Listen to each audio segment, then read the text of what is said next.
Guilty Gear Exar. Rev 2.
Oh no.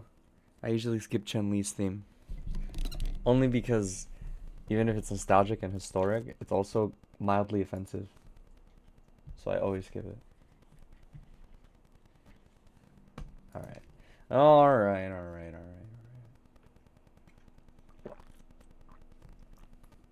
Oh, let me take a quick sip of my my pre-workout. I may or may not have accidentally slept in a little bit. But that's just because the local was yesterday. Set my day behind a little bit. No, do not alrighty me. I'm not him. Not that I wouldn't mind, that guy's great, but it's not my agenda.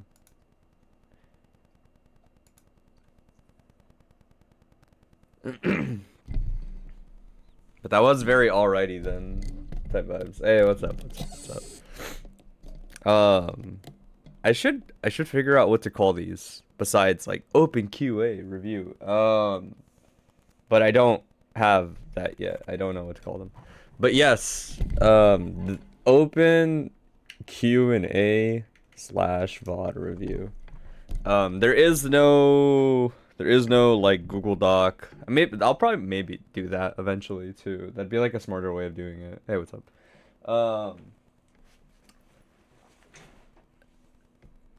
But yeah, I'll probably look into that. I'm not like too worried about it. It is basically just first come first serve if I'm keeping it a buck. Either question use that you have, or like just quite literally just like a VOD, or just like things where it's like, yeah, just post them in the chat, I guess. If you don't want to post them in the chat, you can always DM it to me on Discord, but I think it's just one of those where it's like excerpt. Nobody really cares, you know? But yeah, either post like post like your own, post questions. If not, I'm gonna just do me, and I'm gonna do my own look at stuff.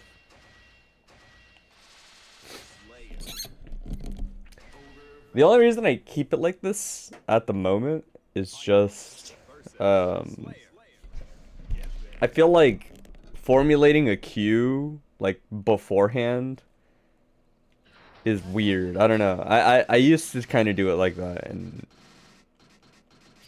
I kind of want to try just having people like submit it. Quite literally just post that shit in the chat.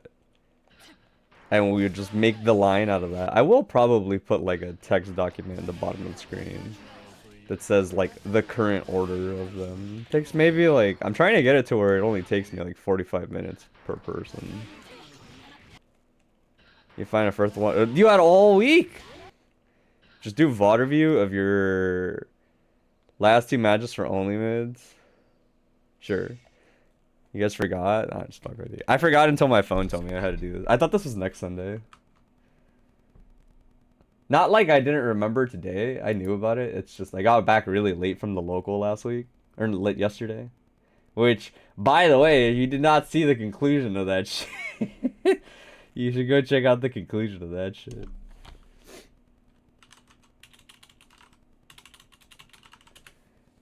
But yeah, I got home kind of late.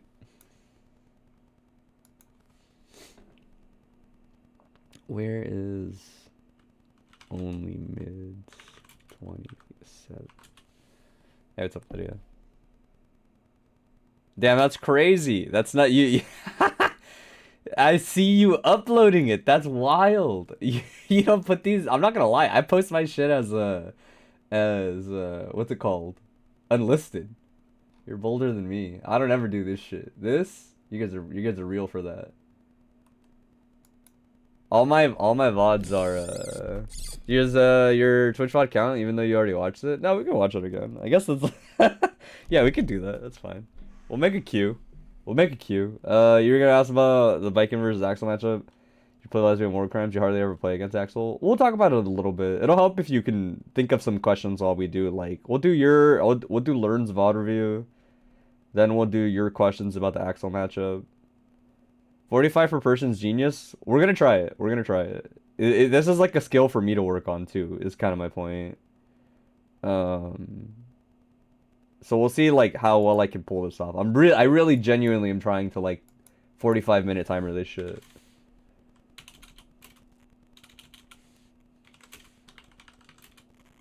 Generous, sorry. 45-minute timer. I read what you said, but not like said it correctly. Alright, we're good. Yeah, we'll make a small cube. 30 minutes is still rough, bro. I know my limitations. That's the thing. I probably do need like I probably do need like 40 minutes. I wish I didn't. How do I add? Let me add a text document real quick. Give me 1 second.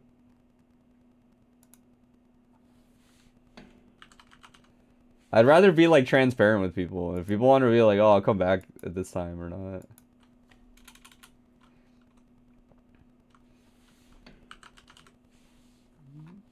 The big thing is, I really do have to figure out if I'm gonna like.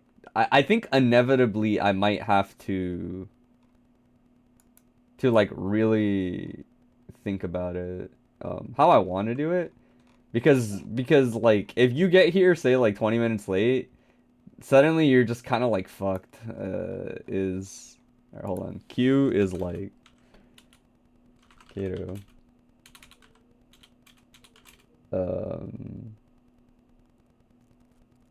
Then Citrix, right? I don't think anybody. Might have been like Lydia that posted first. Let's scroll. Let's see the first come first serve. Yeah, we'll do Citrix, and then and then it's Avery. Yeah, we'll do that.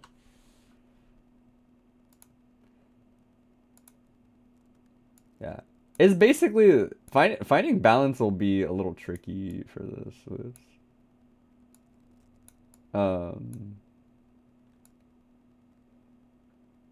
Because I want it to be something where people can show up and ask things, but if you get bodied by like 3 people in the queue already, that's kind of tough. So we'll have to figure that one out. Hell yeah. Good way to do this is have odds, a little prep ahead of time. Yeah, that's probably what to do.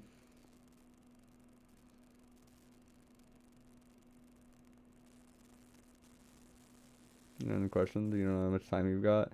No, that might be better. I might allot the final hour to just Q&A. Doing both at once is a little weird. It'll also give people an idea on... And Q&A is a lot faster than this. You don't have tape on hand? You have some questions come up with over the weekend? Alright, we'll get to that. Also, what's up, Naz? Given your current style, it's hard to see you getting through more than 4 of these. I'm working on it. I'm working on it. It would have helped if I had timestamps, so whatevs. Just being that guy. This part is just me looking for shit, to be fair.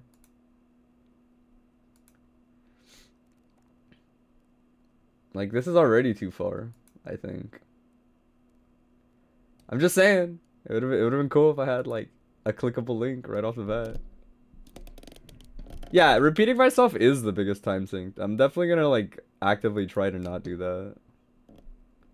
Yo, prep your arm for next week? You mean the week after next? And you actually, maybe it will be next week, because the week after next is Slashback. So I have to either do 1 week later or 1 week sooner. I am leaning towards 1 week later. Because let me tell you, going to my local, then doing this, then going to work for the rest of the week, that shit is a battle. No, I just can't find your VOD, bro.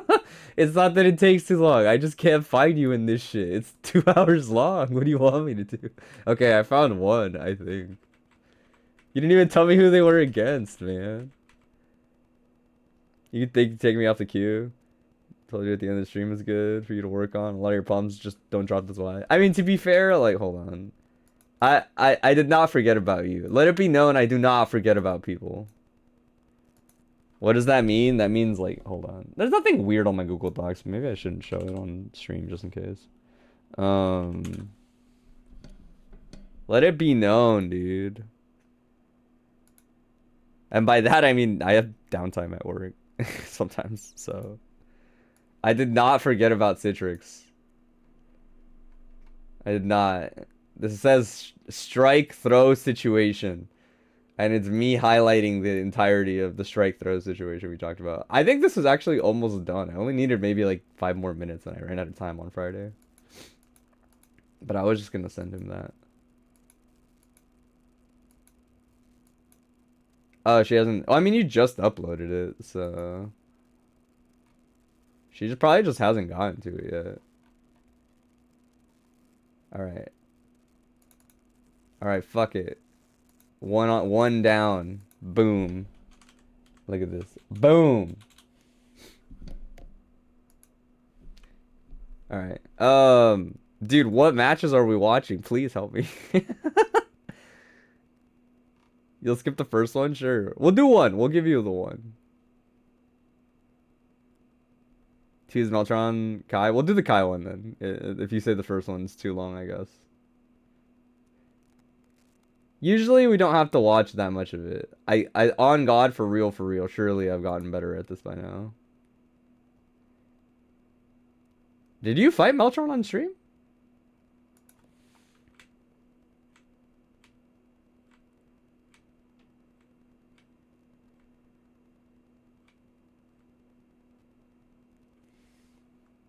I think you deadass may not have fought Melton on stream.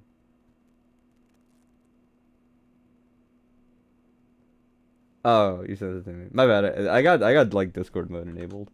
I actually do unfortunately kind of need Discord mode because if people post in the matchmaking Discord, that should be blowing up my Discord. Which is nice to avoid. Alright, word. Hell yeah, this shit's still rendering, kind of. Like, this looks kind of blurry. It's just that, so thanks. Alright. At a glance, I'll say, like, going into this matchup, I should always make a habit of, like, covering matchups as they happen. The neutral is one of those where it's, like, if you're not a fucking beast at spacing your, like, aerial approach as Soul, almost always Kai should kind of, like, edge you out in neutral, except for like run up 2D. Run up 2D is just one of those things where if Kai's pressing too many normals on the floor, that shit just keeps him honest, basically. Other than that, though, it is kind of like a slow crawl on paper. All right, trade happens. Let's pick up. I would give up space. This is like a really underrated aspect, I think. But if you jump this fireball and you see Kai move forward, on average, I tell most characters to give up space, like air dash back. The fireball will probably be farther than you. Like you won't land into it if you do it correctly. You'll more likely than not land, and maybe you'll block Kai, but doing anything aggressive after that is like asking to die. On average, because Kai is a stop sign producer. You will get fucking blown up for moving forward. This is fine. This is fine. A little over aggressive on the approach. This move is 100% like exactly what it sounds like. It's just a gamble. Like, you can get better at using riot stomp in general. Also, my bad. I realize the only way that we'll actually manage this is if I do timer. I already wasted a couple seconds. 42 minutes. This is like me still being very easy on myself. The 30 minute or 35 minutes is a lot more important, I think. You know what? Fuck it. We'll try it, actually. Not to use you as an experiment, but we're going to try like 35 minutes. And see where I'm at 35 minutes of looking at your VOD. The goal is definitely to get that shit down to like 30 minutes. By the end. But... Alright, we'll see. Yeah, that move is like, if they know you're doing it, you will die. If they don't know you're doing it, you might get lucky. The more likely they are to press a low, the more likely you are to get away with it. But fundamentally, probably not something you want to think of as like a real option most of the time. It's fine. That's fine. Hold some space. Yeah. So like, again, grounded situations are really tough. I find with Kai, it's one of those situations where sometimes, let me see. I think my whiteboard is set up. It usually is. Let's find out together. Usually as the aggressor versus Kai, you'll be like over here. And Kai will stick normals out. If he's literally where he is right now, he's got enough range to hit you like the whole way, basically. It's like far slash is the one where sometimes I hang out in a range where he can press far slash, because far slash alone is not that intimidating. It'll only smoke you if you get counter hit. But hanging out in the range of 2D is like, you're not gonna win most of the time. It's definitely about like being further. The takeaway from the set was not stay grounded for neutral approaches, fearing vapor throws too much, and giving up near the end of the set. Not proud of how you went mentally. Yeah, mentality is just like, that's just hot. It just be like that. Nothing gets you through it besides just, I don't know, telling yourself to be more disciplined over time, being easier on yourself, etc. Little things like that.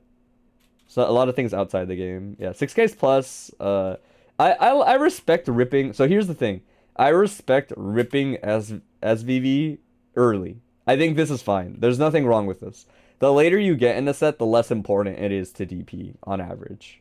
That obviously depends on who you're playing. If they let you get away with it, cool. Like you just rock that shit and you keep DPing them. But representing a DP pretty early on is fine. I'm not against this. This is chill. You just eat the punish.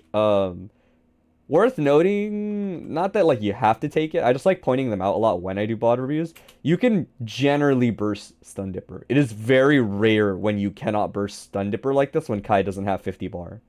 It seems very underwhelming as a burst because it kind of is in terms of like what you could do. But it is kind of guaranteed. If your emphasis is just momentum, like for example, in the context of this match, yeah, it's not a lot of damage, but think about it this way, like you have your burst and they don't, right? They've already spent their burst, you've already won that exchange.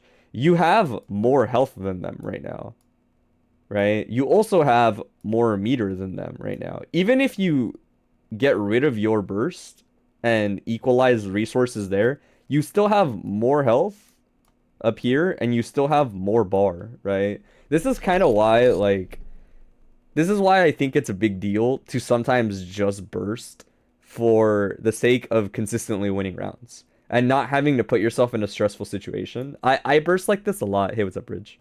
How does one join the queue? Just post the VOD or post a question. We'll get back to you, buddy. Also, what's up, Crispy? But does that make sense? This would not have been a bad burst in my opinion, just because no matter what, even if it's kind of mediocre offense, Kai can run offense now, right? Which means the next time you get hit, you have to guess your burst point during a combo where he might not give it to you, etc., etc., etc. Like you're banking on using your meter defensively and being right. It's a lot easier sometimes to just take a burst point when you know it exists and you know you already have a lead. As counterintuitive as that might seem. That's fine. Break is fine there. Like Kurakero, the dive kick is a very standard, like, yeah, just delay your option. I will say, you don't have to feel like you have to commit to the full dive. Some soul players will just use the up, like you can take just the delay where he chills up here and does his little, like, he pulls in and then he dive kicks, and before he does the hit, you can YRC. Some people do that just to get the delay. The dive kick itself is kind of underwhelming in terms of dive kicks. But no right or wrong answer there. That's fine. Not a big deal. Alright. We'll let some more interactions rock a little, like, faster paced. Just because that way we get, like, a better feel for it. I will say, notice you've lost, like, 1 or 2 exchanges. Notice the situation now, right? Compared to earlier. Exact same, well, not exact same. Very similar context. Stun Dipper, normally very burstable. Now they have 50 bars, so it's a little dicey, right? They might just do the combo extension and bait your burst coincidentally. But look at the context of the situation. If you bursted now, you have less health, you have less meter than Melton, right? The burst just feels very underwhelming now compared to before. People have this weird notion on bursts where they're like super focused. Oh, they definitely could have killed with just raw super off the CL. Hard baiting, get away with it. Live another day. Meaty gunflame is fine. I respect that. That'd be like that. If you'd like to join the VOD review queue, post the link. We'll get to you.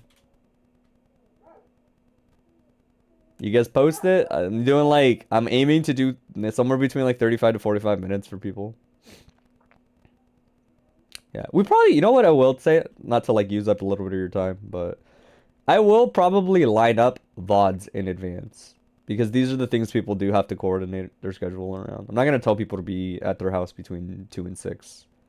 Um, and I'll leave time at the end of these for Q&A, not related to VOD review. I'll do that next time. Run up 5k there is fine. I think that's fine. Just gunflame. Check with the gunflame again.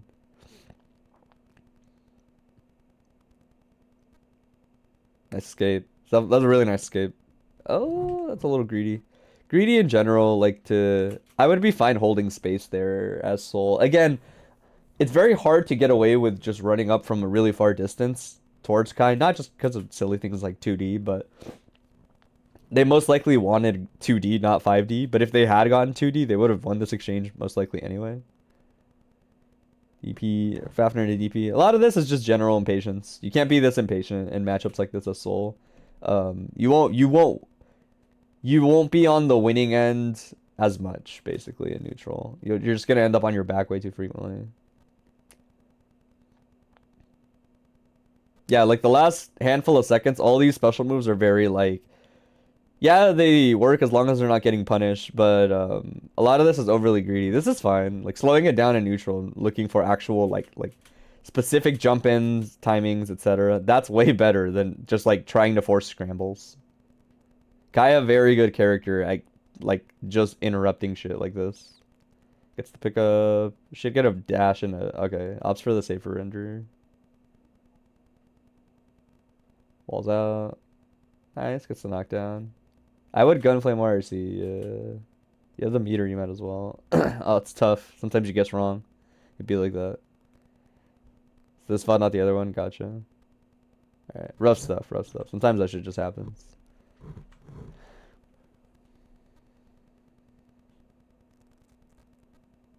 Yeah. So this is why I say, like, the aerial approach is hard, because 2H is a very good... Watch the Elphelt versus Raven bot instead. That's funny.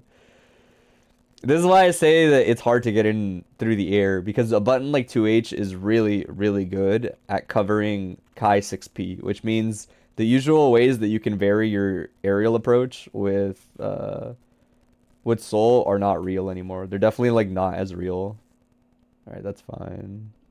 I will say, me personally, my Soul experience, like playing them a little more over time and recently, is I've learned since a while ago that if I don't have 50 bar or even 25 bar, committing to 2D into Gunflame is not as hot as you think it would be. You lose a lot more on something you're not like as confident as you should be, if that makes sense. Would timestamping the only mids VOD be okay? That's fine. No, that's fine. I don't need your inputs. It's only if you want me to like know what you're inputting. But no, you don't have to give me like actual recorded VODs with the input. This is not a big deal. But yeah, this situation, right? Like run up 2D here is fine. I will say I have started to be more patient. Getting the Gunflame OTG here isn't the worst. It's not that big a deal, but I have learned to pull it back a little bit on doing 2D Gunflame all the time, fishing for counter hits. Learn to practice a little more run up 2D and then hit confirm into revolver or DP. The trick is to just treat it like Street Fighter, right? Run up, press 2D, look at the screen, and if you see the exclamation point, like having already buffered either revolver or DP, hit confirm it. It's harder than it sounds, I promise, if you're already used to like doing the buttons. But it's nice because even when they block, you're just like, okay, I didn't commit to Gunflame. I'm good. Like, yeah, you're minus, but you have a lot of special cancels that they have to respect on paper, right? Respect CP, still gets the DP off. Yeah, this situation's hard. I've found that this situation can be very hard as Soul.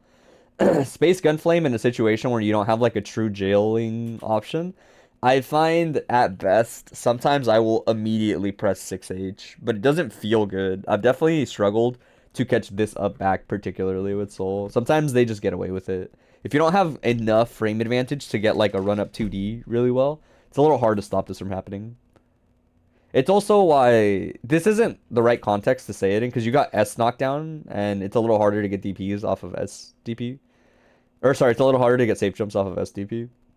But this kind of thing comes up a lot the more reluctant you are to safe jump people. The more you do rely on Gunflame Moki, the more you basically let people like hold up on average. Gets the pickup.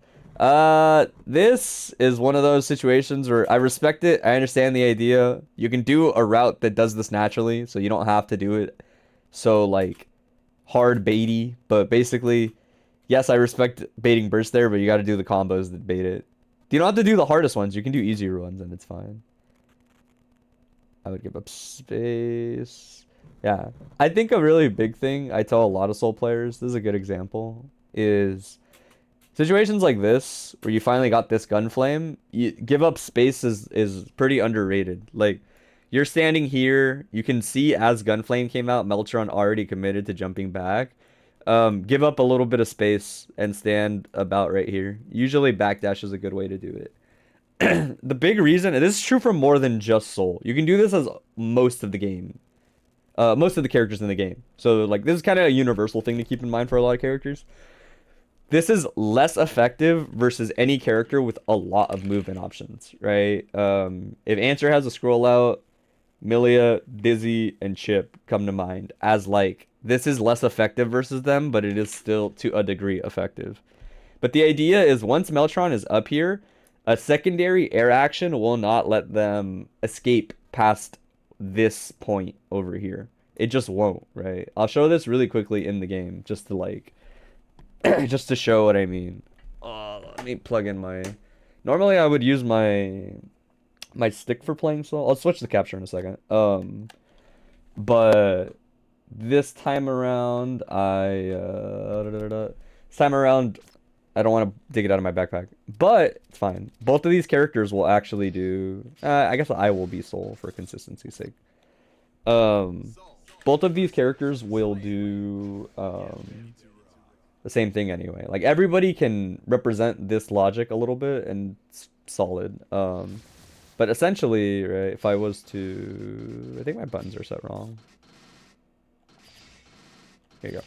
So, if Slayer is to do this, for example... I think I'm recording. Let me double check. Yeah. Right, so something like this, right? If I Gunflame around the time this happens, right? We'll say on the later end, right? Like, if I do this into this, then the spacing here is, like, fine most of the time. The idea is, like, if you are around here and your opponent, specifically regular jumps, but super jump should be fine too. A lot of times it's a regular jump, though. But at this range, a lot of the times backing up is not that bad. Or closer up, interrupting in the air like this is fine. The idea is people only get 2 actions on average here. So they're either going to jump forward, which will not get them very far. They'll still be in range to anti-air. Or they will do something like jump back and then do delayed air dash, right? Which for a lot of characters, it'll travel farther than Slayers. So they will actually reach Soul. The idea is something like this, where they'll do like jump back, air dash forward, is a lot easier to control if you were focused on anti-airing, right? Like, if you were already tossing this out and they jump, focusing on anti-airing here is a lot more important than anything else, right?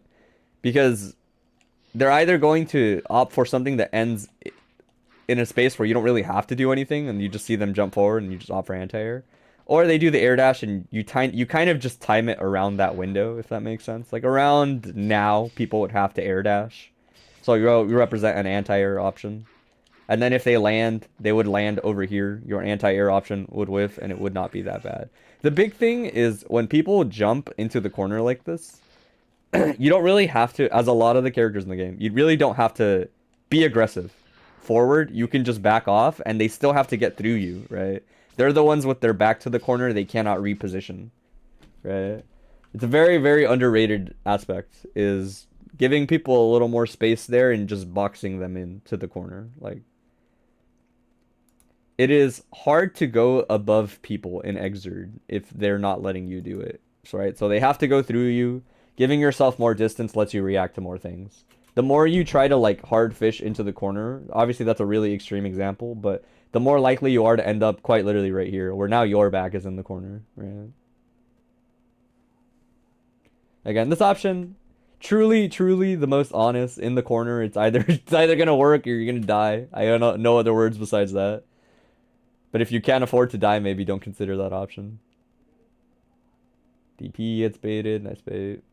Yeah, again, don't be afraid to take safe jumps as soul is another takeaway. I say this as somebody that takes Gunflame Oki a lot.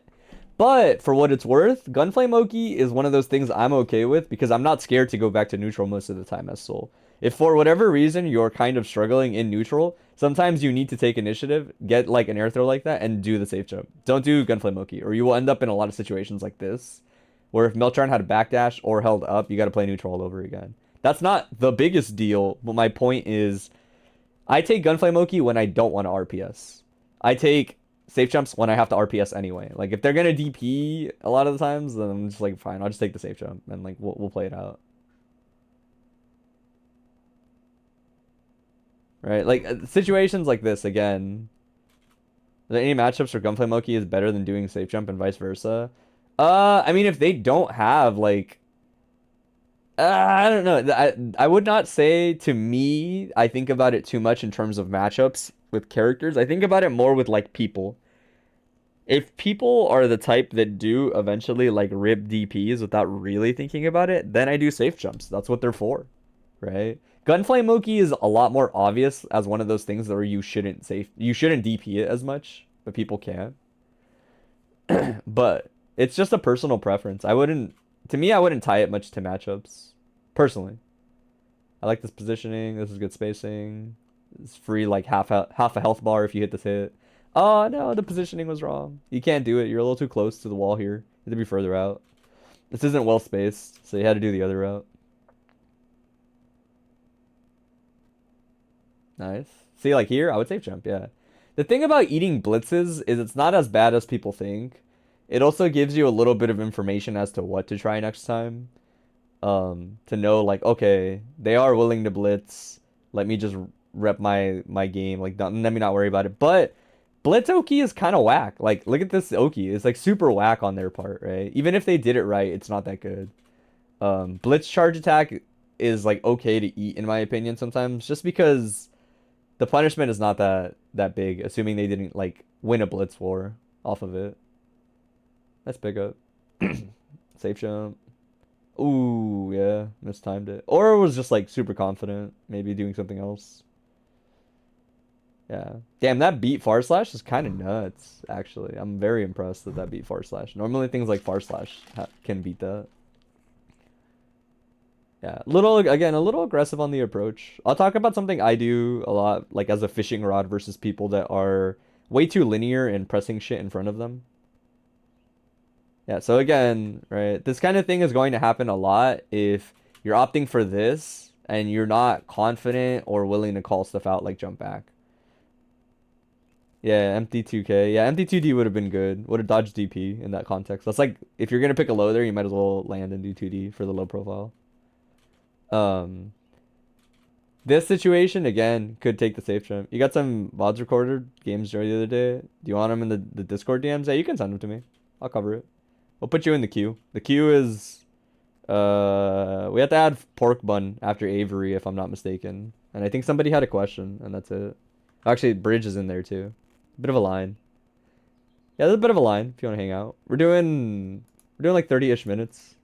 Yeah, like 15 more minutes. Actually, this is working out not that bad so far.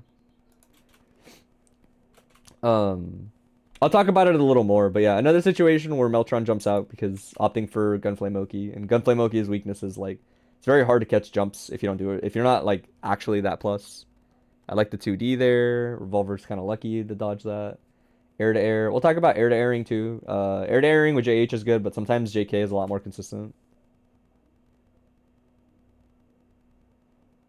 Yeah, that angle is kind of frustrating to anti-air versus Kai. Just wanted to follow up. Yeah, for sure. We'll put you in the queue. I'll update the queue after this match finishes. Oh yeah, you just got a raw 5H there. Kai's got a weird hurt box for that for that confirm, and kind of just in general. That's confirm. I would safe jump. Nice air throw, but out of the corner is pretty nice for Meltron. I like this. This is like very solid. I'm a big fan of this. Just like harass and then like check them into control space. That is very standard. We're down to like 2 games. 6 is a lot. I'm not gonna lie. If you sent me like a long one, I'm not gonna. Yeah, I'm definitely gonna watch like 2, maybe 3 games. Even if it was longer, know that I've learned from what this VOD alone that I'm not watching more than maybe like 1 or 2 games on average per person. Or actually, 2 or 3 is fine. 2 to 3 is fine. DP, yeah, be like that. The thing about this is, this situation is tough. Like, you just have to know the difference between DPing here and not DPing. DPing is saying, I want this round to end right now, one way or another, probably. But not DPing is like saying, okay, maybe this round will continue, you know? You know how long each VOD would take? It's not like, it doesn't, it's not the, how would I put it? It's more like a time thing. Like, I'll only watch a handful of games to get an idea, but strictly just watching a lot of games on its own will eat up time. So it's probably like 2 to 3 of whatever you want.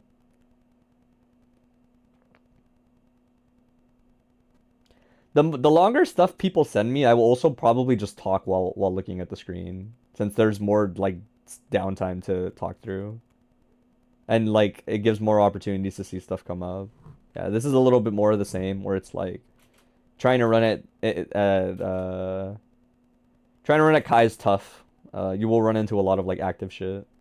Nice, getting the low. I like that. Finally gets the frame trap on 2D. So like this one is really plus because of how far you are and how meaty it is, that this run up 2D is very hard to stop. That's what's different about the other ones. The other ones are not as plus, and that's why Meltron's been getting out so much. You have to really set up meaty gun flame shit to catch jumps well, and it's hard to do that on average. That's why the safe jump would give so much mileage. All right, opts for the burst early, a little overly aggressive. We'll talk about that because I think that's like a habit in general I notice out of you. Yeah, this is tough. Getting for like kind of run down by Kai normals when he has meter to cancel is very stressful. That last situation is like, it happens. That whole like last 20-second sequence is very like, it happens.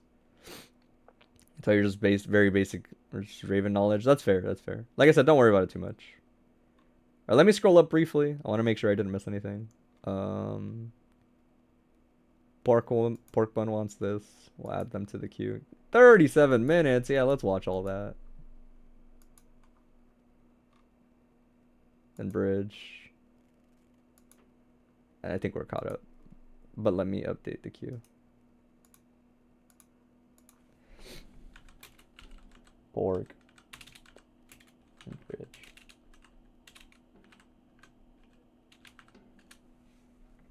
Oh, I forgot this is how you like format it. All right.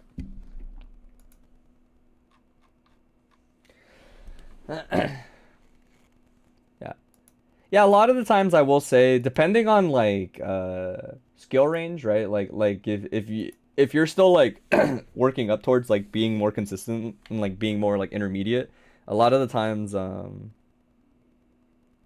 on, let me plug my stick in. I will actually need this while I talk. What was I saying? Oh yeah, a lot of the times, like, sometimes people really do just need you to walk them through maybe exactly one situation that's really important. It gives them a lot to work with offensively, and then after that, it gives them enough ability to essentially play the game with somebody else when they're in a good spot, that it gives them opportunities to find other problems for things that they have to fix, and then you essentially continue that loop more or less until you're like, huh, I'm getting a lot better. I'm learning things. All right, my takeaways, I'll switch to Kai for consistency's sake. My takeaways, we'll talk about them as I like remember them, like seeing them. I'm gonna talk about a lot of the situations where when you've lost an exchange, we'll say like once or twice. Hold on. There you go. I've noticed this in general. It's a player habit. Player habits are hard to fix, but I still point them out because I think it's important for people to know if they don't for some reason already. But you have a player habit of brute forcing a lot when you've been wrong like 2 or 3 times in a row. If you DP'd and you were wrong and then you bursted like right after because they hit you, I've noticed that like as soon as you hit the burst, you like run in again. Essentially, you have this very distinct player habit of if I've noticed, like oh yeah, you know like he missed the DP and then he gets the burst and he's like and he was wrong before he was in the situation to get DP'd, right? Like, gets hit, gets knocked down, DPs, is wrong, burst. Hey, what's up, Pack? Right? Like, I've definitely noticed that habit. And then you immediately try to engage again. Which, the thing about burst is, if I was to, like, record Kai bursting, right? Just for the sake of it, right? Look at how far you are. And look at, like, how long ago Kai recovered. Kai has been actionable since before I could tech. Right? Bursting is not a thing you can punish after it happens. It is essentially a full reset to neutral, right? Sometimes depending on who you're fighting, like if you're fighting Answer and they just mash on scroll sets as soon as they burst, yeah, then maybe you should run forward and commit. But on average, like post burst or post getting knocked away, post being wrong, you need to slow things down. Hey, what's up, Koji? You have time to make clips from the matches? That's fine. Just show up for the next one. They happen every other Sunday. Although the next one might be not next week if you find the time. Not maybe. We might do next week's we might do it next week or in 3 weeks. It depends. There's something I have in 2 weeks that I have to go to. But yeah, slow it down, dude. Soul is fast, Soul is good at it, but there's definitely a stubbornness to when you're being wrong, you immediately move forward and like brute force it and do whatever it takes. Yeah, I'm going to Slashback. Yes, I do this every other Sunday. The next one is a little iffy, but after that, I will be back to every other Sunday.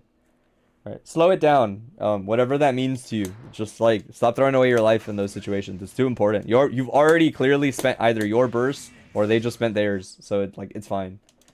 As far as like other decisions, I will say. Toning back this is just like a responsible decision. You don't need to until people force you to, but it's a responsible thing to consider. It's not that it's bad. In fact, in the corner, sometimes it's like randomly very like solid, but it is to a degree a crutch for sure. I will also say, when you get this, be more willing to take safe jumps, right? I'll cover it because this is cool, but it's not as plus as you think a lot of the times at a lot of the spacings it ends up at, which is tricky, right? Like if you were more plus, then it wouldn't be a big deal. That's why doing something like this is fine, because these gun flames are usually like almost double-digit plus. Hey, what's up, Frost? Right? Double-digit plus means you can oftentimes run up and do 2D, and it actually is like a jailing string, or will catch whatever they're doing, right? But when you do it off a lot of like straight hits like this, there's way less of a chance of this being like quite as plus to the point where you can call out like jump back or late backdash. So sometimes it is just nice to opt for your safe jump, right? Safe jumping feels bad because you're like, damn, what if they blitz, right? That's just the game. To a degree, you have to deal with it, especially with a character like Soul, where your options are very solid, right? Like, if you're worried about blitzing, then you just go low like this, right? It's really just that simple. You bank on low, and then you do what I was talking about, where say I set this guy to randomly block, right?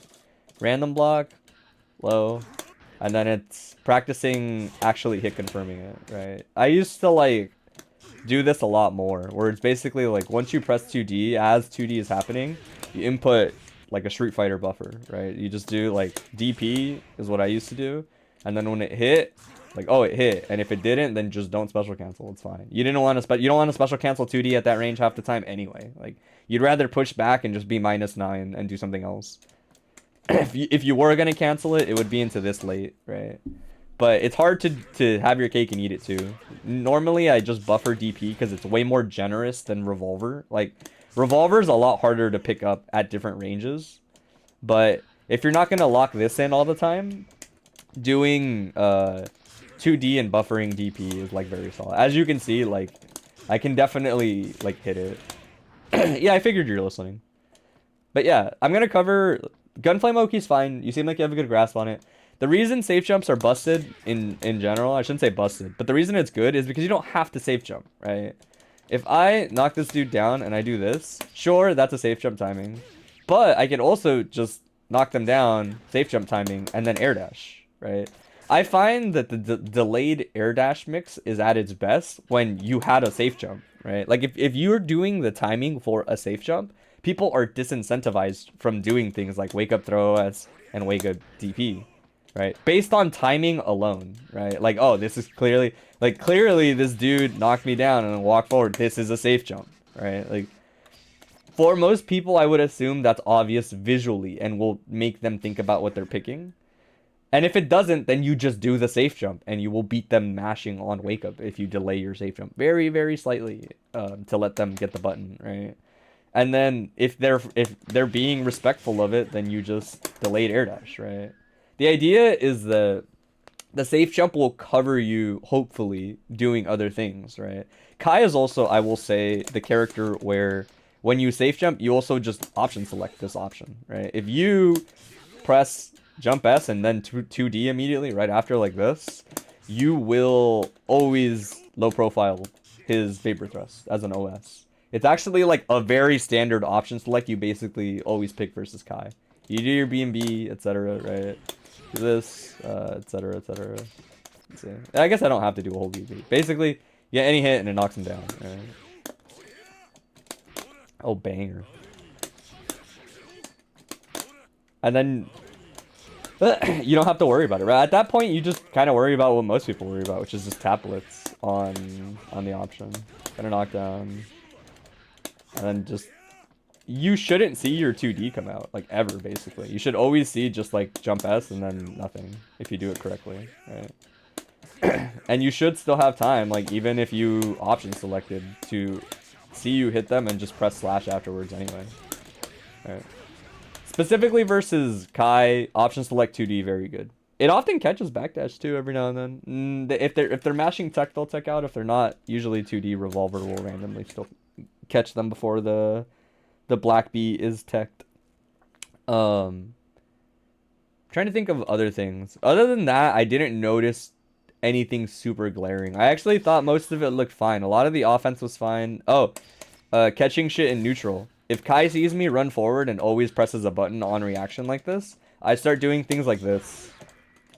This is my farthest reaching option by a landslide. Like, it definitely outspaces like a lot of other shit that I have in my toolkit. The downside is that it takes forever to come out. This is the downside of this option, right? In other words, you have to know when it's probably going to hit and be very preemptive about it. See how I'm not getting it here?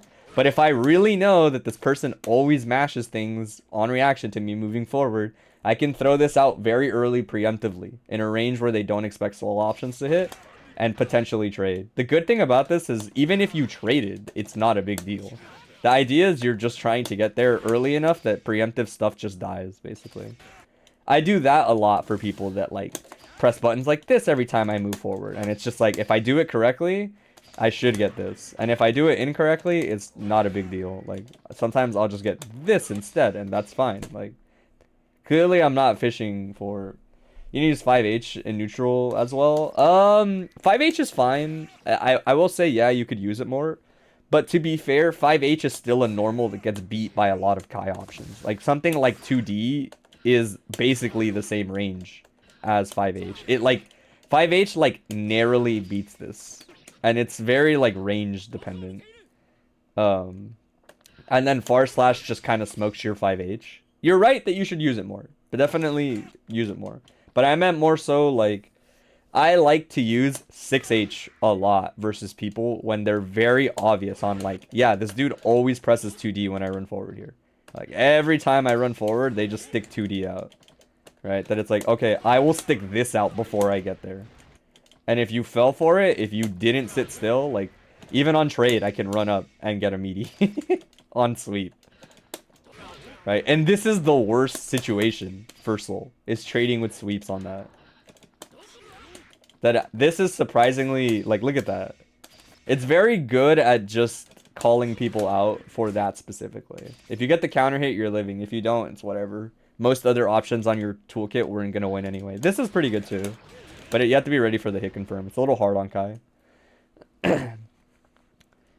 But yeah, if you find yourself struggling with a bunch of shit in neutral, this button's godlike. Just get better at using it preemptively. I'm trying to think. If you have anything specific in the last, like, I don't think we have a couple minutes. No, we're out of time. Out of time. But yeah, I will say, does that make sense? You know, is there anything I didn't clarify well enough or leave you hanging on before we move on? One for the Baiken matchup? Yeah, sure. I'll give you a freebie very fast. I won't deep dive into it, and if it's everything makes sense, cool. If it's an it's depends things, then we probably won't go over it. But if it's a simple thing, I'll answer it. But I'll start loading up the next one. We'll start loading up the next one. Dang, I gotta add the Q tab to the other screen. I just realized. Oh, excuse me. I'm still getting over my sickness. Did Kato send me his, or did he post his? Oh, he was gonna ask about Baiken and Axel. That's what it was. We'll talk about it. Actually, that match was on Only Mids. It was like very early. That one I remember. It was like one of the first matches. So I think we can just pull it up and see it. Yeah, we'll watch it. We'll watch the set. For Susan attempts on Baiken pressure, you react with throw. Yes, is the short answer. It's a little longer than that. I guess you did say you just have questions. If you already have questions in mind, we don't have to watch the VOD if you want. Like, I'll just answer. I'll try answering your questions. But I did pull up the VOD. Because I saw you said... Axel, you hardly ever play against Axel. Okay. Because I will say, Axel's like a matchup for me where I don't play it that much. There's not many Axels. A lot of my knowledge versus Axel is pretty, like, dry. There are some basic things I know about him that are important to know. But to say I'm, like, well-versed in the Axel matchup be a real big exaggeration. A lot of the times he is just the kind of character you don't really need to worry about as much as some other characters in the cast. And that's, like, how I get by. Yeah. We'll browse through this as we're chilling. And then let me add Cinder to the queue after bridge.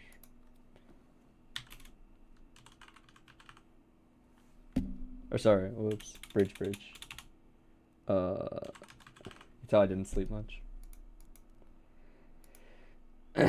You don't know enough to have specific questions in mind. You like to know what to keep in mind when navigating his normals. Yes. We'll talk about it a bit. We'll watch one game and then maybe see, like, if anything comes up to talk about it. Also, 35 minutes.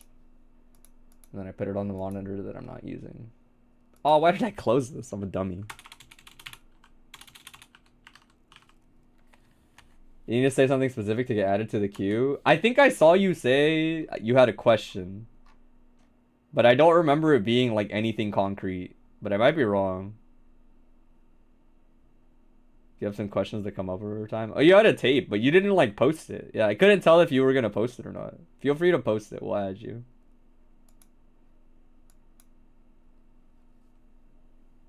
I see. Well, do you have the VOD? We'll put you. I see you where you should be. We'll put you, like, right after Kato.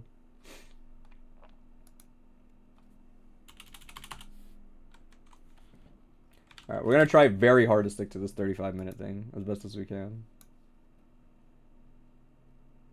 You didn't record any tape for this? Alright, then we'll do your question afterwards. Yeah, we'll do your question after this. What's up, Bev? Oh, wait. This is, like, way further in the VOD. This is definitely the other Only Mids tab. Whoops. There it is. Alright, we'll watch one game, and then I'll talk about Axel stuff. I'll do Lydia's question right now, because I didn't this is, like, still very messy and I'm figuring it out.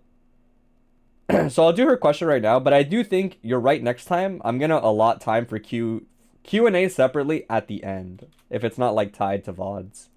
We'll do that next time. All right. I will say, like, as they like get ready to sit down, it's basically this matchup is you can be patient. There is no, you don't have to rush in. Baiken is bad at getting through active hitboxes on the screen if she's just running forward or air dashing forward or doing whatever. And Axel is a character that does not pressure you to take space very quickly, right? You can do it slowly. It's not a big deal. You could also just be a monkey and Azami a lot of things in neutral if you want. The difference is I don't think you need to until like you're really low health is how I think of it. That's my general approach to the matchup, right? 5P is good at zoning if you don't run forward. Yeah, a little overzealous on the Oki. Good burst on LesbianWarCrimes' part. Checking, misses the Azami timing, that happens. Damn, Suzerain had enough time to come out there, it's kind of crazy. DP keeps you honest. Yeah, that interaction's a little funky. I've been there before. It's a little awkward.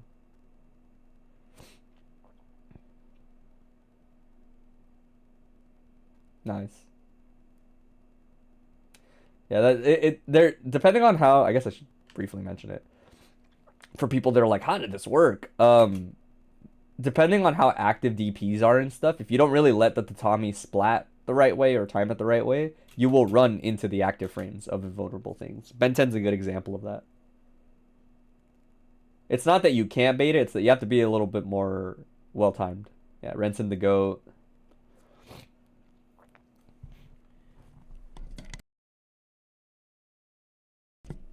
Renson the GOAT. 6H is kind of rough if you're not ready for it in the matchup.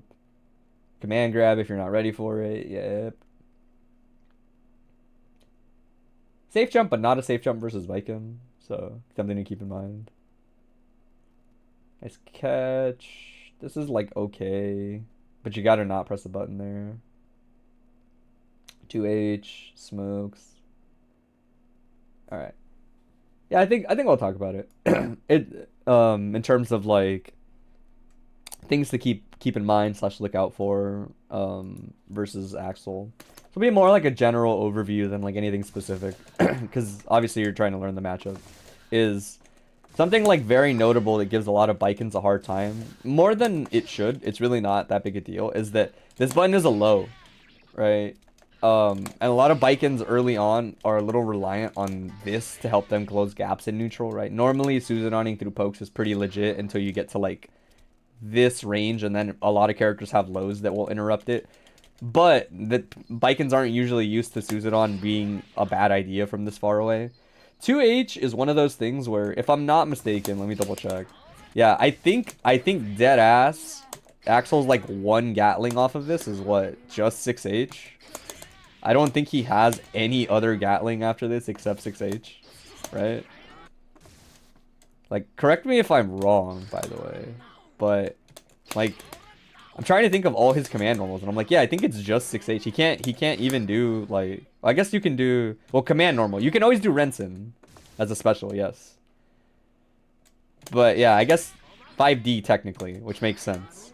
But yeah, off of 2H, Renson is almost always like the standard thing. But the thing is Renson is minus. A lot of people don't realize Renson is just minus. So the idea for this option specifically, if you're a Baiken player and you find like you keep somehow like doing stuff like this and getting caught by the second hit, or side switching and not getting a punish, or stabbing from a distance it doesn't hit, etc. Like, if you're struggling with this ever in neutral, genuinely, in my opinion, just block it. Blocking 2H is not a big deal versus Axel, as like virtually anybody, because his options again afterwards are like super linear, right? If you're a character that doesn't have a unique option like Azami, then the only thing you're expecting potentially is 6H here, right? In terms of buttons. So you're just kind of like waiting around, and if you see Axel leave the floor, you're like, okay, it's either this or that other move. I forget what that other move is. The actual like special move input. Let me see.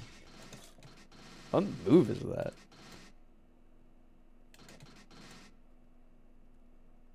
How do you even get it?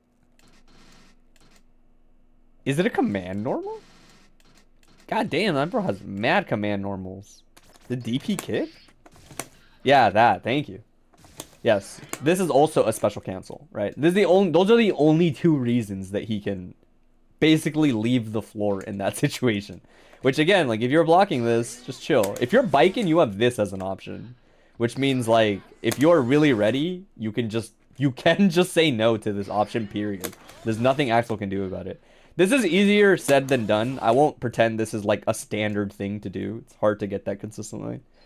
But yeah, when you're taking space versus him, a lot of the times as Baiken, I just know like, okay, like it's fine, just run up and then block in this distance. If you see that, then you Azami, right? But generally, it's something like this is the interaction. So a lot of times I'll just like try to IB second hit and then get the IB on Renson to try to stay a little closer because he's minus off of it. So in this situation, Axel essentially has to pick between. In a matchup like this, something really important to note is that Baiken's a short queen. And she does not care about jab. If Axel presses 5p and you're literally running, you will go under it. Normally, this is not supposed to be a thing for most of the cast. There's only a handful of characters that do this shit. And which means, like, the rest of the cast, in theory, has to, like, walk and block that option. Right? Because they would have to crouch it in order to dodge it. Baiken quite literally can run through it. Like, if there's a situation that comes up when Axel is minus, he has to gamble between pressing something to interrupt that's a low, right? Like 2K'ing or 2H'ing again. Chipp, Milia. I don't know about Soul, but Chipp doesn't go under it, I think. May goes under it. Milia goes under it. I don't remember the list, I'll be honest. But yeah, at this distance, at any distance, you can just run through this option. Which means Axel's life is way more stressful because he's either in a situation where you're going to do a high option like this, in which case if he does something like Renson, and he's like, oh, they're going to move forward, so I'm going to press like 2K to check them, right? Right, that way, oh my god, Renson is so minus. Look how minus his option is. Right, so if you're like really overzealous, sorry, I'm like laughing at how minus Renson is. God damn, that shit's minus. This is like even more minus than I thought. But say you're like here, right, and you block Renson and you move forward. Sure, they'll press a low, right, and they'll interrupt you. The problem is if you were at a distance and you were like, I'm gonna jump at Axel. Like, sure, he's got 2S and stuff. But outside of 2S, like, he's in this weird situation where he's more likely than not going to react to whatever you do. He's gonna have a hard time because of the fact that this option is just whack here, right? He'll get by. He has other things. Like I said, he's got 2S, he's got 6K, and his 2D is, like, okay. But my point is, when you're in a situation like this, he's just minus, period. Like, sometimes, depending on the range, when I block Renson, I will just Kavari afterwards. Because you have to understand, his decision-making is going to be a little different, right? Everything he's doing is in relation to the fact that he's minus. If you're familiar with games like, say, Strive, where somebody has to essentially disrespect on their minus frames or be really respectful, and like it's one or the other, right? It's either you're being really greedy and you know that they're gonna overthink it, so you take extra advantage where you shouldn't, or vice versa. You're like, oh, this guy knows I'm minus, so I'm just gonna chill out, you know, and then you realize you chilled out too much, right? I walk and block a lot in this matchup. I think it's fine. Really, a lot of the times, I try not to Azami until I'm like, personally, until I'm like, maybe at half my health bar, or less. We'll say like around here, I start to Azami a little more. The reason being, to me, in the matchup like this, Azami is more like, I need this to essentially force something, right? I'm winning faster, I'm losing faster, etc. But I don't really feel like I need to introduce the gamble at full health personally, because Axel does not force me to be scared of anything. This is like his only full screen option, is just Sparrowhawk. Sparrowhawk is not that good. It is a lot of the times another option you can move and block, move and block, move and block. If you have ever played Uni, this guy is like the saddest Uni character to me. He works to me like how Uni characters work in a game where the system mechanics just don't care. He feels so much like them. Like it's just take space and be patient. Take space and be patient. But the problem is in this game, he randomly has to deal with shit like this. Like you're not doing that in in Uni. So, my word of advice is don't feel so pressured to rely on Suzanon. He's actually got very good lows to check it. Just take the space normally, right? She's a bit of a gremlin, and it takes her a while to move forward consistently. But usually, I get to like here, and once I'm here around this distance versus Axel, again, a lot of the times 2H is a really big comfort button for them because it's one of the only things that hits here that's like good. No Axel for the most part presses 2P here. Dude, 2P is such a bad normal. Like, I don't know. Maybe Lord Lazy would have some other input. But to me, this normal is like, this does so little. Like, it does so little for Axel. It does like nothing, dude. That I'm like, I never see Axel's 2P. It's so underwhelming. Right? So most of the time, in terms of range, if you notice, like, he doesn't actually have that much range on like his other normals. See how like all of these are a little unique or don't have as much range as you think? Like he's not covering the space in front of himself almost at all on a lot of these. Normally this button is for that, but we've already discussed that's not good versus Baiken. So if you can get to around here and he's doing something like 2H, his options are super limited. Most of the time they do opt for Rensen, and if they don't YRC it, they're minus enough that like from this spacing, I'll be honest, me personally, sometimes I just guess here, depending on how I feel, right? I'm either going to just commit to running forward aggressively and press 2K because I know you're really minus, or I'll just commit to like air dashing forward and then landing on them like this, right? I think this is set to Rensen. No, it's just 2H. But more than anything else, look for this interaction. This interaction in general is going to happen with everybody versus Axel. And pretty much everybody should try to be comfortable with it. Because this is not supposed to be something you're like really scared of. It's minus. You guys are both kind of gambling here, essentially, right? His options are better if 5P is an option there. But if they're not, I definitely just wait for Axels to give me this. And if they're the type that do... why does this keep giving the follow? There we go. If they're the type that do 2H into 2H... Oh my god, everything Axel does is so fake! Everything he does is so fake. Look how long this takes. But yeah, sometimes Axel players will do 2H into 2H thinking you're like scared of Rensen. In which case, just fuzzy jump. It's like... just fuzzy jump and you get like the freest punish ever. I honestly can't think of too much nuance to the matchup besides that. Keep in mind safe jumping is important. Keep in mind Ben 10 aka Artemis Hunter if you're a weirdo and say the actual move name. Ben 10, the DP he has, super duper active. Hey, thanks for the follow. If you're baiting this option with Tatami, set up your Tatami kind of early and run in pretty late. Like, pretty late. Oh my god, is that the champ? I don't know if I can set this up. Oh, you set the champ. Okay, that's fine. Right? Like, just something like that, where the Tatami is out pretty early. You have plenty of time. Is his parry frame 1? I believe it is, but his parry is the saddest parry. This only, if I'm not mistaken, is like... He has one for each, right? It's like, this is a high, this is a mid, this is a low, right? Right? Isn't that how Axel works? Where he has to actually guess between mid and high, right? Is how it works? Oh, it's not? Okay, okay. I thought he had to guess between the two. I just know these are usually mostly gimmicks. Because he can't hold them. So you just wait a frame and then he's counter hit state, if I'm not mistaken. Yeah. They're frame 4? Oh, Axel is so bad. I guess they're frame 4. I thought they were frame 1. I really did. That's crazy.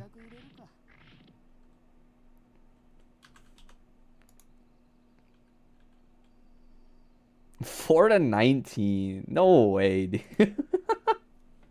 That means you can't even use them on frame advantage. That's fucked up. That's so fucked up. That means if someone's just plus enough, that's just not an option. That's so funny. Hey, he chooses to work hard. I don't respect people that work hard in this game because they didn't have to. You chose love. That's on you. Not everybody has to choose love. All right. Does that make sense so far in terms of like how I approach fighting Axel? It's just a patient grind, you know. Knowing I can move pretty safely on the ground because this is like the most notable normal he has versus it is a pretty big thing to understand in the matchup. Other than that, it's like just don't do a lot of ground zombies, bro. Like if you scramble and you ground a zombie, that's like a free 6H. But vice versa, if you scramble and you wait and you're ready, like it means that you can opt for this. You think so? Okay. Is there anything else I haven't covered that you feel like, oh, you know, this specific thing was giving me a problem if, off the top of your head, or things to look for? Everything else, once you're close to Axel's, pretty much the same, right? Susan on throw, fair game. Yozansen does not care what the opponent is. Yozansen universally good. That shit does not care. Kabari is about the same. You might have some weird situations where if they DP the moment you Kabari, you clash. Just be a little ready to do a clash cancel. It's not that big a deal. That's what I usually do. If you find they're doing DP a lot defensively, Susan on throw is pretty solid. Just because you have all day to punish the end lag on it. Whoops. Alright. Usually, like, if you did this, pressing a button is actually better. I don't always do it. I forget. But he is so, like, he's so minus off of this, you can basically always press a button off of it. And get a punish. But I tend to autopilot throw a lot just because I was Susanon-ing already. But yeah, does that give you an idea? You know, hopefully that answers your questions. Like I said, let me know if you have anything else. Otherwise, forever hold your peace until like next Wednesday or next Sunday, whatever it ends up being for the next one. I want to say that's mostly it. And then this move's a gimmick. This move is a gimmick. It's just a more Azami-able 6H on paper. Like if you're ready for it and you know it's probably gonna happen, like this shit is this shit is the bonsai of Axel moves to me. Like it's not bad on paper, like versus other people, I guess. But versus Baiken, this seems like such a bad idea. I think that does answer how to approach him in general. Okay. Yeah, like I said, it seemed more like you just needed something to get your like feet on the ground. You know, this doesn't have to be like an insanely long lecture. This one's a shorter one for sure. All right. Which means, yeah, bonsai mentioned. Where is it? Oh, that's not it. Q. We're gonna update the queue. I believe Lydia had a question. We'll do that next. Next time I will set QA in general if it's not accompanied by like VOD. Oh, what's up, Gracidia? I didn't see you were here. Peace out, man. Thanks for hanging out. Yeah, next time I'll kind of allocate time for QA separately next time, because I do think that kind of sounds better in my head. But we'll work them in as they happen today, because I didn't mention that beforehand. But Lydia, if you are around. Otherwise, we will move on to the next person, and you will get bumped behind that person. That's like how I handle queue priority. You just get bumped down one spot. I will pull this up. Kind of a big question, sure. Keep in mind, if it's a big enough question, you're just gonna get a super vague ass answer. I'm gonna send you to the mountains to train. That's gonna be our life. But go for it. I'm just loading this up so that the ad plays.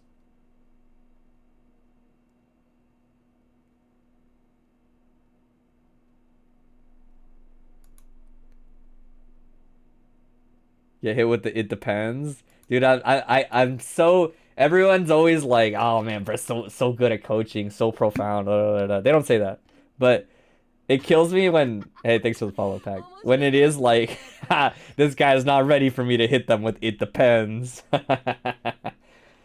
You thought I was gonna solve the like life's mysteries for you, but it turns out that shit depends. All right, keep typing up your question. Don't worry about. Don't feel like pressure to have that shit ready. I'm gonna turn my cat cam on because Nora just had lunch, so she's like posted up.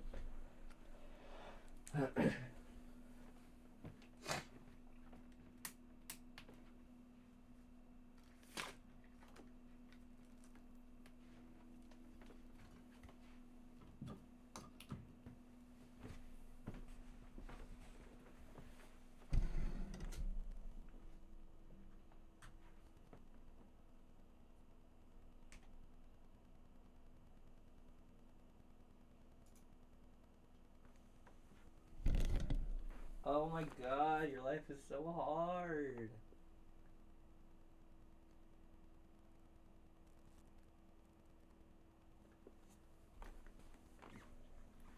She just had lunch. She's big chilling. Alright. Question posted. Cool. Here, we'll give her some love while I read this question out loud. What are important parts of Baiken's pressure and how they come together? You've been trying to study what Baikens do for grounded pressure, but a bot isn't explicitly telling you what they're worried about and what's motivating their options. Yeah, we could talk about that. That's actually not as complicated as you think.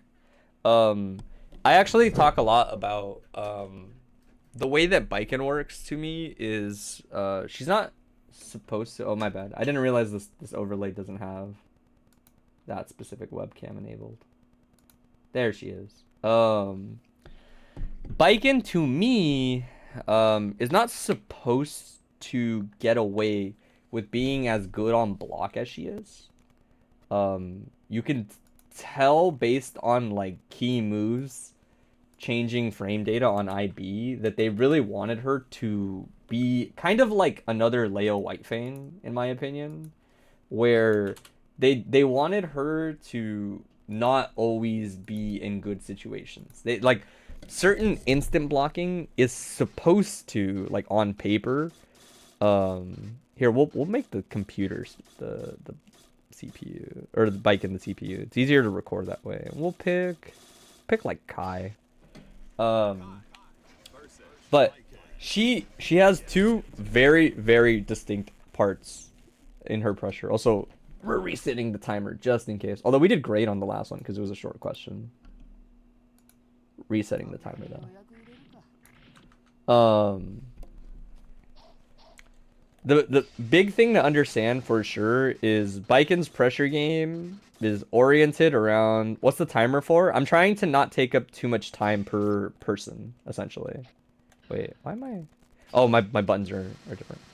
Yeah, so we're trying to keep things moving along per person as best as I can, essentially.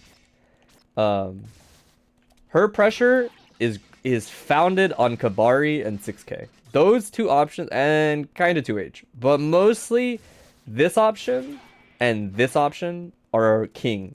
They are foundational. Like this shit, I've seen this shit carry fuckers through bracket. Like you have no idea. Me being one of them. This option alone puts people on its back, like for sure. This is +2 normally, so is Kabari, right? They're -2 if your opponent can instant block, right? Which is a pretty drastic change in terms of frame advantage. 4 frame difference is pretty huge. So it means like if your opponent is not comfortable IBing these options, and most people aren't at that point, these are free pressure resets, right? You press this and then you essentially press your fastest reaching normal, right?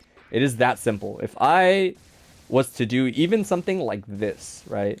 Which visually does not make sense, right? Like, and this is a bad idea. Don't do this. But my point is like, I'm plus off that option, right? So even though this doesn't look right, I was plus. Like that jab is gonna beat Kai's jab every time, right? Every time you pull in with this option in your pressure, that's an opportunity for frame traps. If they didn't instant block it, you might actually even notice sometimes, depending on the range people instant block at, like say you're like here and you instant block, sometimes I will press the button into itself again. It takes so long to start up and the range on it is actually so so brawlic that sometimes you'll catch people mashing in plates if you understand spacing, really, really well. But I'm kind of getting ahead of myself. I'll start with like jab, right? When you're making contact with Baiken, there's a handful of ways you're probably doing it. You're either doing something like this, or maybe something like that. Running up and pressing a button, most likely. Either // or 2K. 2K is pretty underrated. It goes a lot farther than people think, especially when running forward. But let's say you make contact. Usually, like, you know, off of tatami, you get jab, right? Jab is cool. Jab is very straightforward. Plus, very slightly. I think it's like +1. Which means, like, yeah, they gotta respect you. Sometimes you'll see me do jab into jab stagger. Sometimes. Not very common. It's just like, jab into jab is a frame trap if you do it correctly. Not like rapid cancel, not like but if you do jab into jab like this, it's a frame trap, right? Very subtle, but very like, it can happen. If people are mashing quite literally frame 1 versus throw, it's nice to know that you can frame trap with jab. More commonly, jab 6K, I think without doing anything, this is a 3-frame gap if I'm not mistaken. So like, even on just regular block, if somebody's mashing, this naturally always has a gap. It also technically means you can interrupt it with reversals and inputs like that. I never really recommend that to people because it's not smart to try to bank on this gap. It's too early in block strings to get consistently, but it is viable. Like, if you see this and you know that they're gonna do 6K, like, you could like RTL and shit, you know. But yeah, 3-frame gap, right? That's just nice because this means that it auto catches mashing, right? Like, this on its own can just automatically catch mashing, essentially, if they're just doing it. The big thing is 6K, when you're using it, don't feel like you have to special cancel this move. It's naturally plus on block, right? So if you did something like jab 6K, don't feel like you have to Kabari here. At a higher level, you'll see me oftentimes cancel when people instant block to try to frame trap the follow-up that they're picking as RPS. But in general, right, if I was to do something like this is still plus. So depending on what they press, like, I will still frame trap, right? A lot of the times you'll see me do something like jab this into that into like 5K to catch extended hurt boxes. But only extended hurt boxes. This never like hits people unless they're crouching, I think. Even if IB'd, no, we talked about that. If you instant block it, she's -2, which changes the context a lot. But most people don't instant block it, right? The big thing for why I say don't special cancel it is actually just because of this. When 6K counter hits, it staggers, right? But keep in mind, it's counter hitting because they're probably mashing, right? That's like probably why this is doing this. It's very rare that this would be anything else, but that's also what you use this normal for a lot of the times, is frame trapping, right? This stagger hit confirms into 5K. In other words, if I was to set random on the computer, the stagger timer is long enough that if I was to set random, you can hit confirm this. I guess I shouldn't set random block, but just random counter hit, right? You can see the big red flash followed by the big, like, oh, he needs to mash out, and go, oh, this is a combo, you know? The whole time you input 6K, this is essentially what you're waiting for, right? This is insanely privileged. This is crazy that she has this. It's so good. So good. Because it means that now, right, first hit only, let's say they're only blocking the first hit, they're mashing, they get frame trapped, then it looks something like this, right? I'm just running up, making contact. Let's see. Oh, whoops, it's first hit only. There we go. This, oh, you got frame trapped. Boom. Combo. All right. That's really good, considering if they had continued to block, I was plus anyway on regular block, right? You can, honest to God, almost just press the exact same button sequence and it wouldn't change anything a lot of the times. Because you're probably pressing 5K there anyway as Baiken. It's your fastest reaching normal. That confirms into a knockdown. 2K can often reach, but will oftentimes give far slash, not close slash, which will lead to no knockdown. That's why you pick 5K. 6K is that simple. Sometimes if people are scared, I quite literally do 6K into 6K. It's a matter of fear, right? If you have frame advantage and people don't have like amazing ways of dealing with it, or they're just bad in general at dealing with it, like as a person, then you just bully them. It's that straightforward, right? You can do a really deep 6K, 2K, 6K, still plus, still cranking the risk gauge, right? The idea is that as long as you're timing occasional frame traps correctly, you can farm a lot of disrespect. In other words, I have done 3 of these in a row at some point to somebody. And my only thought was, oh my god, this is so fucked up. Like, this person is just playing Tekken. Like, they just don't know what to do about these plus frames. And they're just vlogging for their life. But yeah, 6K, great to represent. If for whatever reason, they're like instant blocking or doing a good job of dealing with it, very huge cancel windows. Something like Tatami late, great frame trap. Oftentimes you can even YRC it and get a pressure extension while checking and frame trapping, right?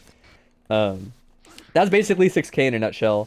I use this button less if people are just gonna jump out all the time anyway. It's weird. Like, this is just kind of a good button, and I guess if you had to pick a downside, it's the fact that there are no Gatlings after it. It doesn't really matter too much because the frame advantage is great.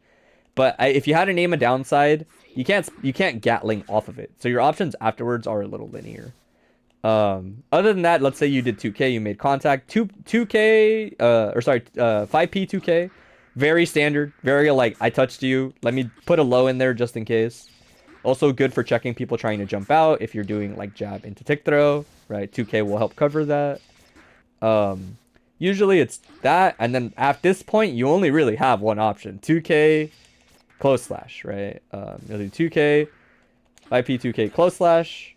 Close slash is a little bit of like, the world is your oyster, as much as it can be as Baiken.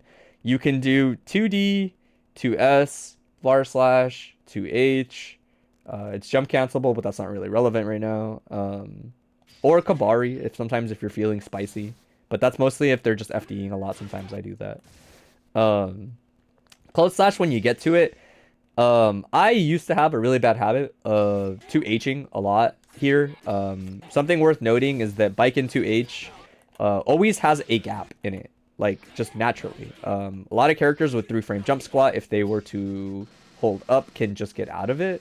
It's not everybody though. It's a little interesting. Like, for whatever reason, depending on like how this option hits, like off close slash, some characters can't jump out of it. They get clipped, but because the close slash is so close, or they have to do this really hyper specific like jump into like FD to pull in their hurt box. Like this. But keep in mind, off buttons like far slash, there is just a natural gap that people can oftentimes hold out of, like up out of. Sometimes there's some unique like inputting involved, like Kai and Soul are the ones that have to do this FD thing to like reduce their hurt box really fast. But other than that, I mean, like, it's very solid. There's very little counterplay. Again, like, technically there's a gap. So if somebody's crazy, they can, like, DP. But even that, as you can see, quite... Like, this traded, bro. That's crazy. His SDP is so bad.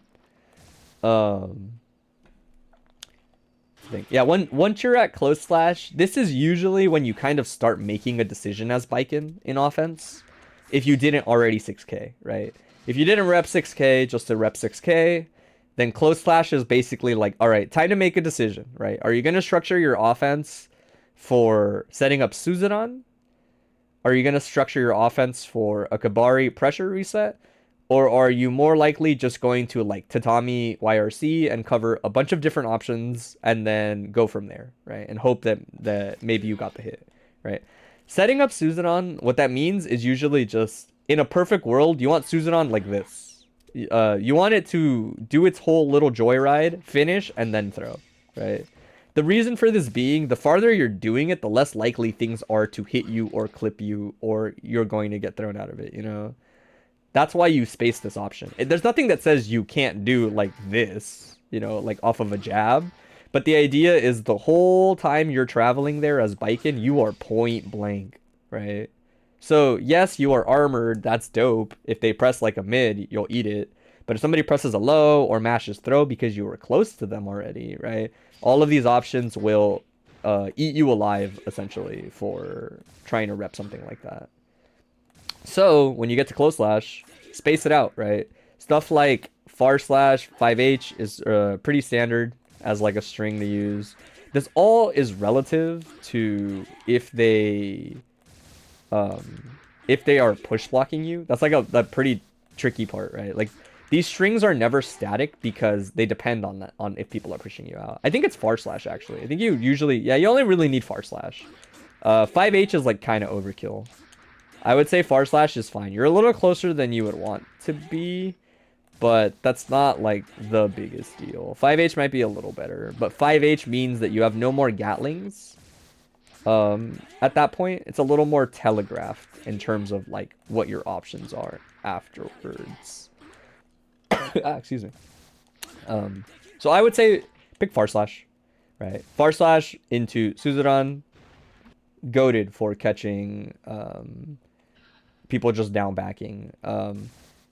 Basically, like you said, like what am I worried about when applying offense? If people aren't instant blocking, really the only thing I'm worried about is catching what they're doing, right? Are they mashing? You know, Kabari is great for that. Are they just blocking? Suzuran is just great for that. That's how simple Baiken is at the beginning, really. Like that she genuinely is not much more complicated than that, even at the highest level. If you're like, oh yeah, you know, like I don't want to do that, you can just do far slash, Kabari pulls them in, your plus, and 5k is an amazing check here on most things. It doesn't look like it, but she definitely has like a Johnny Jr.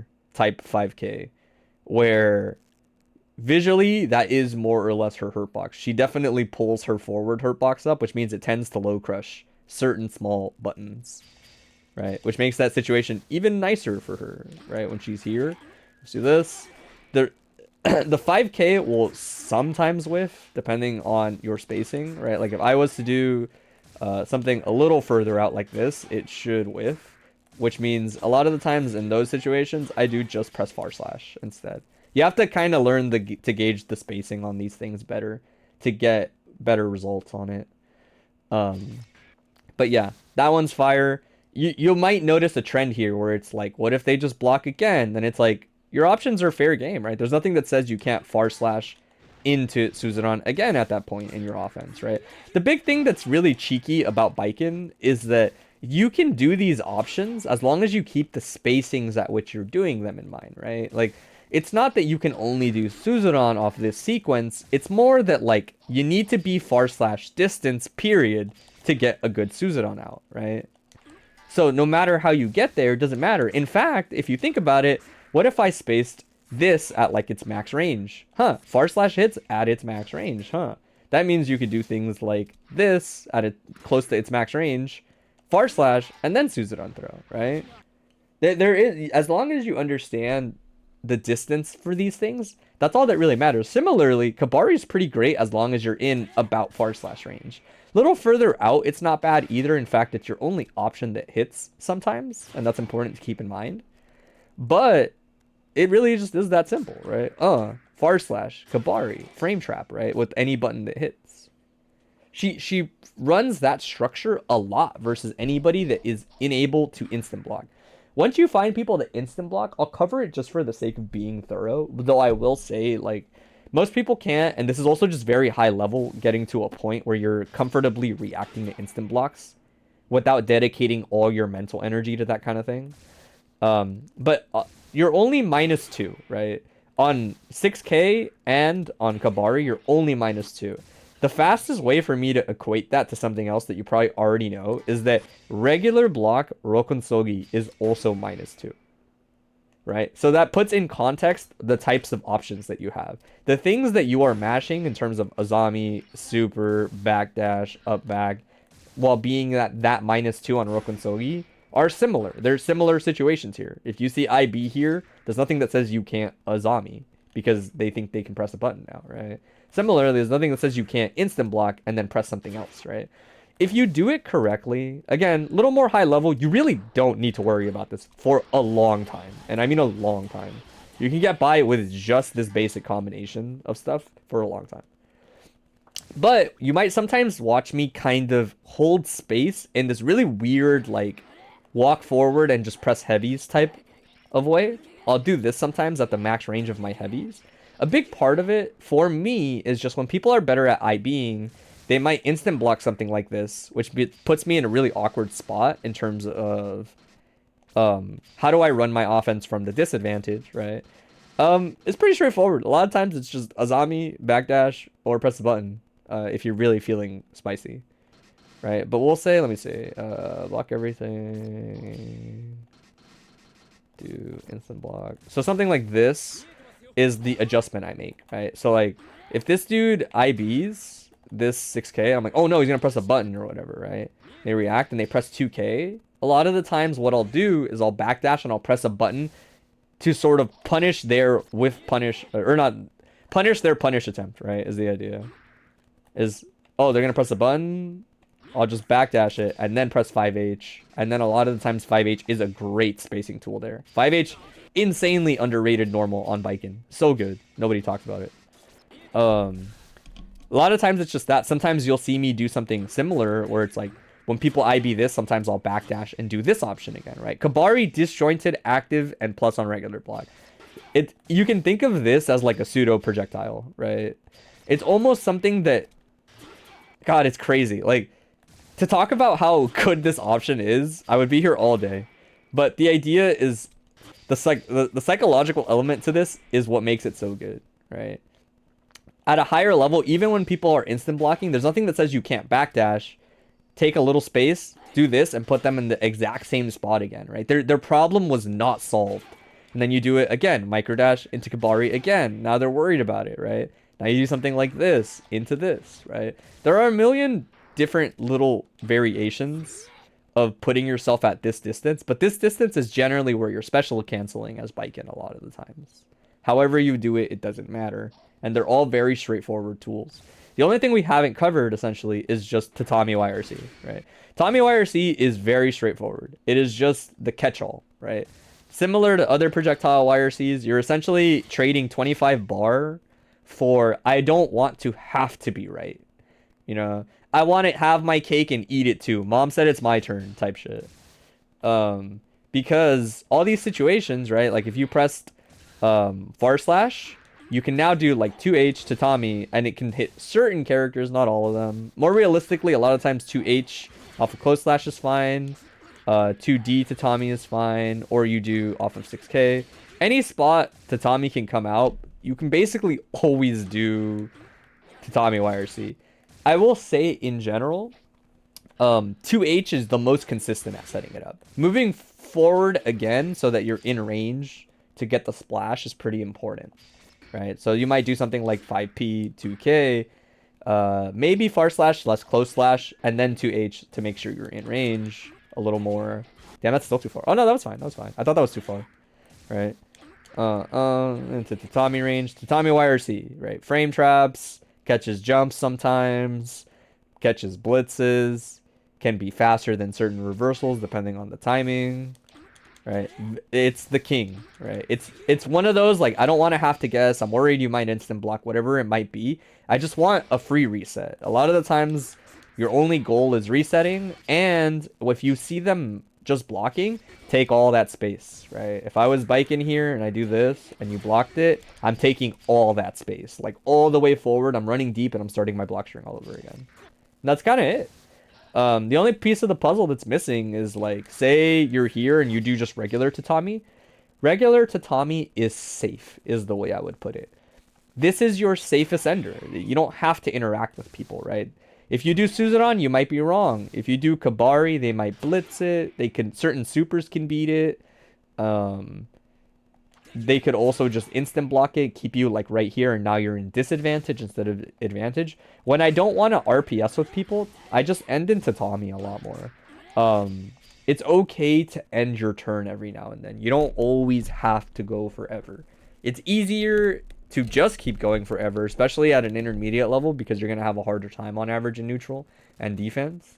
But know that Tatami is just safe. It's -4 on regular block. Like, -4 at this distance is comical. It's nothing. It's like you're big chillin'. If they instant block it, it's -6. It's a bigger deal, but no button in the game is 7 frames and reaching at this distance. So you're still good to just backdash or hold up back or do whatever, right? But in terms of, like, what I'm worried about, I'm worried about if people can instant block. That's basically it. Most people aren't, so it doesn't come up much. If they are good at instant blocking, I play around backdashing, Azamiing in place if they're really predictable and they always press a button. or 6 IB Heian 6H might hit that. I think it doesn't, Joy. I'm almost positive I've like been in that situation, and the travel time makes it so that it doesn't punish, because Heian 6H is fast, but it has travel time on it, like the further out you are, if I'm not mistaken. Trying to think. Yeah, just IBing and playing around that. Other than that, I would say sometimes I worry about jumps too. Tatami YRC is a big thing at catching jumps. Regular Tatami cancel period is good at catching jumps. And if you're really confident, I mean, she has an anti-air claw, right? When you get to the far slash, if you're pretty sure that they're going to jump, you just anti-air claw right around here. New question, what should people be doing after they IB against Baiken? In my opinion, if you instant block versus Baiken, just take the space. Like, or take the space is a weird way to say it. Just be passive, right? Like if I was to do this versus Baiken and get the instant block, oh, that's so long. I would press maybe a fast normal like this and nothing else. Something that will check a zombie, but not put my life at risk by doing a Gatling cancel, right? Like do this and then just 2k and that's it. If she has zombies, they're probably going to pick the follow-up. As long as you're safe, you'll get a punish on a lot of the follow-ups. If she tries to backdash, that's fine. She gave up space anyway, but you didn't commit, so you're resetting towards neutral a little more, right? Basically, just don't commit super hard all the time. Once in a blue moon, commit hard just to show you can do it, but not all the time. But yeah, if people are jumping, Kabari, great at it.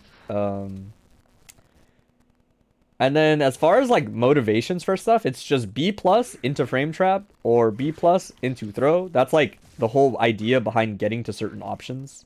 It's just that's why I'm doing them. It's not particularly complicated. Even off of this, I've tick thrown people, but not that frequently. I'm trying to think. I would say that's mostly it. If you find you're using 2H a lot and somebody does jump out of it, you might have to start representing 2D more, either off of 5k or close slash. That way you catch the jump a little more consistently. But yeah, does that give you a better idea on like Baiken offense in terms of running it? I didn't even cover Yozansen, by the way, because Yozansen is straightforward. It's a mix-up, you know. When you have 50 bar, anything that's jump cancelable or anything that returns you to neutral quickly like this is Yozansen game. Like, it's fair game. You can do it whenever. There is no designated, like, this is a great spot. It's like, turns out a 9-frame instant overhead is always good all the time. Yeah, Yozansen is not a thing you need to explain. But did everything else make sense, you know? Is there anything you want me to clarify, maybe?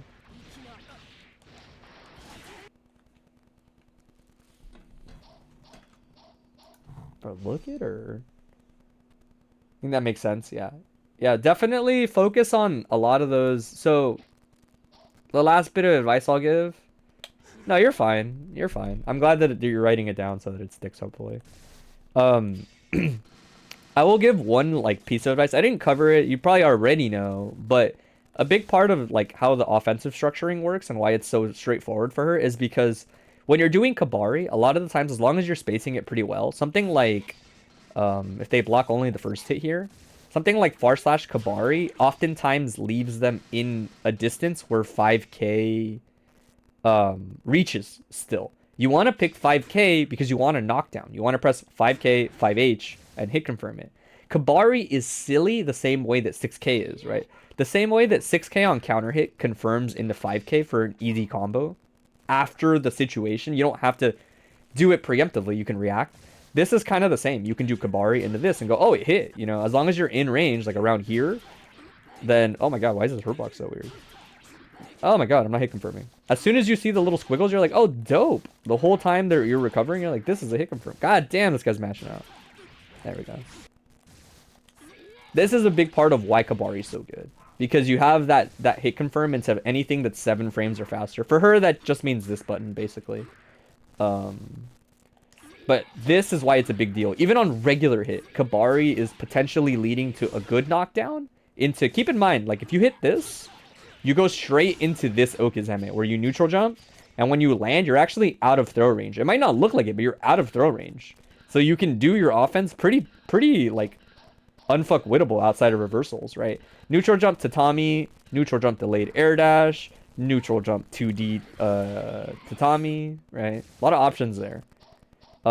Even when you hit it really far out, say that you hit it over here, Kabari hit confirms into this. Always, always, always, always. I think maybe at max range, literally max range, I think is the only range that might not be true.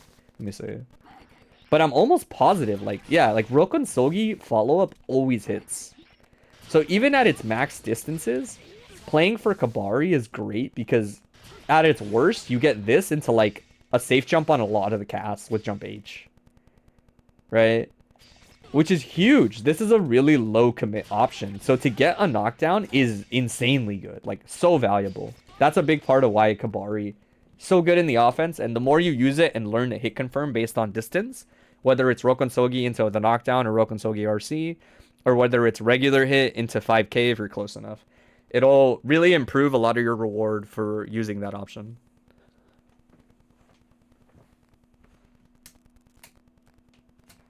Do you guys think she'll let me pet her stomach yet? I don't think she'll let me. Are you sleepy?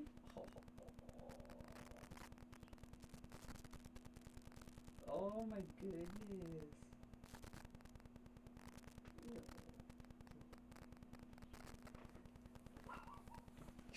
She was not a fan. She was too tired to fight back. She was not a fan. She opened her eyes a little and looked at me when I did it. You could tell. But yeah. That's Baiken offense in a nutshell.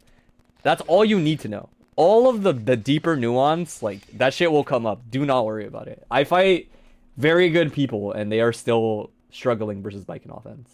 So yeah. Alright. Update the queue. I did not run out of time, by the way. I reset the timer before anybody talks shit.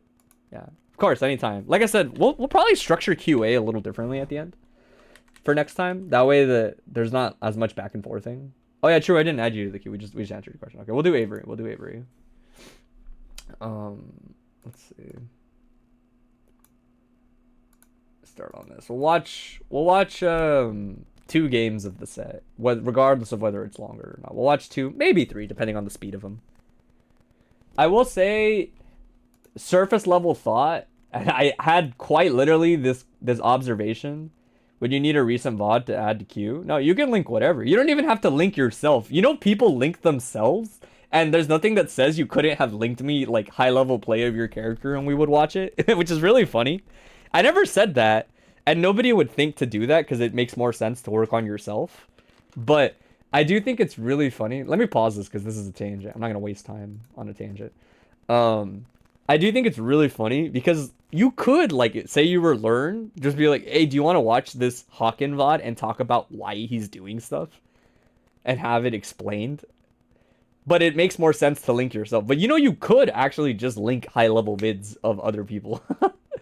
And learn through, like, my POV type of thing. It's a little weird, but there's nothing that says you can't. But to answer your actual question, no, you can link a VOD from whenever. You can link anything and I'll go over it. Not anything. Don't actually link me anything. You gotta bounce and get ready for dinner. Yeah, no problem, man. Thanks for coming through. Feel free to come through for all of them. Madoken Madness.mp4. It depends who Madoken's playing. How crazy he goes. When he plays Hawken, he just walks back and forth. You might start doing that for perspective. I think it's underrated. I think more people should try it. But yes, I talked about this matchup literally yet in the car yesterday with MKJ, and our conclusion was this matchup is bad. The big thing is that you have to be way, way, way more conscious of Elphelt full screen than you do basically anybody else, because shotgun as an option, or not shotgun, sniper as an option is terrifying for Bedman. Alright, bad situation. This is hard to get out of for, like, anybody, let alone Bedman. Good pressure reset. Checking with a lot of shotgun pressure. Nice dash out. Task A. JH is safe. We'll talk about that. I'm going to remember that, because we'll come back to it. In terms of, like, the task, like, the spinner mix.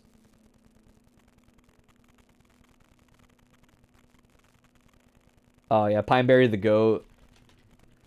Get down, Mrs. President. Nice extension. Ooh, never mind. Big bodies. Oh my god, deer in the headlights. Oh my god, deer in the headlights. I've been there. That shit's scary. That shit's just scary.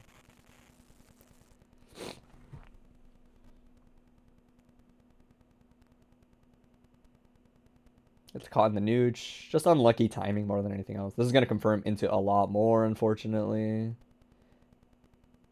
Does jab is interesting. Just keeping it like a true block string.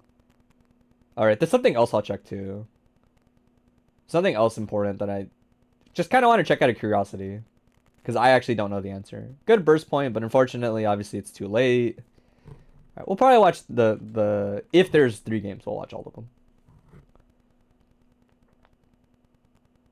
Oh my god. We were also at the local yesterday talking about how it's like, man, people are fucked up. Like, everyone just hates Elphelt players. Everyone acts like they're the scum of the earth. You know, like, it's all nice and cool till the Elphelt player walks in the room type stuff. And I was talking about it, and I was like, yeah, you know, like, people go a little ham sometimes. People are a little too excessive, or they'll make jokes that they shouldn't. But I'm like, it's all cool till we press / exactly. But it is moments like this where I'm like, yeah, this is kind of why people get mad. Like, things like this / anti-airing are like, you have to understand, this is going to upset people, you know? Yes, this / anti-air has been happening for over 10 years, so it is a little bit like, get over it. But it is also going to hurt every time, no matter how many times you've seen it. Bye, Marioki. Nah, opts to save it. It's a lucky mash. You're not a good person, it's chill. Okay, so normally this zoning is fine. I was about to say, except shotgun is going to mess up a lot of this. It's going to be very hard to get around the shotgun stuff. Alright. Last VOD was from 2 years ago. Hot dang. I mean, we can still watch it, but yeah, that sounds a little dated. I'll put it here and we'll add you to the queue.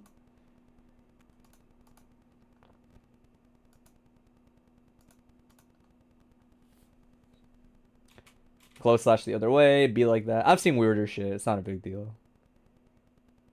Okay, I like the space taking there. I think probably so.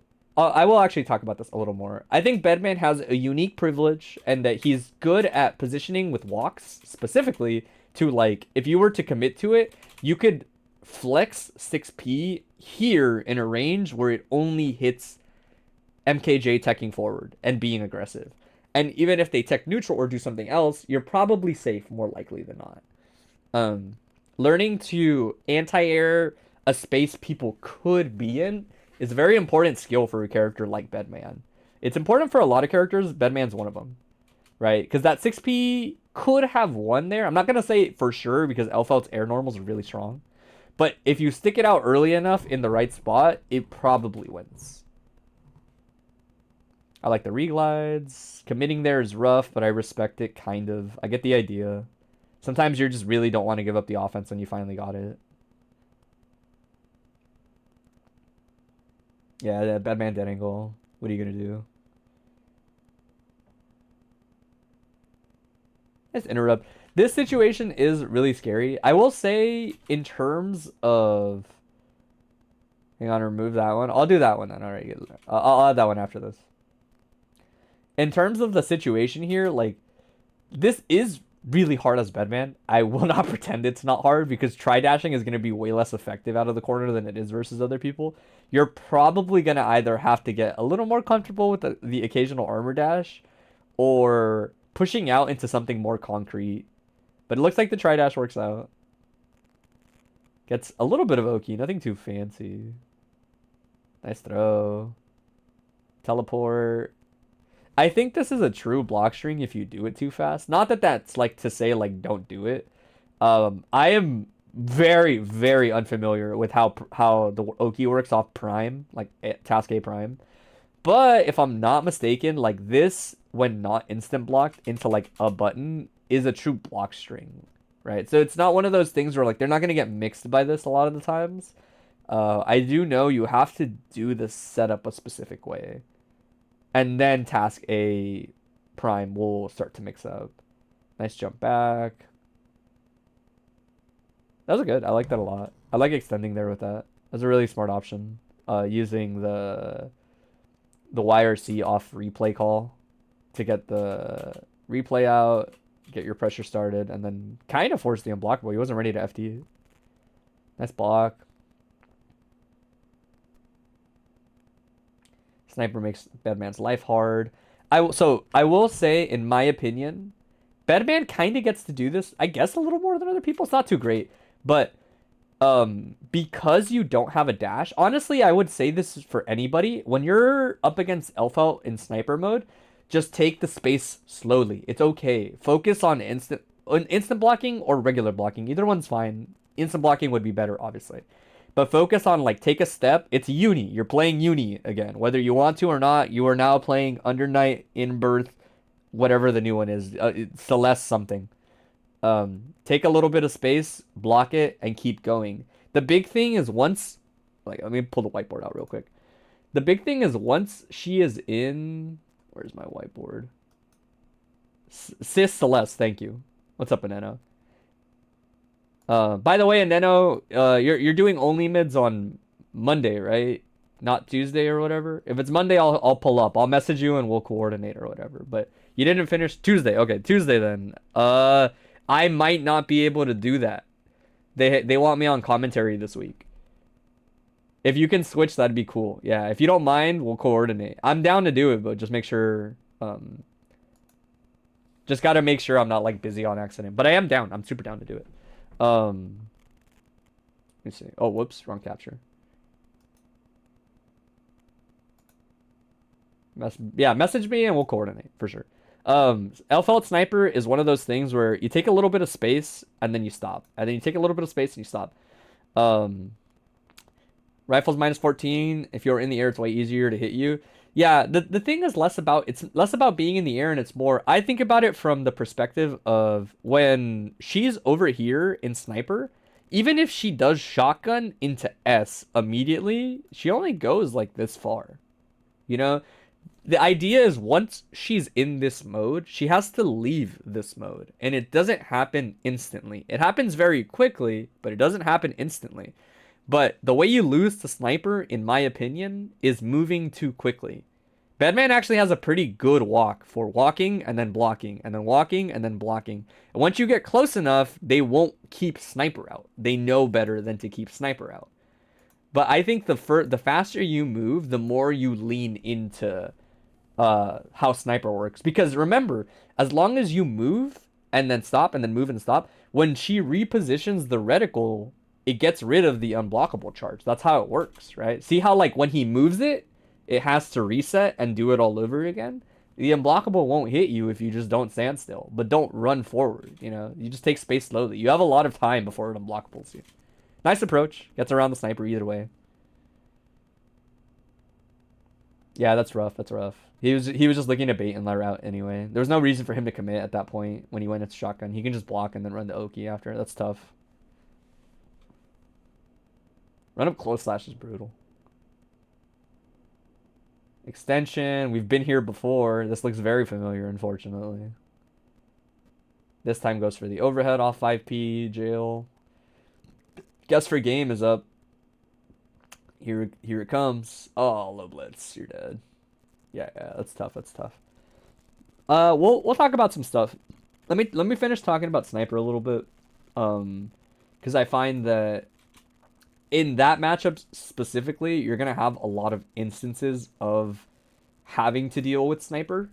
So learning to be comfortable around it is a pretty big deal. Especially for Bedman. Right? Some people care less about it than others. Oh, whoops, I didn't realize I was doing Baiken stuff, so I switched my input device. She cares about it, or he has to care about it more than other people. Some people care less about Sniper. It turns out when you have a down input and you can teleport anywhere on the screen, Sniper's a lot less effective versus you. But because you don't have a down input or a teleport input on a ball, or you don't have anything along those lines, you're gonna have to tough it out like the rest of us. Like even Baiken, for as ignorant as she is, for the most part still respects Sniper a lot in neutral, which is pretty funny. No, please. Exert. I'm only hot switching so many times, I promise. If it's gonna be stubborn about it, I'll just do it on my controller. It's not a big deal. I'm just stubborn. Let me keep the timer open on the side to make sure I don't lose track of time. Oh, bless. Sniper YRC can even catch teleporting. Oh yeah, YRC anything catches like anything. Where's my Bedman at? There he is. There he is. Vanilla. Yeah, YRC kind of the GOAT. Turns out there's so many situations in the game where it's like, yeah, you can do that, but not if they YRC. What do I do when they YRC? Well, I guess you gotta hold that. Yeah, true. Just YRC back. Teleport YRC back. So I'll talk about it. So like this thing, look at how long the reticle takes. This is a clean, like, look at that. You know? Dude, that's pretty funny. See, like, she takes a bit. She takes about a second for her to get the unblockable timing on Sniper. When she can't, remember, she can't move it. She touches it, it resets. See? So when she's in this mode, a lot of the times what I will do is I will just, as whoever I am. Again, Bedman's actually surprisingly good at this. I guess the thing that sucks is that you lose space with your crawl, which actually is kind of annoying. Because a lot of the times I will take space, block, take space, block, take space, block. Just like uni players, bro. Take space, block, take space, block. Like, you'll close the gap faster than other people. But the idea is that every time you move a little bit, you want to block. Just to make it so that they can't react to you moving and shoot. It won't ever work, right? You'll close distances faster than you think doing this, right? The big thing is a lot of times you want your timing to be kind of something like this, where you'll move and then you'll block. And in a perfect world, if you hit the IB, you're living. Because the more of those you IB, you're just getting little bits of tension pulse for free, right? And you have to get around here for shotgun H to start, or shotgun S to start being a problem, right? Your goal to me is never to, like, this is true for everybody in my opinion. Like if you're struggling with snipers, especially if they're a god and they can hit the fast reload, then you take space really slowly and you want to get to about here, because only a psychopath is going to stay in sniper mode at this distance, right? This is a bad idea now. So once you get about this close, chances are they will exit sniper mode into either roll or into shotgun stance. And the thing is I'm almost positive, I'm not 100%, but sniper into roll is just low profile, if I'm not mistaken. It's only gonna get the invincibility from shotgun stance specifically, I'm pretty sure. Don't quote me on that. I know if you roll from neutral, it's just like low profile. But I actually have no idea if sniper has invincibility. I don't think it does. I'm almost positive that this doesn't. Right? Let me see. Yeah. Only sniper has it, right? So once you get to this distance, you kind of know. I don't have the mod set up. I'll do it for next time. I forgot the local was yesterday, and when I got home, I didn't really want to set it up. And I woke up a little late today. Raw 2368, I'm pretty sure from sniper has no inbolt. Yeah, exactly. I think, again, it's just low profile, where I think you'll go under maybe like certain pokes. Even that, I'm not too sure about. But my point is, take space slow, get to here. Get to here, and now it's like, even as Bedman actually, because 2H is an option. So it's kind of interesting. Not everybody has an option here. But more likely than not, they'll probably start going into shotgun, and you just have to be ready for whatever you normally do versus shotgun, right? Hotashi is the rare Elphelt that rolls out a sniper, and you always forget about it. Yeah, he does a lot of rolling. The other thing I'll talk about is anytime you're in scrambles, anytime you're in a situation where, say you hit something like, jumps in, and you do this, and you guys scramble, there is sort of, this is actually perfect. We'll show this. So this trade, right, there's a couple different things that can happen off of this trade, like patterns in terms of teching. This is true for anybody that plays a character with like a really good hitbox 6p. If you got a real good hitbox on your 6p, it's really important to understand as any of those characters. Teching neutral, look at where Elphelt is, right? She kind of just follows her normal trajectory. Teching back, let me see if I can get it.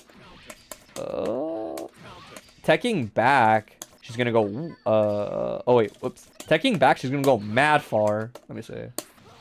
Ideally, I want this to trade, because trading is a good example, right? So she techs back, she goes super far back, right?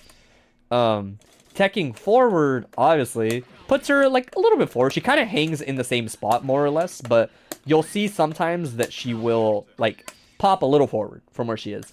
The key here as a character like Bedman is only anti-air tech forward. Only anti-air tech forward. In my opinion, don't worry about the other options. They're not as important as teching forward, right? So in this situation, I will actually only tech this spot, right? You find the timing, you only stick your anti-air out kind of preemptively in this space, right? I'm going to set it to random tech, and we'll see if I can get it in any of these situations, right? The big thing is, at this distance, she might be one of the only characters. To be fair, she might still get it. Like 5H might be a punish if they tech and press 5H, but that's Elphelt. Elphelt is very unique and very privileged among the cast, right? A lot of the times people do not have a good option when they're teching neutral like this, or definitely not tech back, but teching neutral, they still can't really punish this before you recover and block a lot of the times, right? The key here is Bedman is mostly concerned with controlling situations. You don't want scrambles, right? So you're most worried about the worst case situation, which is, in my opinion, tech forward, right? Tech forward is the greediest option. Teching back here, if you notice, loses me nothing. In fact, in some matchups, that's fine. I want space as Bedman, right? I want, like, this is not one of them, but in general, space is really good for me. It facilitates my game plan probably more than my opponent's, right? So if you think about it from the potential outcomes, tech back, I get space, that's good for me. Tech neutral, some characters might punish, but it's character to character. If you find that they start to have punishes, then maybe you do this a little less. But like if I teched here neutral as Baiken, none of my buttons reach and get a punish. None of them should. Even 2H, I believe, is too slow. Bedman 6P is a little dicey because it's got quite a bit of recovery, but it's not the worst. It's okay, right? And then again, the really big one is if I was to worry about teching back or teching neutral here. Oh, I didn't even know Ray was streaming. Thanks, man. What's up? If I was to worry about like, oh man, what if they tech back or what if they tech neutral or whatever, and I do say something like this. Oh, see if I can get it. Now I put myself in a really awkward spot. Right, my anti-air probably isn't going to work. Like 5P might come out and help me out, but there's also a good chance their tech button might just hit me now, right? If I committed really hard on one of the other options, which we agreed is like none of those are really that big of a problem, this situation does not feel good. Would I have caught neutral tech? Yeah, I would have caught neutral tech. Would I have caught back tech? Maybe, but the idea is the one you're actually worried about is the one that puts you in the worst situation when you're wrong, which is forward tech. So in these situations, put your anti-air out. Just like that, basically. Right where they would fall into it.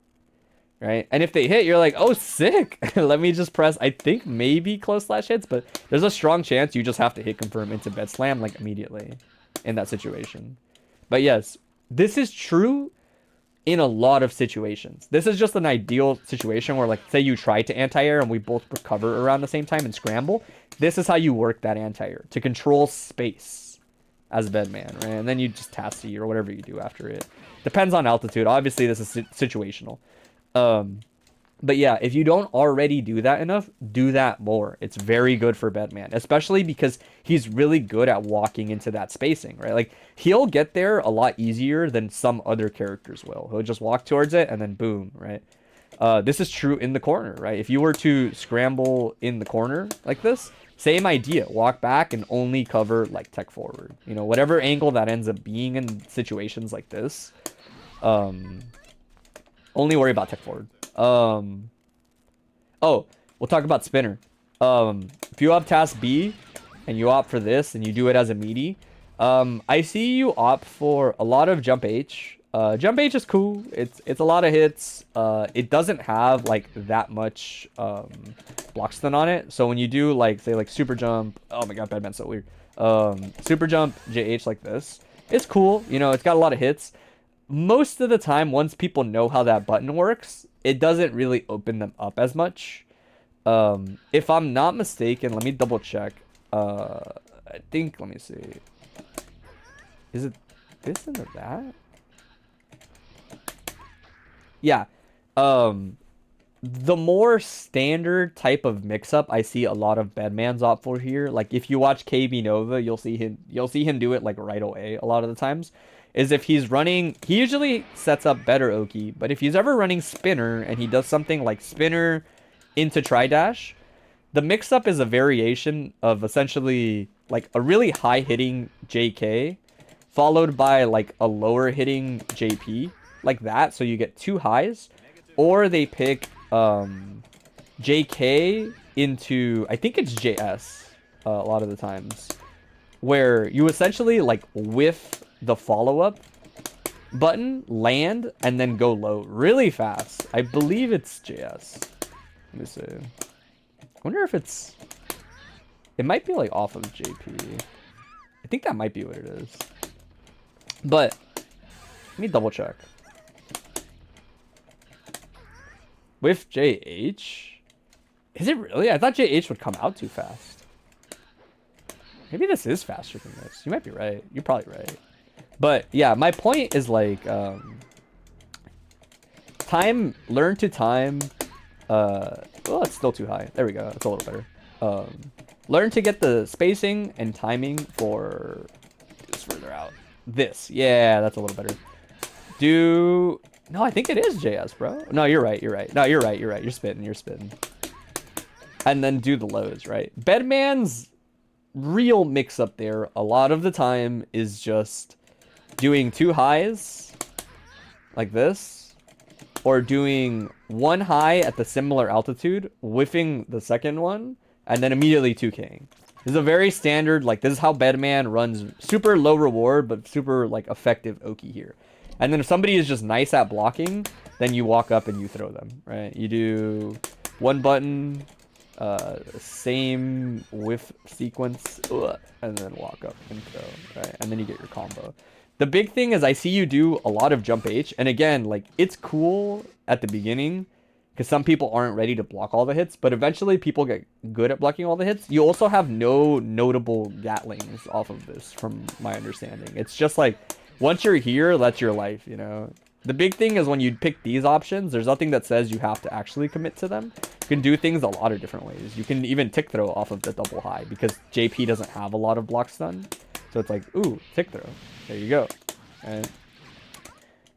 I see you get plenty of task B ender, jump, replay call, and then do the Oki, but I frequently see you pick JH, which is kind of like sacrificing a lot of your advantage there. This is supposed to be a moment where you're gonna mix your opponent just a little bit. Nothing crazy, it's no instant overhead JD, but this is something that this alone would help you open up people a lot more. And then the beauty of it is you hit, you just spin her again. Like, just spin her again, right? You're winning interactions, building a little meter, winning interaction, building a little meter, etc., right? But even the pushback on JH isn't, like, super hot, honestly. Like, you end up quite far compared to, like, if I did super jump JP or K, I'm, like, right here. You know, I'm not back here. I'm, like, right here. I'm a step away from throws. And then the really nice thing is, like, honestly, if you just build enough respect, throw is, like, decently rewarding for Bedman. Getting that task C out is pretty nice mid combo. But definitely work on corner Oki specifically. You can do it mid screen too, and it's still solid, but it's way more solid in the corner. And then in a perfect world, if you wash, rinse, repeated somebody enough, then you can do the nasty. You can do the super nasty, which is just do any hit. Doesn't really matter which one you do. And then immediate JD, right? JD, RC, try dash down, right? Once you hit that 50 bar threshold as Bedman, you get one chance, one opportunity to lose yourself in the moment. You know how it is. Other than that, I didn't notice anything too big. I would say, like, working on Oki will get you pretty far for a while. Working on your 6Ps will definitely help too. Working on 6Ping only, like, really greedy, like, gremlin-y, like, oh, I'm gonna tech forward and he's not gonna be ready, you know? Like, any situation like that, people are foaming at the mouth, and if you call them out, Bedman's really good at it. Bedman needs 50 bar to convert off his instant overhead. He needs 50 bar to do this, or there are really, really specific setups involving task C, if I'm not mistaken. Yeah, exactly. It's hard to convert task C. A lot of times you need a specific setup, but you can get yourself in a situation where you can convert meterless off of it using the replay on task C. It's very hard to do. It's like hard to set up, and it's actually less rewarding if I'm not mistaken. Like even when you use bed slam, it's not as much damage as you'd think. It's just that you didn't have to use meter, which is really nice.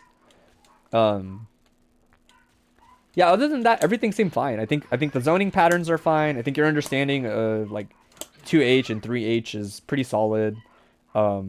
If you're a KB Nova fan, you could always use a little bit more of this in your game plan. KB Nova's really good at understanding that at certain ranges, maybe not in this matchup necessarily, but in certain ranges around people's poke ranges like this, you can sometimes dodge a poke if you understand when it's probably going to happen, and then try dash exactly around it, like around that timing, you know? Similarly, when people are running their offense, when he's in disadvantage, a lot of the times he will super jump JS a lot of the times, just to dodge whatever they're throwing out and place something in front of him on the way down, just to get some space and respect.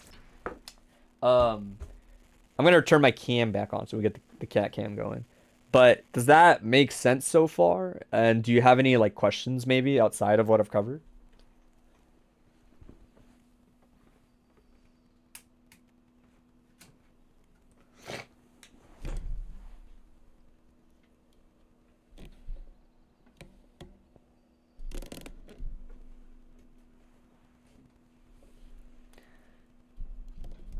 That's basically you were going to ask about already. Sniper and corner Oki. Yeah, that's about it, I would say. Bedman is a little bit of a just do good Oki character sometimes. It's a shame that he doesn't get more off of being right on average, but he does have the ability to run like pretty good mix. I wonder if it's this one.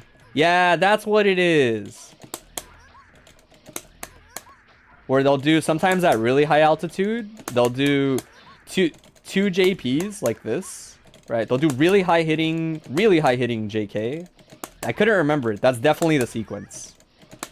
It's high, damn, this is annoying, this setup. High hitting JK into two 2Ps or two JPs or one JP with JH and then go low. That's the one that they do. That's the sequence. Yeah, that was like, I can't remember for the life of me. That's the one when you're like really high up. It's two JPs or, oh, damn, this is really like tricky to set up. Definitely is like a takes practice kind of thing. Yeah, you just have to do it from really high up. Wow. Look at me, Bedman player in the making. Hey, what's up, Triton? Yeah, this is a little funky, but you can get a feel for it. It doesn't take too long. I might practice that out of curiosity, but not because I would actually ever play Bedman.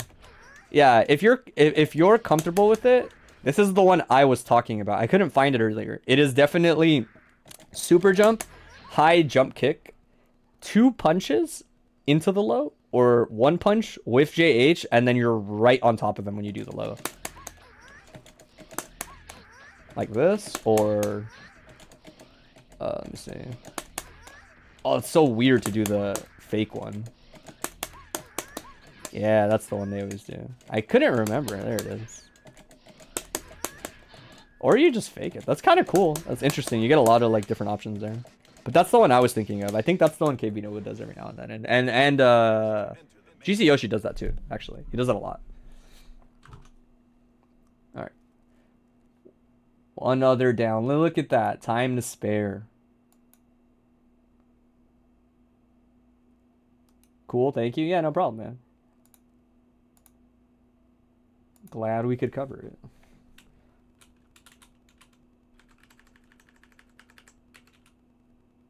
All right, we're chipping away at it. We should probably be fine. I might take like one more person, but so where's Apollo? Talking mad shit. Like this isn't like the 4th person I'm on already, and I started late. That's crazy.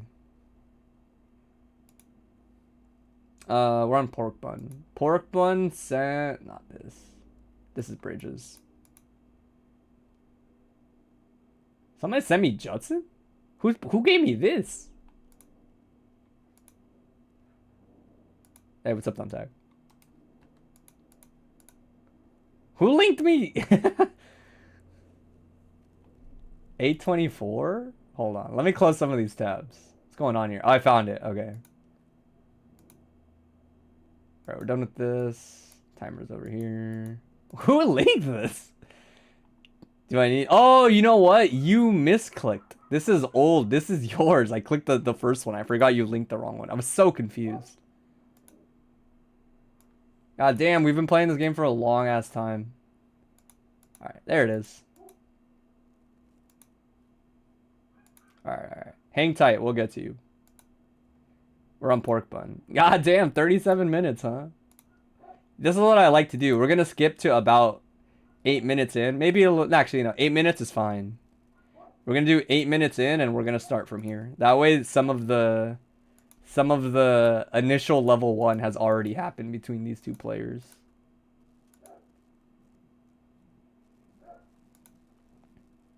That yours was final. I saw January one.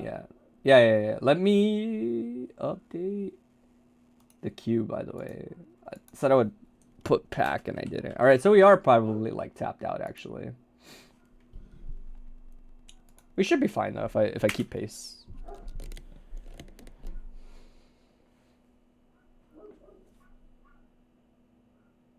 All right. I will say initial thoughts on the matchup are like, I think if you give up space, it's not that big a deal. Oh, I see what you're saying. 824. Damn, I'm godlike. I did guess it right then. Raven to me is the kind of character where when he pushes you into this distance, I'll say this at the beginning before we like really watch some of the matches. This distance for Raven is often not as bad as people think. This is a really good distance for Raven to immediately dash forward through normals. That's how he's designed. He pushes himself into a range where, yeah, he's minus. Yeah, if he had a conventional run, you would stuff him moving forward, but he doesn't have that. So a lot of the times, this is a range I'm not too keen on staying in versus Raven. Either closer or farther, one or the other. That's true for like a lot of matchups versus him. Depends what my tools are, but in general, I know this range is pretty good for Raven.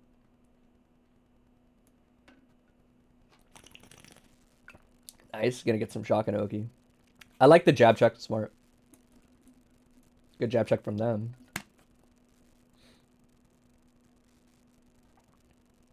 Wow, that missed. That's crazy. What a hurt box distortion. Gonna get the safe jump. Damn, some characters got it all, but checks with staggers. That's pretty good pressure. Scary burst, you know. Sometimes you just panic. You don't know what you're doing. Damn. Some people just have it all. You just get that shit off a dead angle. Nice, goes low. This one's tricky. Like, this situation for Raven is pretty solid versus a lot of lightweights. It's one of those where you can be right, but Raven can also be right. And if Raven was right and you were wrong, there's nothing you can do about it. That's like how it works. You're dying a slow death. This takes a long time. But from this situation, it is either like hold glide and you'll catch backdash for free. I think even the JH safe jump often catches backdashes. Or with a normal something like this and then go low. Obviously you could throw the low, but highs wouldn't lose, etc, etc, etc, right? Basically, Raven can cover various options there, but not everything. But he can cover various options. Drop down 5D hits.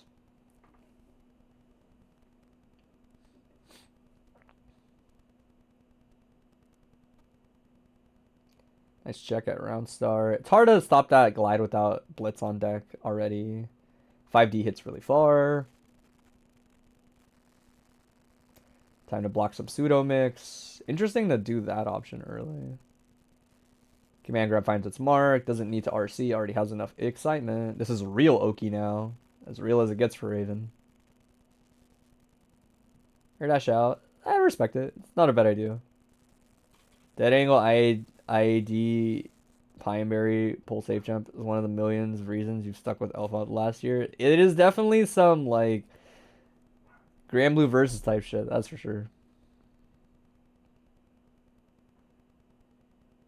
Yeah, a little too close, gets thrown. Slow down just kind of guarantees that you're going to get thrown unless you throw yourself in that situation first.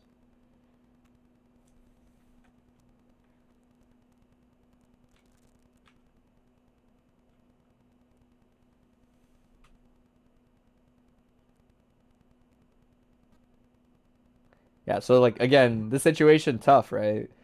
This button right here, I don't know if Wobblob is opting for it, but you can option select there to catch backdash too. She doesn't have any resources you're worried about, so there's no reason not to. And it's gonna safe jump, and it's gonna do like a lot of others. Well, actually, that might not safe jump at that altitude. Mix, tick throw. Gonna get the extension with the cancel. This is a lot of excitement now.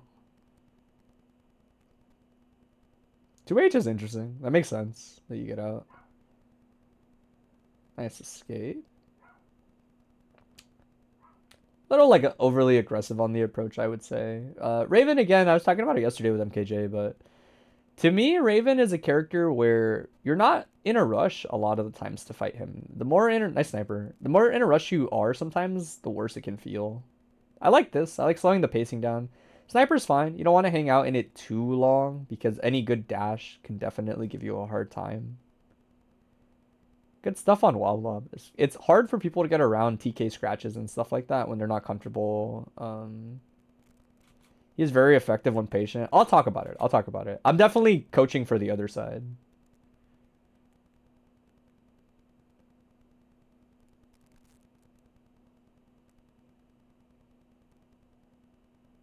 Nice block on the pseudo mix. Yeah, the classic.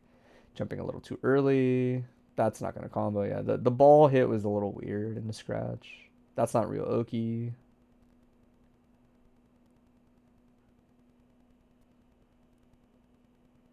Pine toss? There it is. Guaranteed. Nice interrupt. All right. Watch one more because these are going a little fast.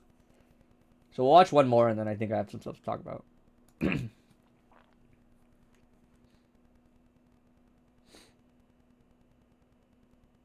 Oh, of course. That's the. Of course, I got hit with the BRB. The moment I said, "Let's watch one more." Sure, why not?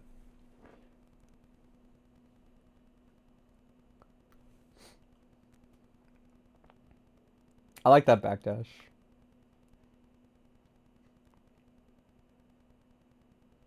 Yeah, so this is the exact reason why Sniper is a little dicey. It's not that it's bad, it's just there are a lot of moments where the shot will whiff and Raven will dash into the punish. That's why you got to be mindful about it. So this is the situation I was talking about. I guess this whiffs longer than I thought. Here you should have been able to get your own throw as a punish. Another Raven using the OS. I didn't look like the OS when I saw it, but you might be right. I could have sworn that was like 5k in a jump cancel, but maybe you're right. Oh, no, you're right. That's the OS.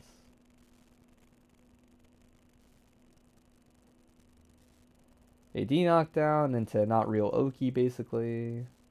I love that blitz. Such a good blitz. We'll talk about the situation after, too.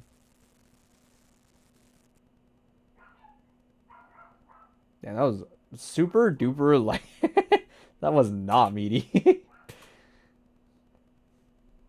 But yeah, 2H definitely getting called out a lot more at this point.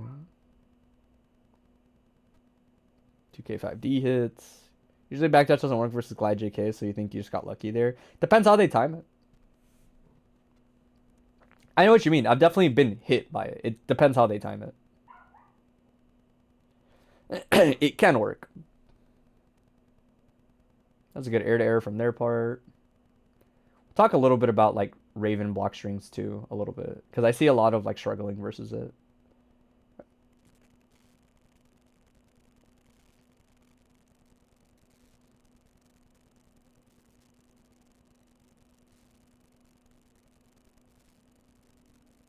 Burst safe, yeah. No point bursting at that point. It's super duper safe for Raven. I'm not saying like, oh, don't burst. I'm saying like there's nothing you can do from that point on. It's out of your control. All right. Yeah, I think I got a good bit out of that. Let's pull up talk about it a little bit. Who should I be? Who should I be? I should be Elphelt. We're gonna talk about block strings, and we're gonna talk about a little bit of neutral.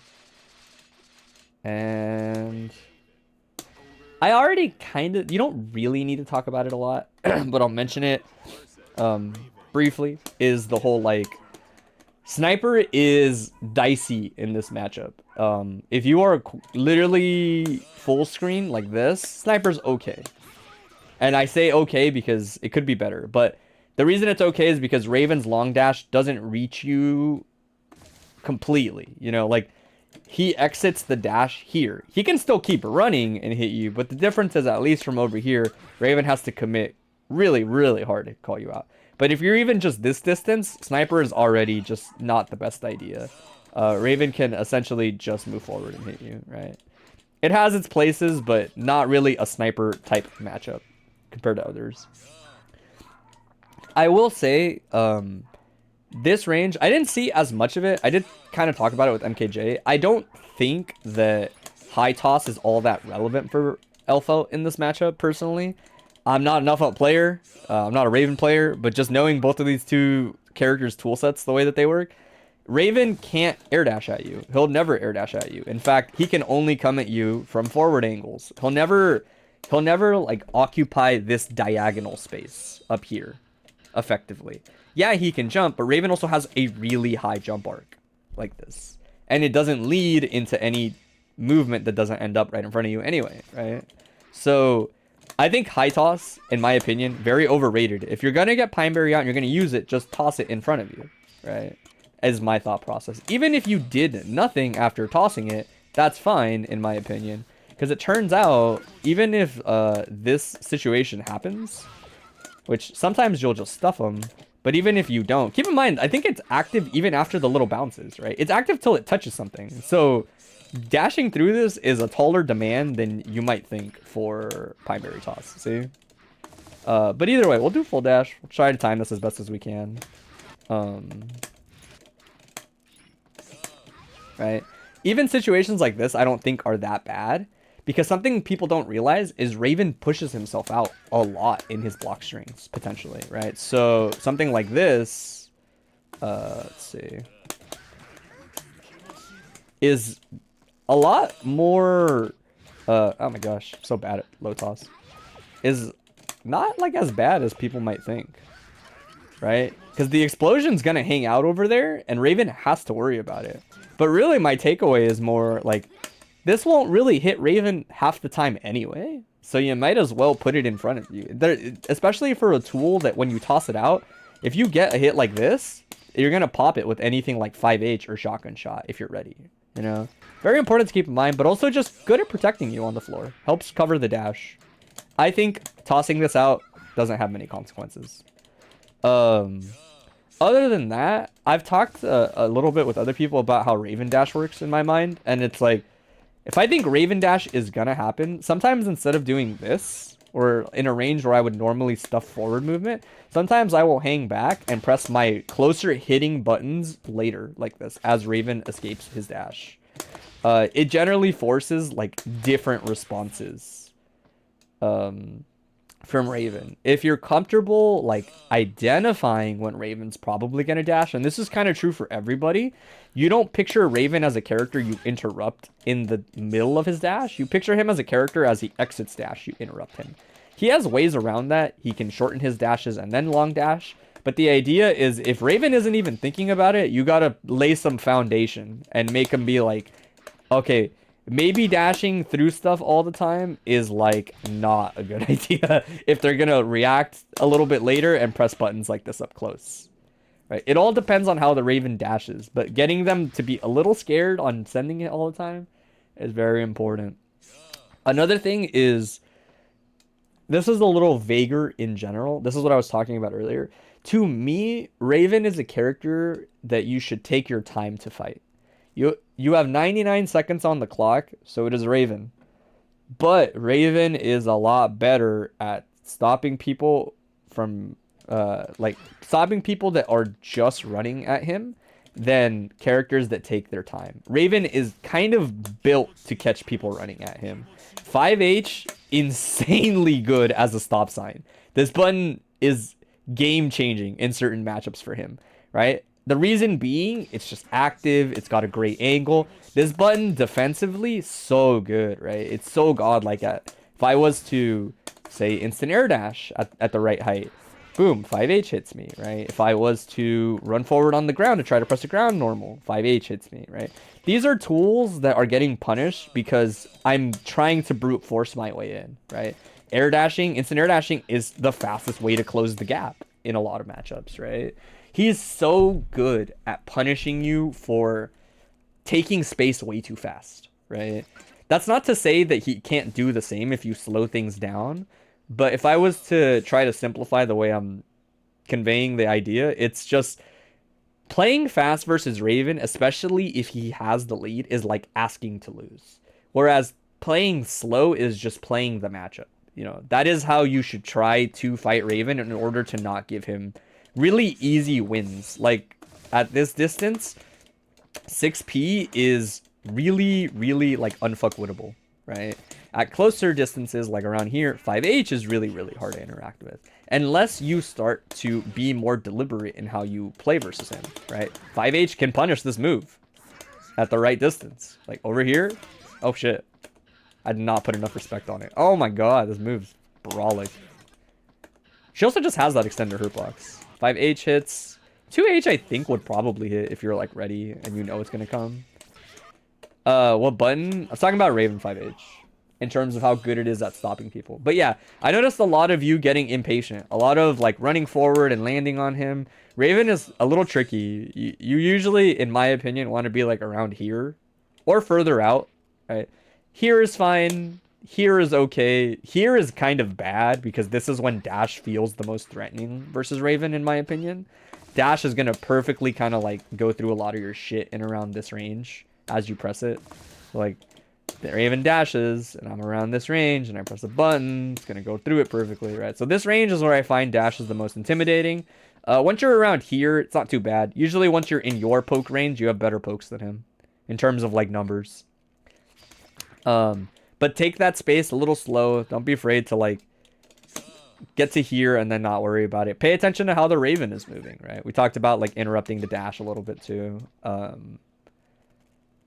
I would say that is really vague, but important to keep in mind. If you are running in, you will probably die to Raven. Slow it down, whatever that means to you, you know? Whatever you normally do when you slow things down.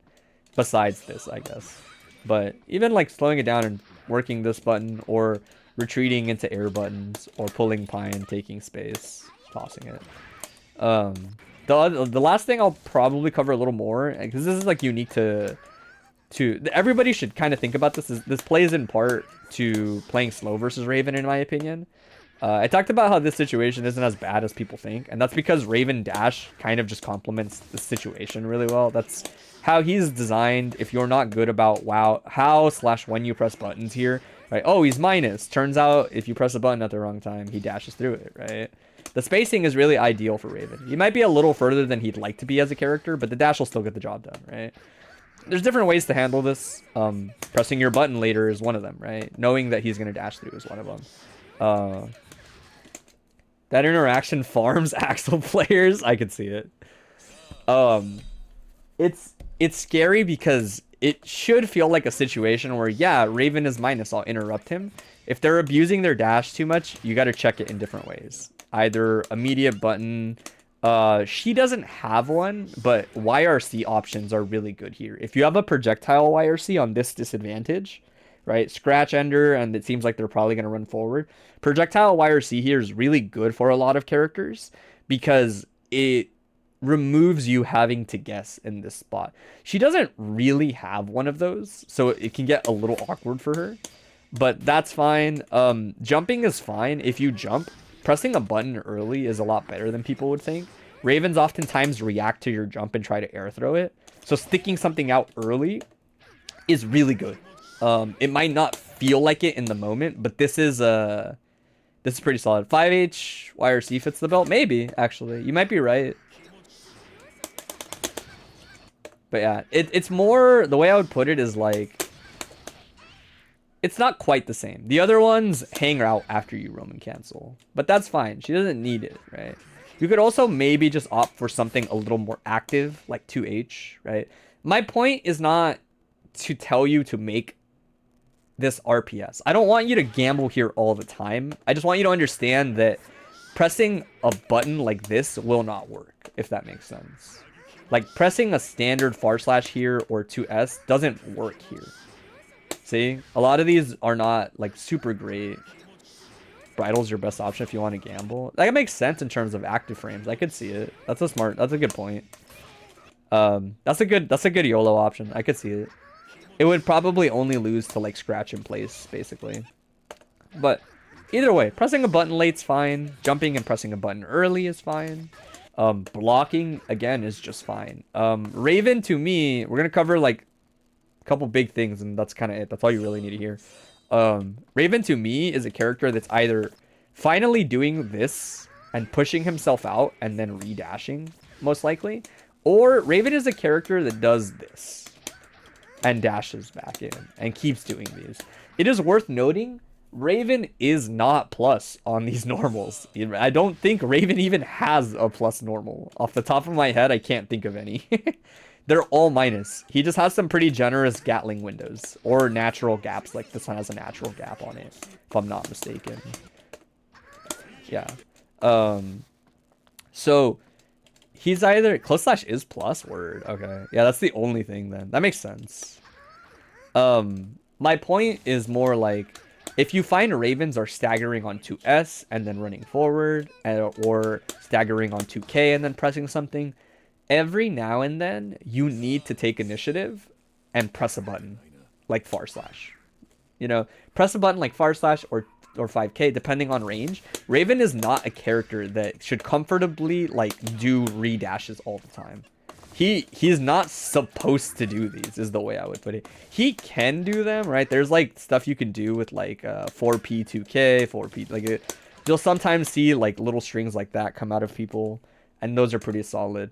He can delay some of his offense, but Raven should feel like he should push himself out some more. He shouldn't get to read by all the time like this.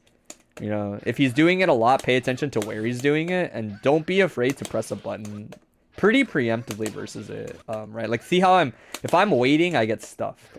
He recovers very fast on a lot of these things.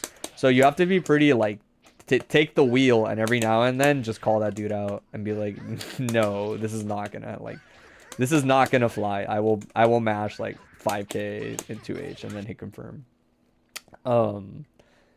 It's important to do that every now and then, especially because Raven doesn't kill you very fast anyway. So it's okay to be wrong a handful of times.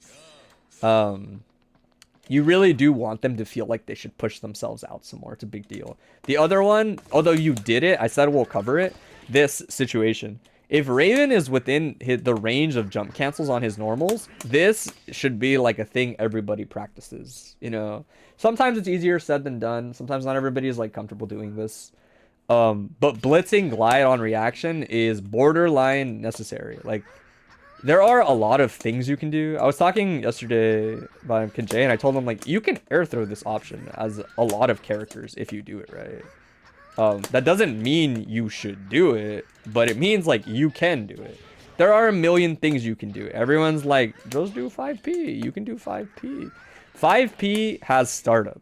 That sounds silly to say. Of course it does. But my point is you're already struggling to react to so many other things. The last thing you need is to dedicate a lot of mental energy to make sure that you're getting the best punish. If you're really confident they're going to do it, yeah, 5P is the best punish to throw out, right?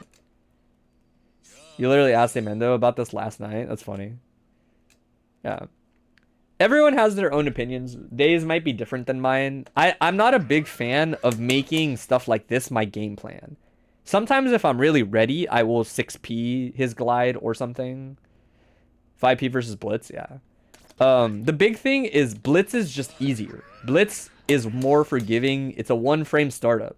So you can react a couple frames later. That sounds silly to say, but sometimes that's all that you need. Right? It's a lot easier to do this than it is to jab. Jab, save it for when you're feeling yourself. The big thing is if Raven does something like this, and you do get the blitz, I usually tell people to take a step back and space a normal, right? The first time, I think it's like, just feel it out, you know? There's nothing that says you can't do this a lot of the times. And then if they blitz, you just get a free punish. If this dude wants to blitz back like this, then you just get a free punish. You know, obviously nobody's reacting quite that fast. It's still too fast. Should be fine. Oh damn, my bro, dude, this guy's up there. That's such a bad spot to be in.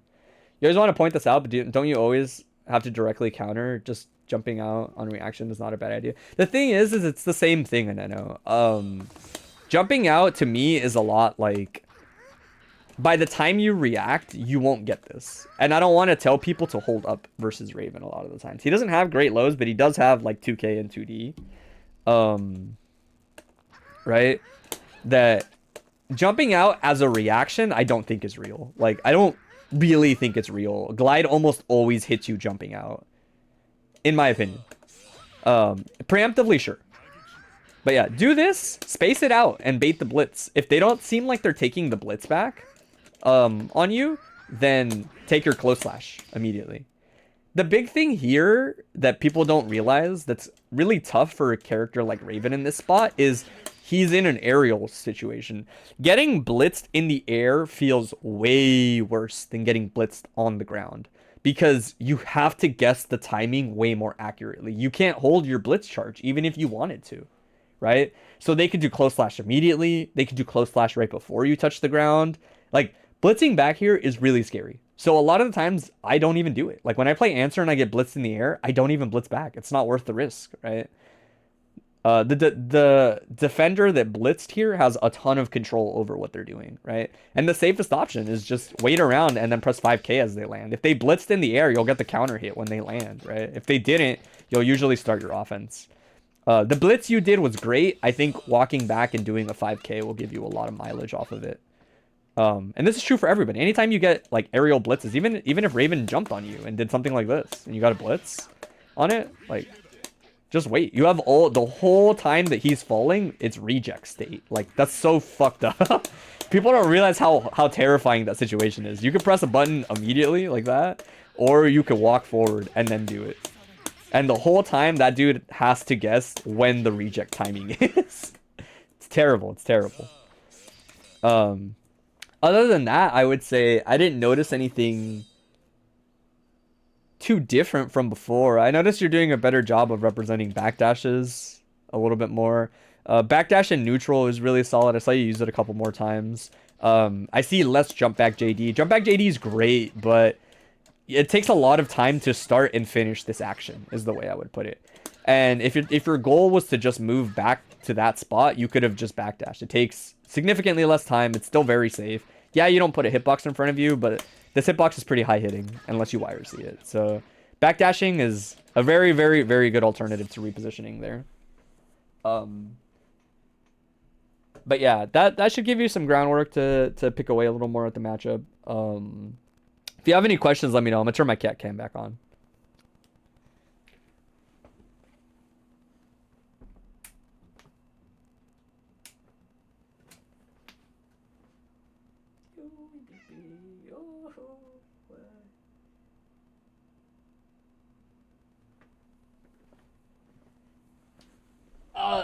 This camera's old and it has a timer on it that times out after a while. I've never really looked into like changing it, but that's kind of why it does that. All right. All right. Seems like we're good. It seems like we're good. On to the next. The ball keeps rolling. The ball keeps rolling. Oh my god. Okay, maybe not this song. I've heard this song so much. It's a banger, though. Let's skip ahead. Alright. Thanks so much. Thanks for stopping by. I hope some of that helps. Alright, we're getting there. We'll probably finish pretty close on time. Only real question is if there's some defensive habit versus glide beyond vibes. If there's some defensive habit. What do you mean when you say defensive habit? Let me start setting up this one. Oh, I forgot. I have cindervision's thing in my DMs. I was wondering where it is. I got it.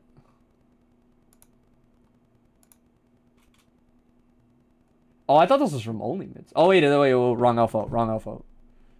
Or wrong Raven. Wait, where'd the Only Mids one go? Let me go back and open it up. Oh, TY.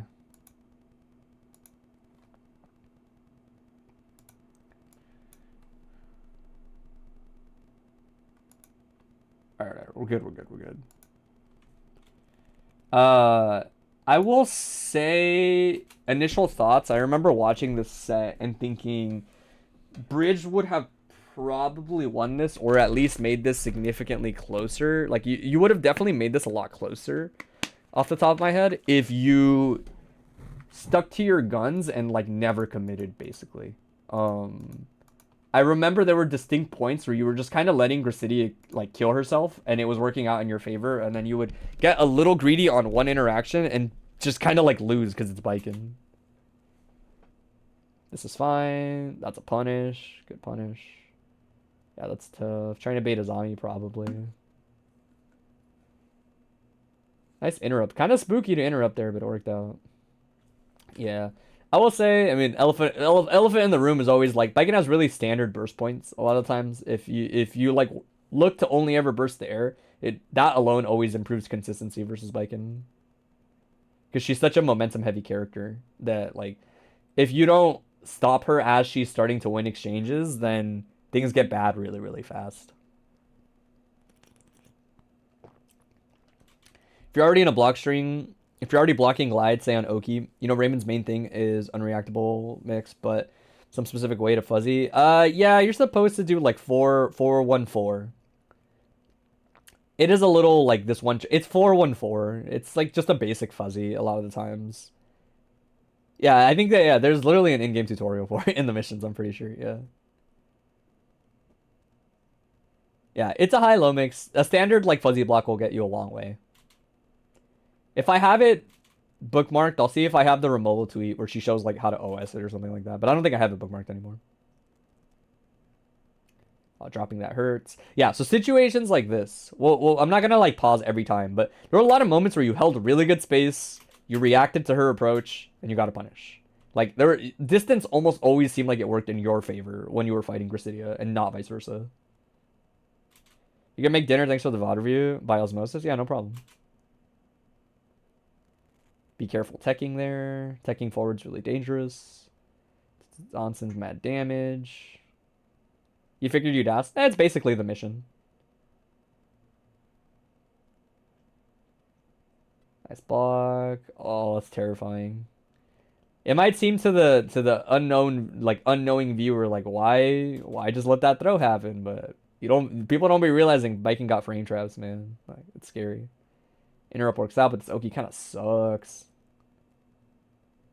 And 6p for the round. That's tough. I remember seeing this and thinking, like, there is no right answer here as Raven. This shit is just hard. Doesn't matter, right? Like, either she's zombieing, or she's not, or she's 6ping, or she's not. Like, there is no right or wrong here. You just kind of have to be right. If you J2K and they zombie, you're dead. if you tried to wait and go low and they like 6p'd and you get hit, you're dead. We'll watch, I think this was... Nah, we won't watch the whole set. It's gonna take too long. We'll still watch, like, 3 games of it, though. Use it on Throw the Goat. We'll talk a little bit about Tatami Oki. Only to mention one thing defensively. Nobody ever tries versus it. Reset. She messes up the reset. This is spooky. Nice low. Okay. This is subtle. I don't think it's like a super big deal. I do mention this a lot just to people in general, is like, especially around the intermediate level. The fact that she bursted JS here tells me that if you pick JP, it would have probably baited the burst, just like based on the difference in frame data. Don't be afraid to keep chump checking people, even if it means worse Oki or worse whatever. Please chump check people more. Like, if you have burst safe routes as anybody, like, practice them and get comfortable with them, and you'll get a lot of free mileage. Yeah, people got to earn respect, and it takes a really long time for people to earn the respect needed for it's like, yeah, I'm gonna do the right combo. I'm not gonna bait your burst anymore, kind of thing. Nice pickup. Baiken doesn't care that much. So there, Peter does like a really fancy OS here. I'll talk about it more in depth when we like finish looking at these matches, but running Oki, projectile Oki specifically versus Baiken is different, obviously. Jump check is it means like exactly what it sounds like. You're essentially checking somebody's execution or awareness or knowledge, right? It's something that's not that complicated when you actually know the answer or response, but without that information, you're just at a loss. But yeah, we'll talk about this Oki more. I will say trying to attempt the mix-up is probably never like a great idea. Yeah, a little late on the low, which means the throw OS looked like it was too early. Funny, just a funny coincidence, really. Raw glide is wild. You're different. I would never versus Baiken. Yeah, I was about to say, make sure you don't like. Baiken is, if I'm not mistaken, 6 frames of landing recovery, which is not a lot. The whole point of this move is you're supposed to set up your punish as she lands like this, but the button should be coming out like already, you know? It's one of those, you got to be ready for it, but if you had a dash up, it's not a punish anymore, unfortunately. Yeah, moment of hesitation for sure. Gets tech on the reset. I remember seeing that and being like, true, it'd be like that. Was that probably 2P? Oh, 2H, it looked like. Missed super input, most likely.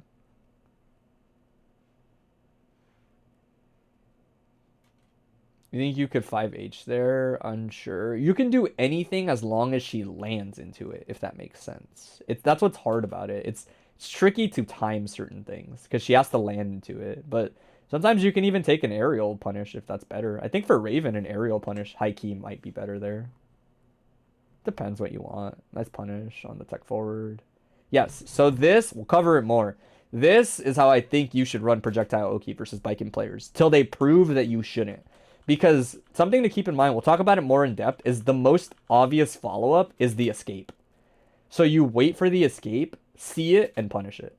We'll talk about it more. But that is more in line with how you should run Oki versus Baiken, if you're a projectile-oriented character for Oki. So I got a knockdown. That was spooky tech. Nice call out. Just enough excitement to get the combo. Glide mix.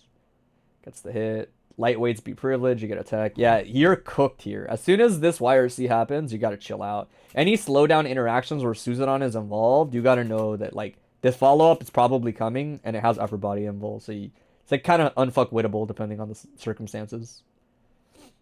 Suzanon, throw my goat. I, too, have won a fair share of my sets off that option. This kills if you OTG with, like, punches a bunch of times. Exact same situation, yeah. If you're ever in slowdown, specifically off needle, and you see Suzanon, you're just cooked. That wasn't a lightweight thing, by the way. Just normal scratch versus glide. Damn, I thought heavier characters off that sequence would just eat the knockdown. For sure, lightweights don't, but I thought heavier characters would get away with it.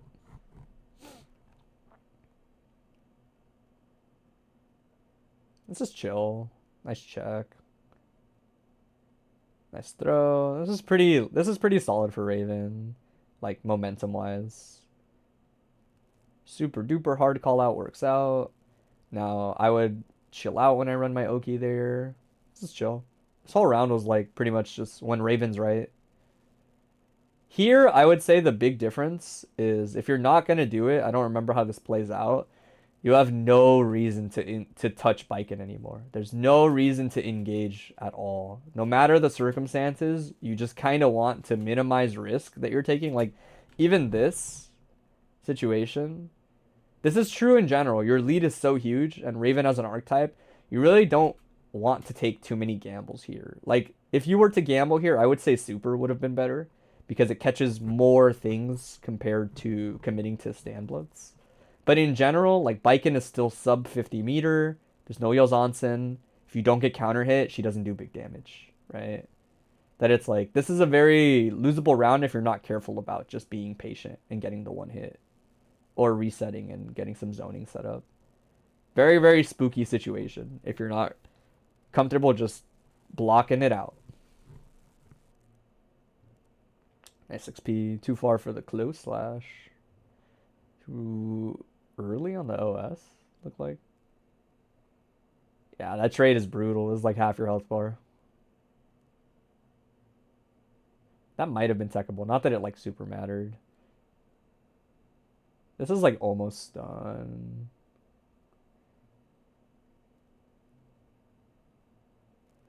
It's probably as good a sign that you were hella nerves looking back. I mean, it was big circumstances. Grands of a tournament is always terrifying. I've been there.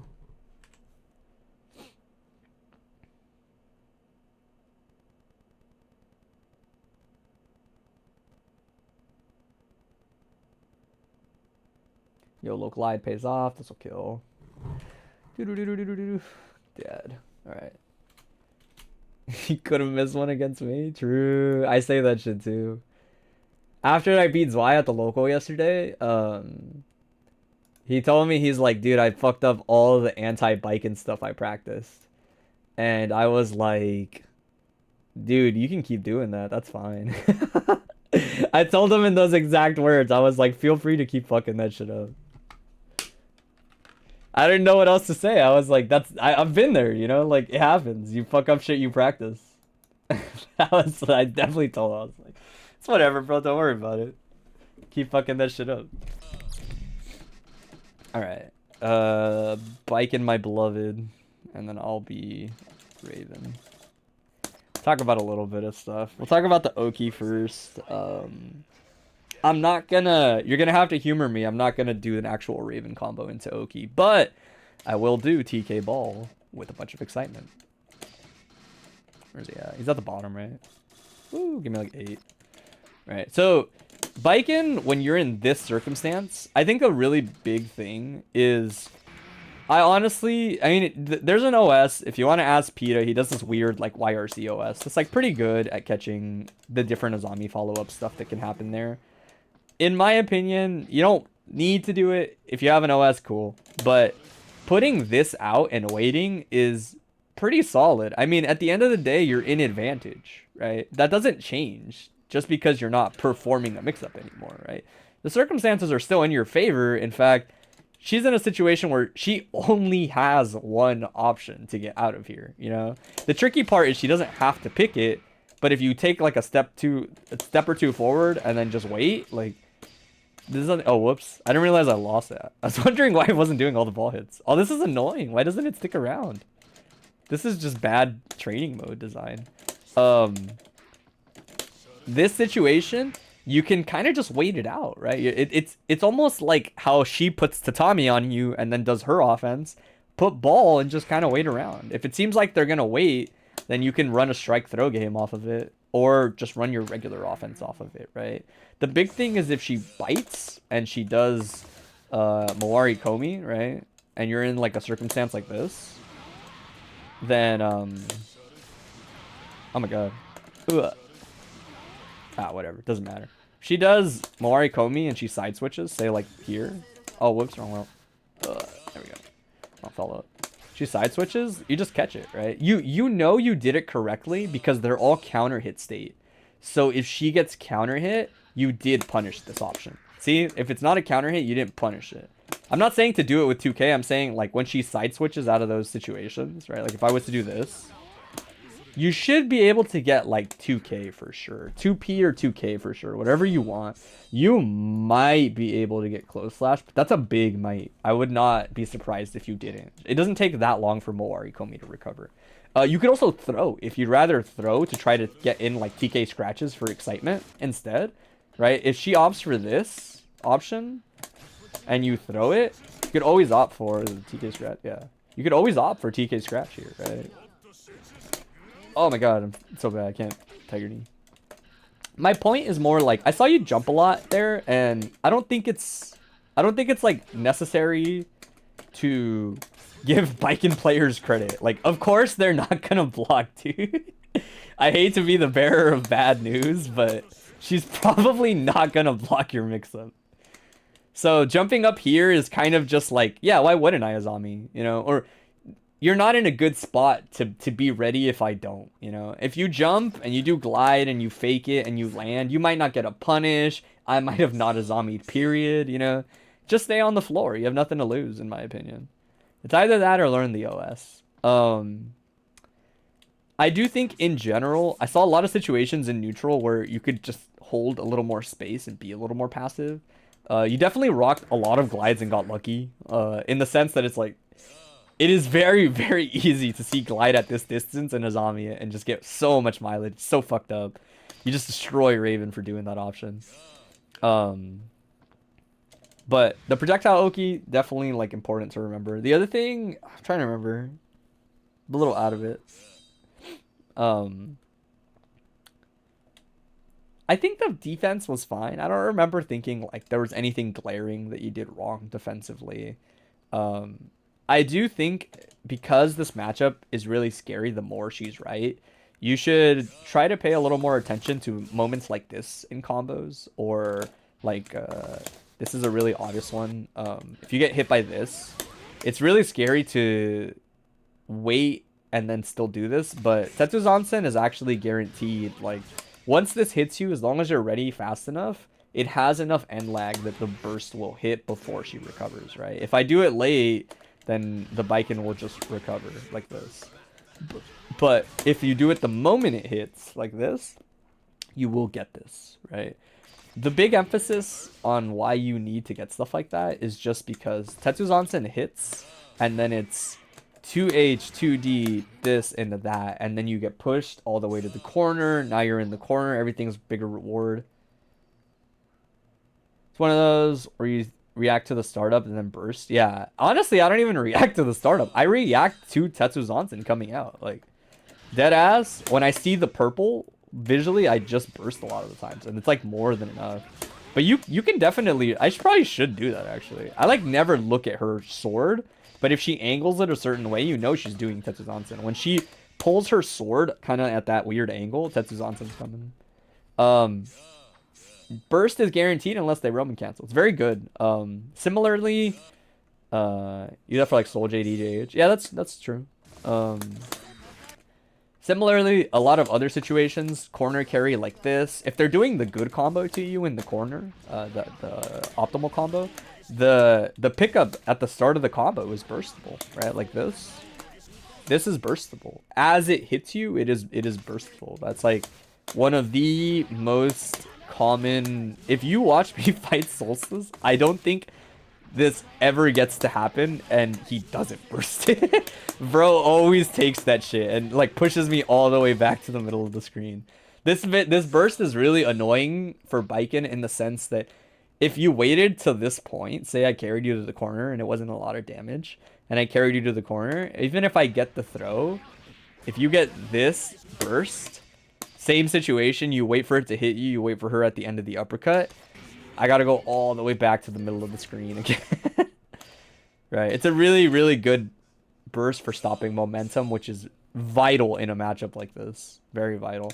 The other thing I'll talk about, just to see if it'll help a little bit, this is true for everybody. It doesn't have to just be Raven. I was talking about this yesterday at the local, is a lot of the times, oh my god, I hope I can do this on stick. I don't want to replug my pad in.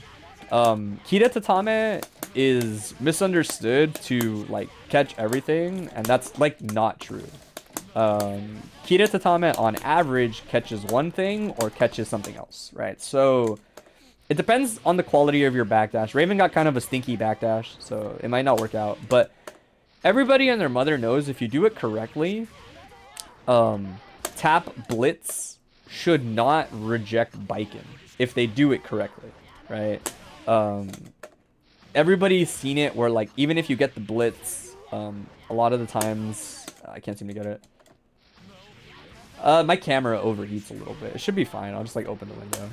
So that happens, right? You don't get the reject, and it doesn't necessarily improve your circumstances much at all, right? So this feels really shitty if you do this, and especially if she knows how to bait it, they can really bait it for a lot of damage.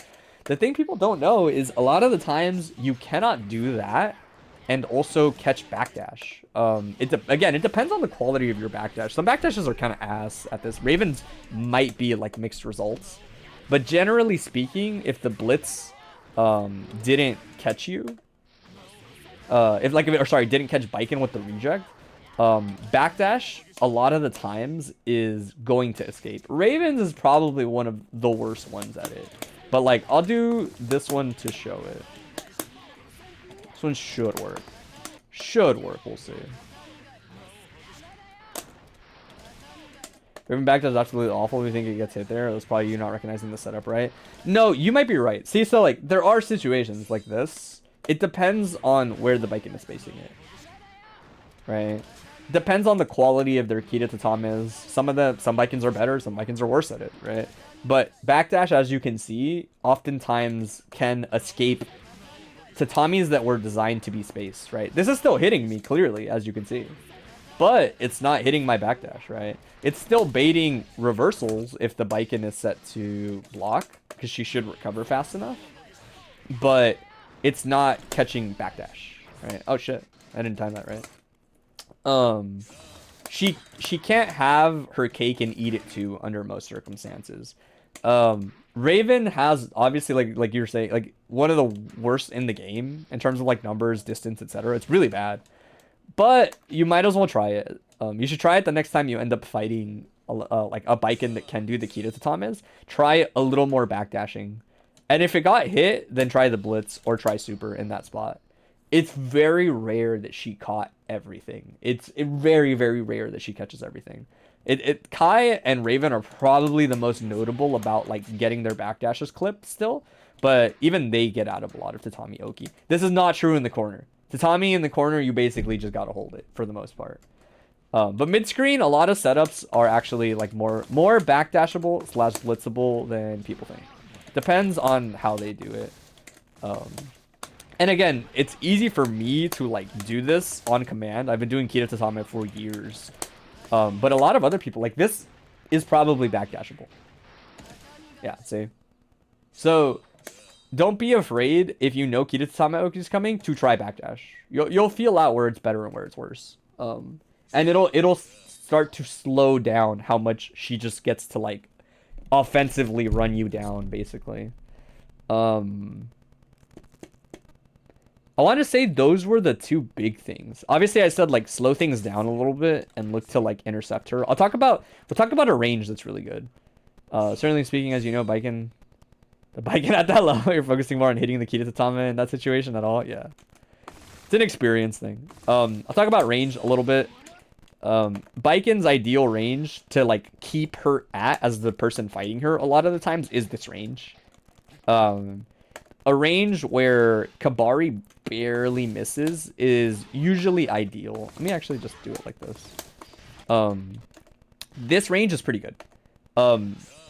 Basically, she's either going to Kabari, which misses, Suzuran, which doesn't reach you, or her IADs are crouchable. Sometimes Raven just sometimes Raven just doesn't get hit there, period. Do you do the after Escabari to zombie punish burst? No, I think the jab one is better on average, but either one's probably fine. Right, Raven just kind of ducks here in general, but what I was saying is like this range, if you crouch, is right where she recovers off of her air dashes. This range is very solid for Baikens that are not thinking about their approaches a little more. It's a really good range for hanging out and crouching and looking for stuff. You don't have to play here, but if you find that they're being really aggressive and running you down all the time, this range is really good. If you crouch and then usually like stand and press a button afterwards, you're out of a lot of the immediate dangers that she presents as a character at this range, right? Even this, by the way, which like visually might not feel like it, is actually not active until she touches the floor. I'm not saying to do this. This shit is hard. Hitting this is mad hard, like in a match. But my point is even Kita Tatames are actually really easy to stuff here in this range. more than they might look. Over here, fuck no. Don't you dare stick a normal out over here. But that's the point. You want to be like here. If you're over here, only the splash hits you a lot of the times, and a lot of your hits don't reach her anymore, basically. She might not have recovered from Tatami, but it doesn't matter if you're not going to reach her. Okay. So playing slow to me means hang out in that range some more, try some different options, and see how they play out for you. But this is a safer range if you don't know where to look for, where to be versus Baiken a lot of the times. I would say those were like the really obvious things to me. Was like, try the backdash more. When you do finally farm excitement, if you do farm excitement, play on the ground more when you put your ball on them, so that Mawari Komi, the side switch, is just really easy to punish. Even if they don't red Azami, that's fine. You're probably still plus off the ball. Just run offense normally. It's not the worst, you know. Yes, I know Azami exists or whatever, but you can always tick throw, right? You're clearly comfortable tick throwing and setting up grounded situations with Raven whenever I watch you play. So there's no need to jump when the ball is out there. And then the last thing would be like hanging out in this range. Oh, and bursting. I didn't say the bursting, but good bursts will keep you alive longer versus Baiken. And then hanging out in this range. That's like all I could think of off the top of my head when I watched that set. Was there anything you had question-wise that I like haven't addressed, or was there anything that didn't make sense that I went over? Yeah, weaning off glide is important for every Raven player eventually. That's for sure.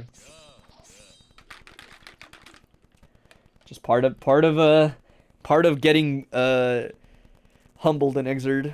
Writing tone first like a Chipp player in your notes. Chipp is the one that's hard, man. He's the only character I don't judge bad bursts on too much, just because you don't have much to work with.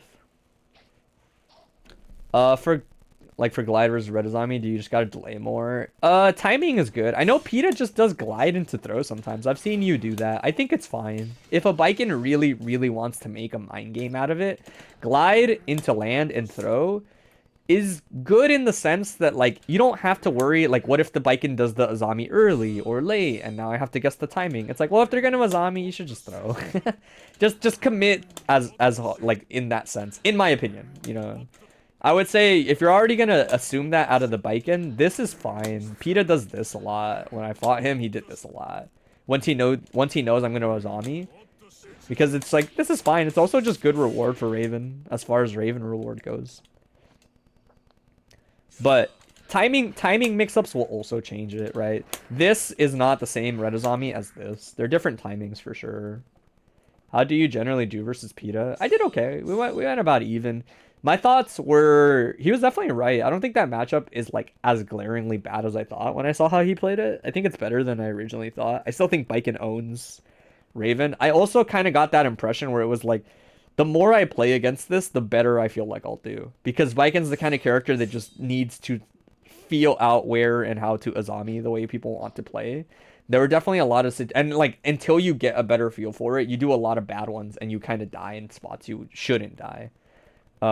Where we went about even. I think over time, I would maybe, hopefully, build a slight edge over how he plays, because Baiken will just reward me for understanding the types of sequences that he does and the mix-ups he does, etc.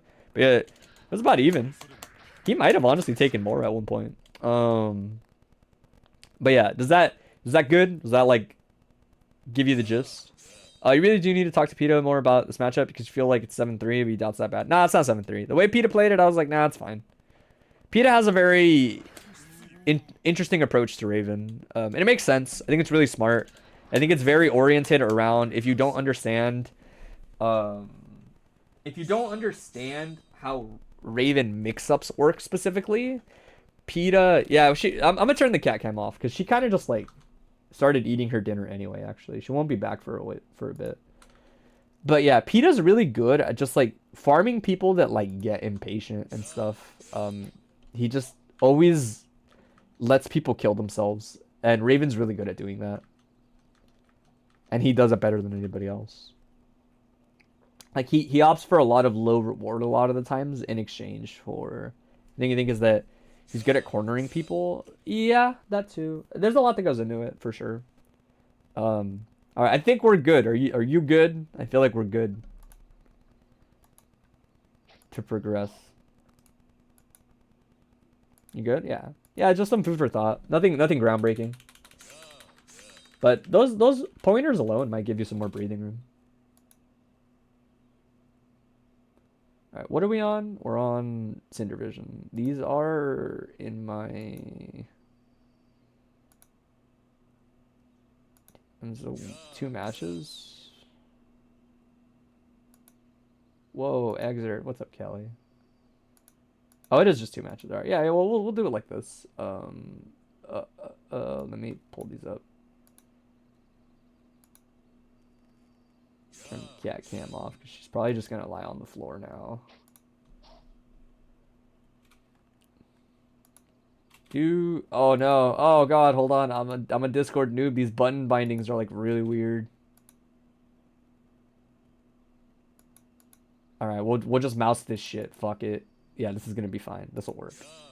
Nah, it's fine. It's whatever. I've definitely watched way worse. Don't even worry about it. Let me pause the game. I don't like hearing Raven click his hands together. All right, reset.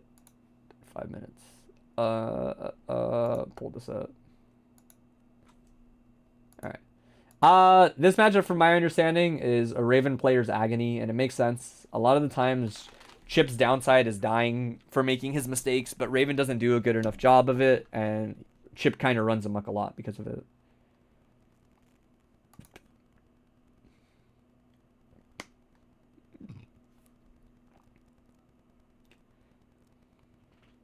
Gabriel's eyes kind of baller at round start, but maybe not advisable. Nice pickup. This is a little off. Yeah, a little too low for the pickup. Needed some extra hits. Nice Oki. Damn, that didn't knock down that ass. Oh, because they missed the alpha. Yeah, they missed the Uncling alpha. Teleport here is good. Nice jump install. This is a weird pickup. I like Bonky. Bonky keeps it simple. And they already have burst, so it's not a big deal. Yeah, crosses up on accident. Yeah, 6P is tricky there. Raven is the kind of character with a weird delay. Oh, Daijobu. Joey's entire shtick is not advisable, but it's working. No, I mean, that was not the person that did command grab at round start. Alright, Game Rose Eye there, much better. Much better than round start. 2D here is fire if you're a Chipp player. 2D cooks there. Alright, opportunity. Okay, I like waiting for it to stabilize so the combo's a little easier. Nice confirm. Yeah, you don't get a punish there as Raven because of the end lag. I like Kunai. Good to back off. We'll talk about something in that last situation that was kind of important, actually. Damn, you send me round? Oh, no, this is the whole game. I forgot you cooked. All right, it's chill. There's definitely something I'll point out in there that's like kind of important. Let's check this other one out.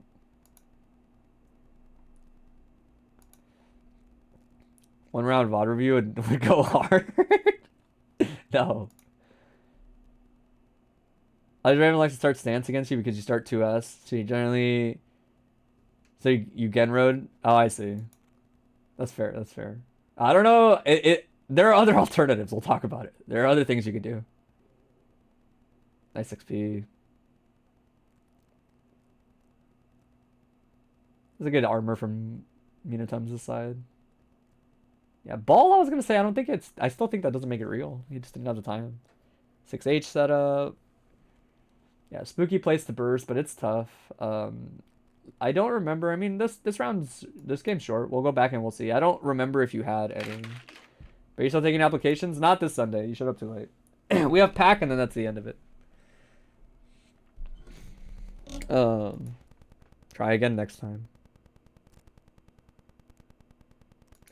You have more games? No, that's fine. That's fine. Chipp games do go fast, but I don't need that many games. I was just more like, I went back to the beginning to see if there was any point you could have bursted Raven. Like, just out of curiosity. Because obviously you didn't have a good opportunity at the end. You can maybe burst that scratch, but it's not a great point to burst, that's for sure. Yeah, no, it was just an unfortunate round. There weren't too many points to burst. I would maybe OTG burst there, just for the stability. But like I said, Chipp players are going to have the hardest time on average getting a good burst. You just don't have health to work with, so... It's not an easy task, bursting as Chipp. Yo, I saw that. That was randomly way too nice for a round start option. Jump install teleport is way too nice of a round start option. You don't need to be that fancy.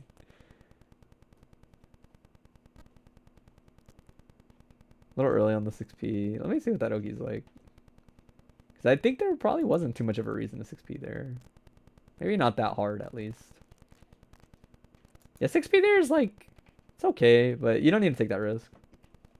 You install most of your SNH TPs because why not? I would say it depends how comfortable you are. I'd rather hit my TP than miss it just because I want to jump install it. That's the only reason I would say, like, you don't have to do it like crazy. Fire 6H setup there is honestly really smart. And your streams that are more burstable. 5K is Gobba in this matchup. Yeah, I could see it. Chipp 5K put mad work in. You just stick it out. Raven's going to run into it.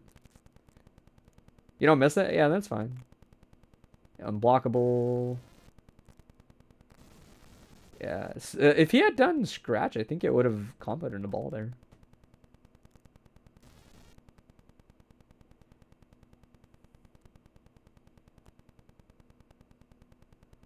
Alright, respectful of the super, yeah, it just gets mashed out on. We'll talk about it a little bit. I said mostly when you came through, we'd talk. I'm no Chipp expert by any means, but we'll talk about some Oki stuff. We'll talk about, like, Chipp neutral and positioning, and I mostly think of Chipp as like Pat's Chipp, not necessarily just because like I play it more and see it more, but more that I think Pat's style is more replicable on Chipp than Bears' style. Bears' style is very hinged on, like, these are all things he's already practiced, and there's a lot of situations and decision trees that he's already ready for. It takes a lot of upfront work to be like Bears is. Whereas Pat is a lot more oriented around just being smart with Chipp's good tools. And less about doing things in sequences, right? So he becomes a lot easier to replicate at the beginning than Bears. The big thing I will say is that Bridge already pointed it out. If you don't know what to do in this matchup, this button's really good. Like, really, really good just out of surface level. The fact that it comes out on whiff means that if for whatever reason Raven is running at you, this button basically never loses. It also means if for whatever reason you're worried about backdash or anything like that, or him running forward as you run forward or anything like that, 5K is really good. You can mash it until it hits.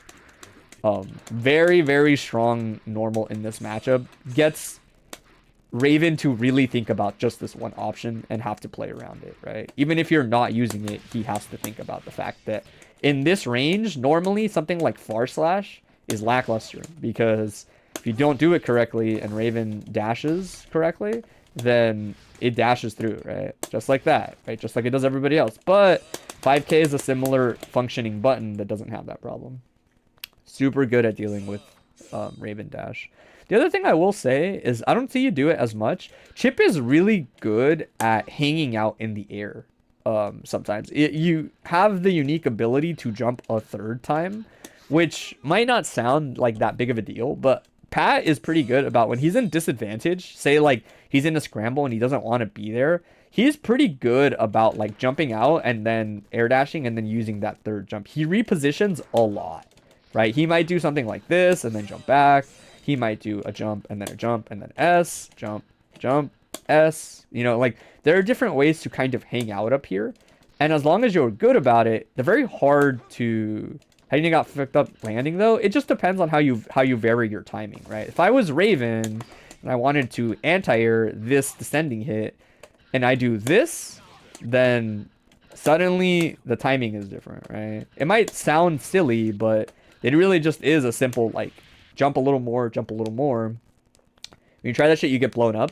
It's definitely a positional thing. A lot of the times, if you're right underneath somebody, it doesn't matter how many times you jump, you're in the same spot. So jumping away and then jumping away is actually like how you get out of situations like this.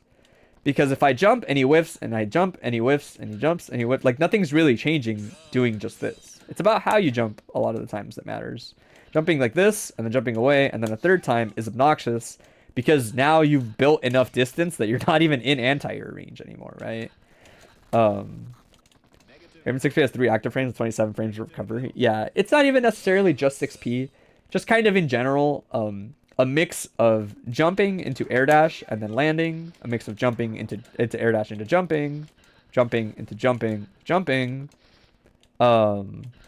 is like a good combination, right? Like, do you see how if I jump and then air dash and I don't really see anything I wanted to see, I could jump back like that. Pat does that quite a bit every now and then. He'll jump, he'll air dash. If he doesn't like the position he's in, he will use his jump just to build distance. If somebody is going to chase him down for an anti-air, he'll use jump S to change the speed at which he falls, usually causing a lot of anti-airs to whiff, and then he lands and does something.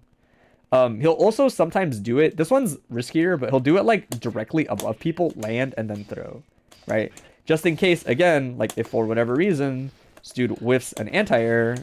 Raven 6P is a little bit of a weird example because it hits so high vertically, but he'll usually make things whiff more or less like this, and then land, and then throw. I don't want to harp on this too long because it's not like a game-changing thing. It's more just... I noticed there was definitely a situation where you scrambled a little bit and you ended up like right next to Raven, and you kind of just like crouched in this situation. And Chipp is pretty good at just jumping out of disadvantage. Again, because you can mix between 3 jumps and hang out and be hard to anti-air, or you can represent your air dash, right? Or you can even just super jump and air dash, right? I think you can still maybe double. No, you have to air dash. Yeah. So usually you regular jump. And then as long as you're good about it, every now and then like a JD descending is still pretty hard to fuck with if you throw it out really early. A lot of anti-airs will still struggle versus this button, throw it out early enough. Because you don't care if JD trades, so if you throw it out a little early, sure, it might not like win the same way it would if you pressed it lower, but it's going to do a way better job of doing stuff like this, where it's like, this is more likely to clash. Again, Raven 6P is a bad example. It's really good vertically and kind of ass horizontally. So this is like a pretty niche example. But when you press it early enough, a lot of the times you can get like a Daijobu trade or clash, which is like, both of which are fine. A lot of times you just want to stick the button out earlier. Again, not something to worry about too much, just something to consider. I feel like I don't see you jump enough as Chipp. Chipp is a very jumpy, annoying character as his archetype. You'll get a feel for it as you do it. Also, just watch Pat. Watch how Pat does it, and you'll get an idea for how he repositions and what he's repositioning around. It's very obvious, honestly, when you watch it happen in real time. It's super obvious. The other thing I'll talk about is...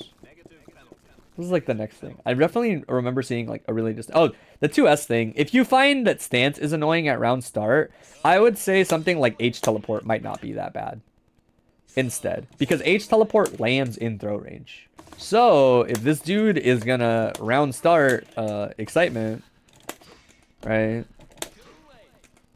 Let's see. Then you can just teleport round start, land, and throw, right? And the idea is you didn't even have to do that. You can do teleport JH round start, and it's fine. This kind of option is really only bad if the opponent is like super ready and does this basically to you, right? JH in general is mostly bad versus people that are ready to air throw you. So it's good to check and see if they can even do that before, right? But if Genryosai was like hey, I don't want you to do this at round start kind of option, that's solid, but this is a way softer mid ground. It's way safer. The big thing is basically any of his other round starts on Raven are probably gonna hit you out of Genryosai. You know, you're banking a lot on just one thing, and that's why you don't want to rotate that at the beginning. There's a much safer option. Try it out. Other than that, I would say there were definitely like a couple like basic moments. Chipp is a little bit of like a just do better combos character. work on adding some extra hits. I definitely noticed you're a little too worried about leaving them too low before you do alpha, and then do alpha off the wall. But the problem is when you do alpha alpha and they're low, you don't get that 6p pickup anymore. You know, you don't get 6p or 5h or anything like that. A lot of the times you put yourself in an awkward spot where you'll get alpha to alpha and then you don't get anything like substantial, right? Other than that, those games did go fast. I don't have too many things to cover. I am gonna go over some Oki stuff just to talk about it, the ideas behind it. But was there anything you had questions on before I just talk about something like that? Oh, it's been a minute since I do it like this, right? Keep talking, you'll formulate, sure.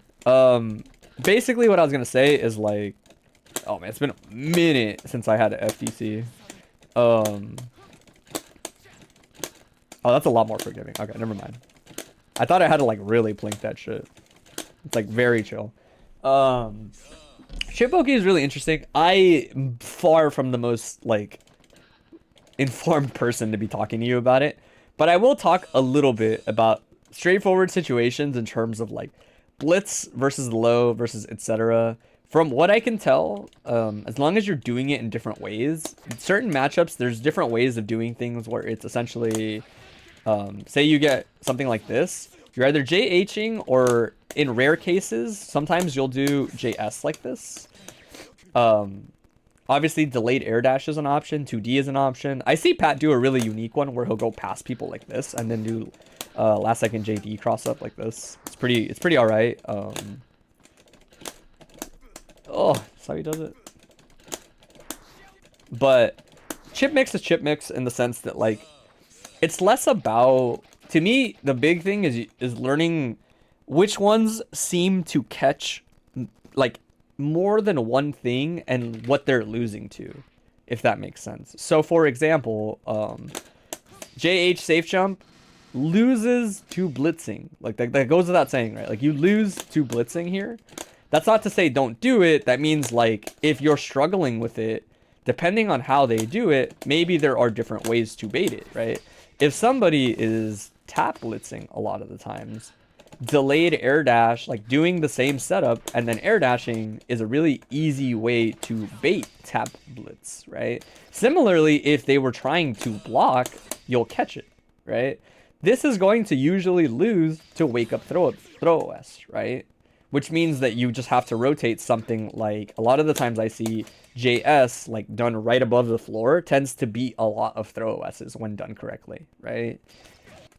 But it's more about, to me, good Chipp Oki is oftentimes honing in on what they're most likely to pick and then making sure you cover. I'll tell you if you think they're going to throw OS, you need to air dash JP even. Wow, really? I didn't know that. Oh, I see. That's cool. Not beating Raven, you told me? Nope. This one's out of my control. But yeah, my big thing is more like layer 1 is understanding to represent this, right? It's just which side am I on? JH, right? And it's like hard to deal with. Learning how people respond to that is the next thing, and then you can kind of take it from there, right? Do they tap blitz? Do they charge blitz, right? If somebody is a charge blitzer, you might actually just be better off doing like empty jump low. But the thing I always think, and I don't see like enough Chipp players do it, is in this situation, I think you should just 2D and then rec a 1, in my opinion. But that's like, there's no right answer here. It's more just, if this dude is picking high blitz, doesn't matter if it's Raven, doesn't matter if it's anybody. If they're picking high blitz, I would like it to be good reward, right? Where it's like, this doesn't really scale as much. So in terms of like Chipp damage, it's pretty good. I don't know, it seems pretty good to me. You know, getting this is a solid maybe 20 to 30. The answer might be play more. I'm sorry, Pack, but the answer is play more for a lot of the people today, so you're not alone. But the big thing is, I think if you're already kind of forced to interact with people, then you should be a little more conscious of, you're already going to take the risk. I think you might as well focus a little more on better reward. Honestly, you might be able to hit confirm this, but nah, the special cancel is not forgiving enough, unfortunately. Really, the biggest reason I would say not to do something like this is just if they're really good at instant blocking, putting yourself there is really scary. But again, I think it's important to check your opponent first. So JH safe jump's fire, you know, like work it a lot. I think the most important thing to mix up off of it is probably the air dash JH. And then you go for that. I've seen funny ones. I like this. I'm a big fan of like the really far low into this. Once you kind of get that like offensive flow going, I think you do mostly just worry about avoiding dying. I think that's a lot more important than it is to like worry too much about performing like nasty mix. But I'm starting to generalize a lot, basically.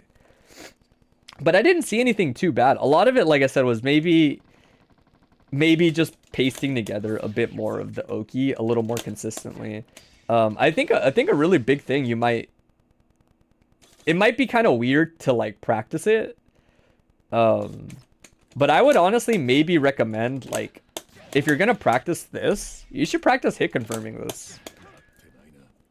This sounds silly to say, but like, I get that you can do this. And that's great. But sometimes people underestimate how important it is to be ready for the situation after. Especially for a character like Chipp. Like, right, like we covered the whole, like, do this for that, do this for that. You can cover different options different ways. But a really important thing is, like, what if your mix doesn't hit? You have to play the game again, right? It's easy to talk about the world where your mix all hit and cool, you just do it all over again. But what are you doing when they block your mix, right?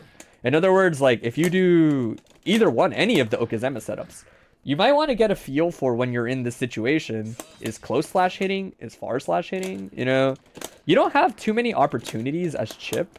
So you really want to have like a comfortable feeling,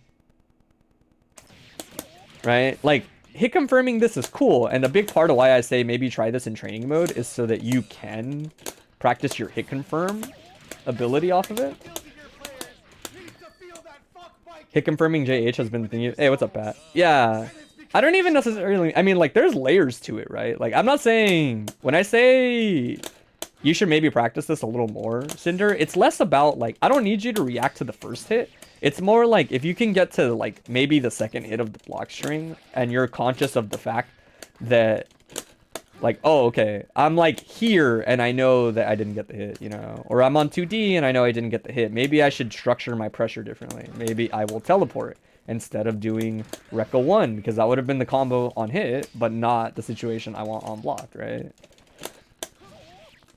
I find that this becomes like more important than people think for a character like him, because I feel like this a little bit about answer with answer players. That's like the closest comparison I can think of. Yeah, it's cool when your mix-up hits as answer, but what do you do when it's not going to hit? Because your block strings are not the same depending on what happens. So I would say practice this. Learning to rep 2S always seems pretty chill for me when I think of Chipp players. 2S is a very like, yeah, just press it, and then the situation on paper is like, your options are faster or better if you're right. See for Chipp to autopilot long strings after JH, but if you wait until you're pushed out and change the stuff on hit or block, then your mix will suck. Exactly, yeah. That's what I was getting at, or it makes sense to me that if you want something tangible to grind, run whatever mix you like running, right? Whatever it is, right? Whether it's this into that, and then you play the situation after and just be ready for it. Check different things. You might have to do some experimenting on your own because my Chipp knowledge is like kind of limited. But I do know, I mean, if you could get to a point where you hit here, you know, like say this, and you get to close slash and you're like, huh, I didn't hit him. Close slash is plus. That's a pretty big deal, right? It means that you get redashes like this, you know? Yeah, losing momentum is a great way to put it.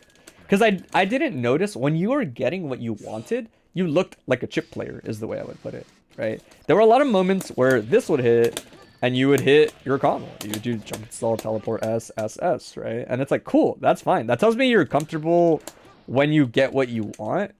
It might be time to practice to what you do when you don't get what you want, right? That's like a really underrated thing. My phrasing on this could be like way, way better. You set the dummy to random block and just try to stay in close slash range until something hits and you knock them down. Yeah, that's definitely like hard mode, I think. Because obviously if they're not crouching, you don't get the... Yeah, that's hard. I don't know how you get that. That's crazy. Dang, you're such a CVS player. This is a fucking hard-ass hit confirm. I'm not hitting this, dude. Hit confirm practice. It means when I get the hit on Raven, I go into my next thing, but only when I hit Raven. Oh my god, dude, this is hard. I guess with heavy, it's not so bad. I'm trying to do it with the close slash. No, you're different. That's hard if you're trying to hit confirm close slash. You're different. Usually hit 2P, 2K in a close slash. Oh, okay.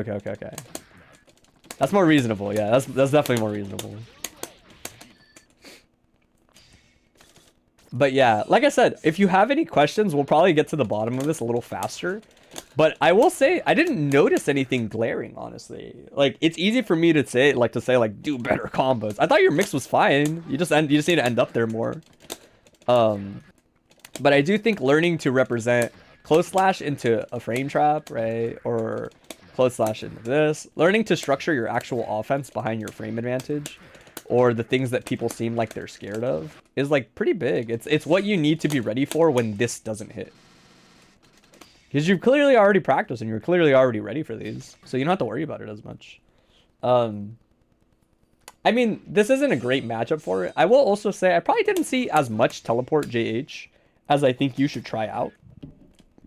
To me, this is a tool, especially like at the beginner part of the curve, where I would be like, you shouldn't be too scared to try this more. Maybe I'm misremembering. Maybe there were plenty of them. But it takes a really long time for people to be good enough to effectively react to this. A lot of people punish it a lot. That's fair. If you do find that you are practicing versus people that are good at dealing with it, then I wouldn't worry about it. You could try what other Chipp players do. Other Chipp players will sometimes do it in place with the intent of checking if people are reacting to this or if people are reacting to that. Because there's a difference. I try to react to this. Sometimes I accidentally react to this. There's a difference. But you might find some success trying that a little bit too, just to check people who are like very obviously like, oh, I see him disappear, I just mash my anti-air, right? Like, oh, okay, then what if I do this into that? Are you just doing it on the first one? That's a nice thing to keep in mind as Chipp. Not everybody is actually reacting to the teleport, like, over here. Some people are, but not a lot of people.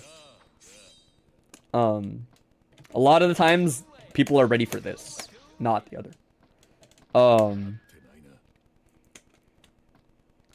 You're watching for the motion listening this time. That's fair.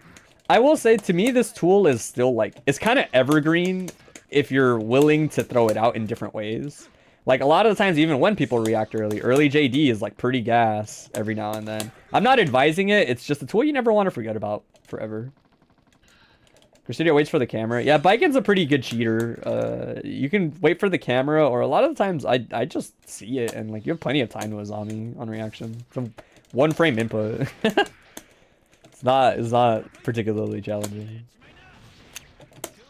But no, like I said, I'll be kind of real. Outside of telling you to hit confirm a little bit more off of your Oki and feel out how to apply pressure afterwards, using close slash, 2S into this, 2S into this.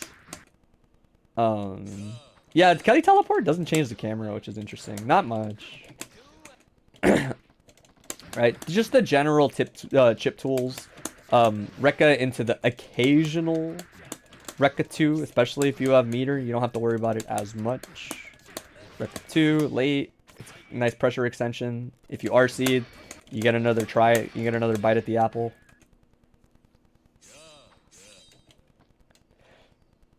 Yeah, and it didn't come up much. Honestly, they were fast matches, and it felt like most of what happened was either you hit him or he hit you. Not as much blocking going on in general. But when you do find yourself in situations where you finally do make contact, check people with Gamma. Gamma is so good versus anybody that's like, Chipp isn't that plus. I'm gonna press the button in place. Gamma is designed for that. They might not catch, you might not catch smaller buttons, but you'll never like really be that worried about gammaing unless people are super ready and call it out as soon as it happens. And then Gamma YRC is like free air throw city, which is, it's like chill enough. You get like better Oki than grounded throw from what I can tell.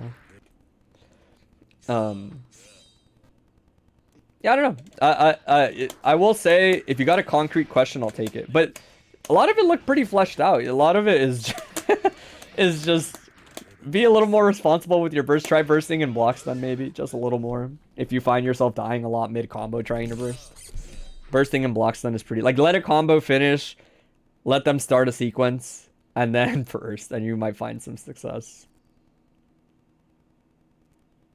What do you do when you don't get your way? Yeah, if we're talking like block strings don't get your way, +3, really good for redashing or setting up frame trap. I think 2P is better. 2P is real solid.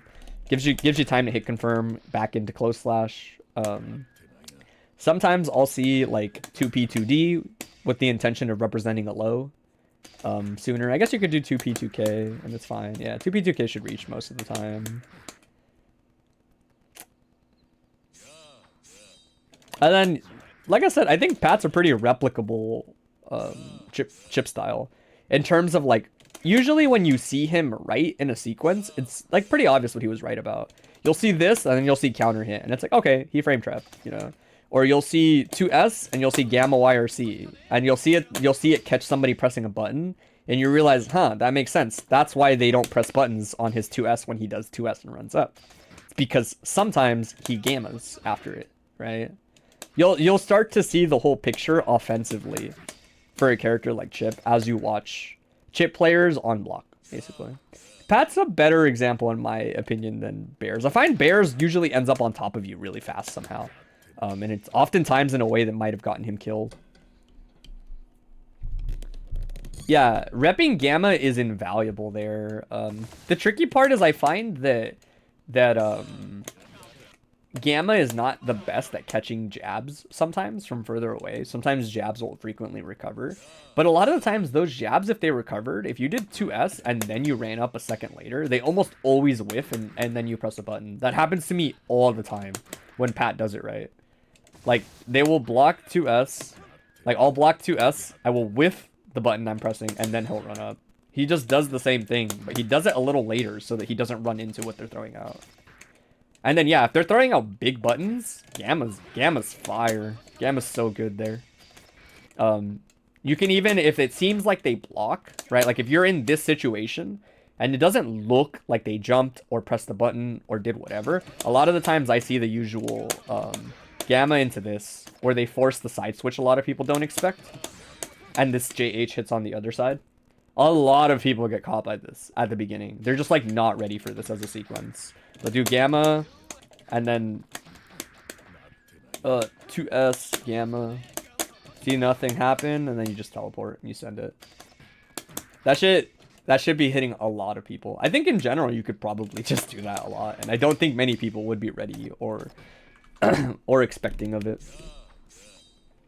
Yeah, nothing too concrete. Hopefully just some ideas to get you thinking about situations more than anything else. Nothing too concrete to actually practice.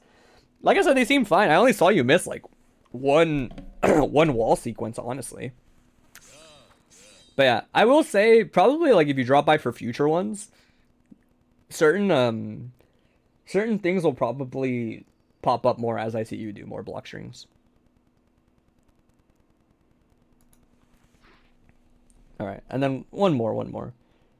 Q closed. Thanks, no problem. I hope it helps. Closed.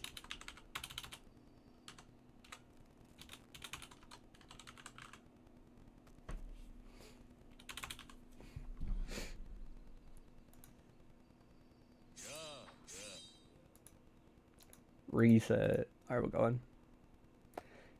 All right. Dizzy Baiken. Initial thoughts on this are always like, this matchup is bad for Baiken if the Dizzy is a real Dizzy player by now. And I don't mean that with like a really negative connotation, although it might sound like that. I mean it as in, it takes a long time before... Oh, whoops. My bad. Baiken... Oh, I don't know if you're still here, Dap, but I'll play whatever you want for the Rev Zero thing. I gotta double check the date, by the way, but I think I'm fine. I don't know if he's still hanging out. I'll message him if he's not. But you can pick whatever you want. Rev Zero exhibitions are fun. I'll play whatever. Yeah, Dizzy has a hard time until she doesn't versus Baiken is the way I would put it. We'll just kind of keep that in mind, essentially. Good start. I like Bubble and backing off there. That's a good decision.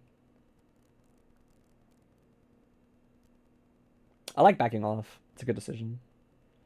Pressure. It's time for Baiken to run her game plan. Nice dust loop. Jump back to Tommy. Nice block on Ozanson.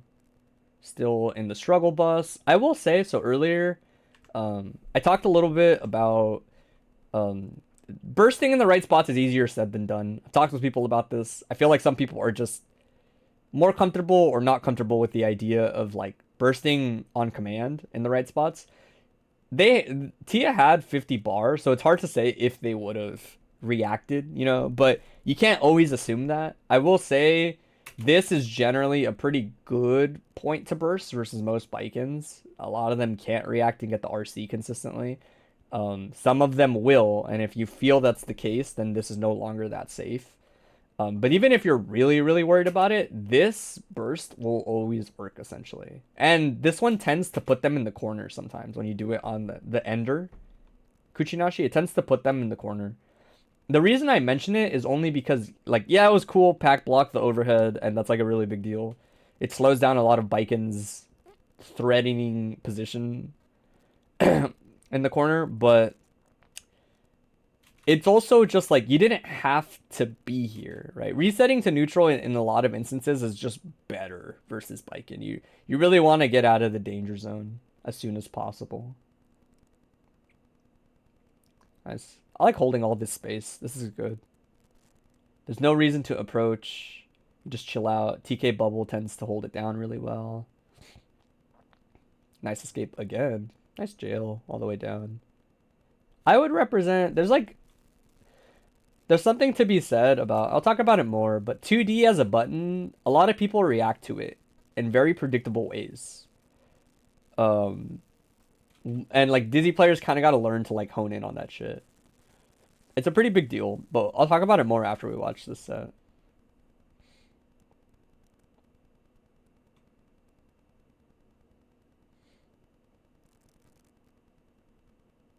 Fire Spear Oki catches the low.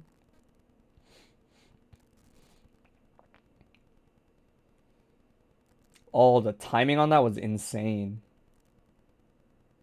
Nice throw on the zombie. It was good awareness. Oh yeah, lightweights are a little tricky to get the timing on.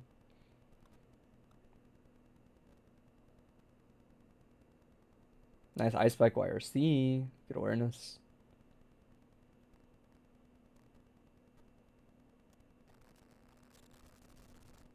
Scary situation. Baiken has a lot of meter.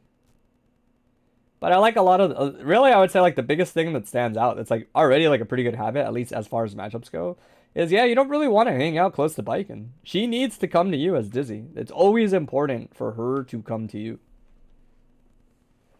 2D around starts spooky, but it will catch a lot of things out of Baiken, potentially.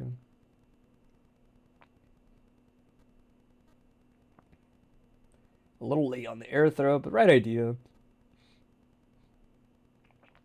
Nice check. Safe block strain. Continue the offense. I like backing up into K bubble. Yeah, stuff like this is basically exactly how you play versus Baiken. Yeah. Good on Tia to realize there is a weakness to the Oki that Pack's been running. I'll talk about it after. Ooh, yeah. Catches, like, right as the button came out. If it had been, like, a little bit different timed, then fish probably would have caught it. Should kill. Oh, 5H is spooky there. Because you basically have to assume you'll kill on Kuchinashi.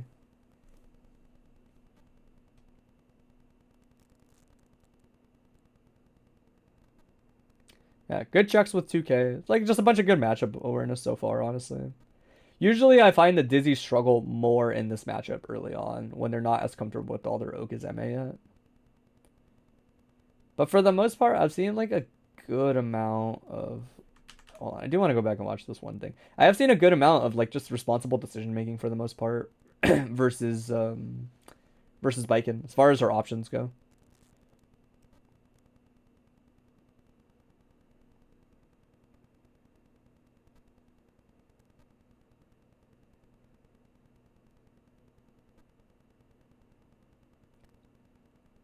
Oh, misses the throw attempt. Should be it. Whew.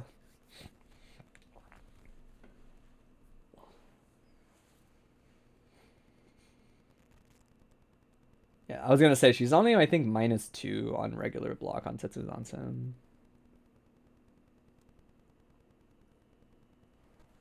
Nice knockdown. Opting fire laser.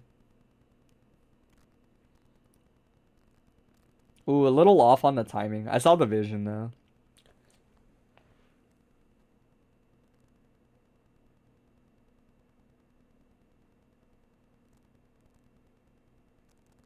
Won't knock down. Too far. Good awareness. Oh! This is like almost it, but this could go either way. Burst, but a little too high for the burst. You maybe can tech off of that. Probably not. Nice ice spike. Now we'll talk about it a little bit. I would say in general, I mean, I saw a lot of good matchup awareness. There weren't like, as far as matchup stuff goes, I didn't see any like glaring weaknesses. It's mostly just going to be like talking about Dizzy stuff and little like some of the basics to keep in mind. I will say, as far as like the matchup specifics went, there is one thing I saw like almost every time in terms of like the Okazeme that you pick. You seem to always pick fire laser, which is like, that's fine. It's not a big deal. It's not like bad. But versus Baiken, I find that I think Icefish is just kind of better most of the time if you can get away with it. Dizzy can run a lot of Oki. She usually only runs a small like subset of all of her potential Oki. She's the kind of character that doesn't need to use everything most of the time. But the reason I say like Firefish is cool for like running up and checking, but Icefish is kind of going to accomplish the same thing for the most part, but do it better. And the thing is having, it's less about like having the bites really versus Baiken, and more that the whole time this thing is out, if she picks any of the Azami follow-ups, they're all going to hit this Icefish. So it means for the entirety of this summon, you don't have to worry about any potential like shenanigans with Azami coming out, right? That's mainly the reason I mentioned like if you hit the 2D, maybe you just opt for this, right? Because even if the 2D, or sorry, even if the fish is like out kind of early, kind of late, doesn't matter. Like the fish will always have your back, and the firefish will do the same. That's not any different. It's just that firefish hangs out for less time than the icefish does, you know. I mostly find, from what I can tell, like watching Dizzy, is that firefish is good when you don't have as much frame advantage on your Okazeme, right? An example would be something like if you do any kind of like basic sequence like this, your frame advantage is usually worse, your positioning is usually worse than off of 2D. So I feel like a lot of the times Dizzy's will pick fish here, or firefish here, right? And go for the laser. They'll usually do something along the lines of, and don't quote me on this, I'm not a Dizzy player, but I'm almost positive it's something like this, and then they do like rising JS to catch you jumping, and then you might land into the fish, right? Where the fish doesn't necessarily meaty you, they take care of that themselves a lot of the times. They'll do something like this, and if Baiken jumped, the jump S will hit her. The jump S will hit her, push her down, they'll land into the laserfish, and a lot of the times you'll just air dash or go low from there as dizzy, right? I've seen that a lot on this Okazeme, or like on this hit. When you get like pokes into Ice Spike, I see a lot of that Oki. It's like micro dash, heavy fish set, and then jump S. Scary part of it is them taking the hit.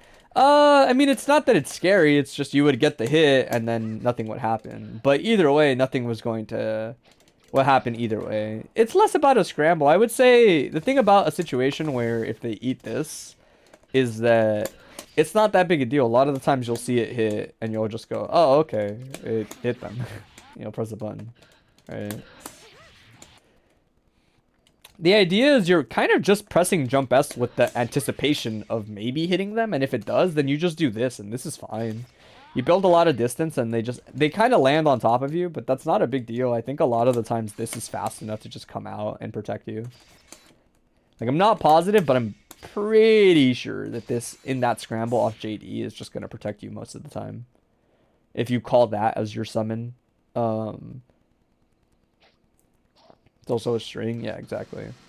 Again, the thing is you only really need to do this JD if it hits them. This is kind of in line with what we were talking about earlier, where it's like you're hit confirming that jump S. We're focusing a little too much on a tangent here. Really, my takeaway was like, you tend to use Firefish off of sweep, which is not a bad thing. Sometimes there are Okizeme setups that involve it, right? A really common one is air dash through cross up fish, right? Is like a really common one. Or air dash through, air dash forward TK bubble. Or not TK bubble, just like regular fire bubble, right? And you'll stay on this side, and then like the bubble pops when you do it right, and you get the hit on that side, right? There is Oki involved mid-screen. It's like it covers different things, it's looking for different things, etc., right? But my point was like, you have a lot of frame advantage off of 2D, and the spacing is good that if they haven't really given you a good reason to, in my opinion, you should run your ice projectile more. Ice fish there kind of cooks. A lot of people get really screwed up by ice fish there. Even if you had no other mix-up, this would be fine on its own, honestly. It's just a matter of learning the timing. Ice fish is less forgiving on the meaty timing. You have to really like learn the timing to get that to meaty people like that. But once you do, man, like it's good potential. You wanted to keep it simple mainly because it was your first time back. Also, you didn't think you had that much frame advantage. No, you do, man. Because the idea is, like, if I do this, I'm already actionable, right? Off of sweep. You know the timing? Baiken's is no timing? No, you definitely have to delay it. Just a little bit. Just a little bit. Versus everybody, it's a thing you have to delay just a bit. It depends on what type of knockdown they get. But off of sweep, it's a slight delay for sure. I want to say it's a slight delay for everybody. If you do this instantly, you're 2+. See? The first bite does not hit. That's why I say, like, yes, you are very, very plus off of 2D. See? I would say doing this is a lot better versus Baiken specifically, but kind of versus everybody. Like, most people will struggle to escape a situation like this as you run a mix-up, right? So Ice Fish a little more. You don't have to do the full-fledged setup with Ice Fish into TK Bubble, into Pop, into Air Dash, etc. Right? You don't have to do the whole setup. It's whatever. It's something to work towards if you don't already do it. It's definitely her best corner Oki in my opinion. It covers the most options on average. It's the most oppressive. Hardest to get out of. But it's not super easy to do if you haven't grinded it. Ice Fish will get you by. The other thing I noticed was I noticed a lot of like this into air dash back or just bubble set into air dash back. Like there was a lot of jump cancel set button and then like running back. This is not bad, but it is greedy is the way I would put it. This is entirely dependent on your opponent not doing something like this, right? If somebody is a little more comfortable with the Disney matchup, they will, as soon as they see a button like far slash, I know me personally, I will opt for this. Like I will immediately opt for air dash, air dash, air dash button. And then that way, if she jump cancels, I hit. That way, if she summons off of far slash, I hit, right? Far slash is a really abusable normal in the sense that, like, Dizzy should be canceling it a little more aggressively, like this. Or going into 2D and pushing herself out further, right? This is more an option you can tend to get away with versus people that are, like, asleep at the wheel. But if people are preemptive, they can definitely punish you for this and get a good bit of mileage. That's why you won't see, like, Ray do this as frequently or just not do this really at all versus some characters or some people. Because it varies on, like, how much you can get away with it. Like, that set, it was, Tia was never ready, but it's just air dash and you get cooked. Similarly, there was a point, I think, where I saw you do... I think it might have been the only point. I don't think it happened as much on the other ones. 2D is a very standard situation where if you ask me, if it ain't broke, don't fix it. You should do Ice Spike YRC off of 2D a lot. Dang, that's really, really delayed timing. Holy moly. There it is. Oh my goodness. Oh. Yeah, that's pretty good. That's fine. But my point is more like, when you get to 2D, it's really obvious to everybody in the room that you have to special cancel as Dizzy. So generally speaking, you should do Fire Pillar wires. I think Fire Pillar has better range, but I could be wrong about that. I think they might be identical. No, they're like probably identical. Fire has more vertical. That makes sense for combos.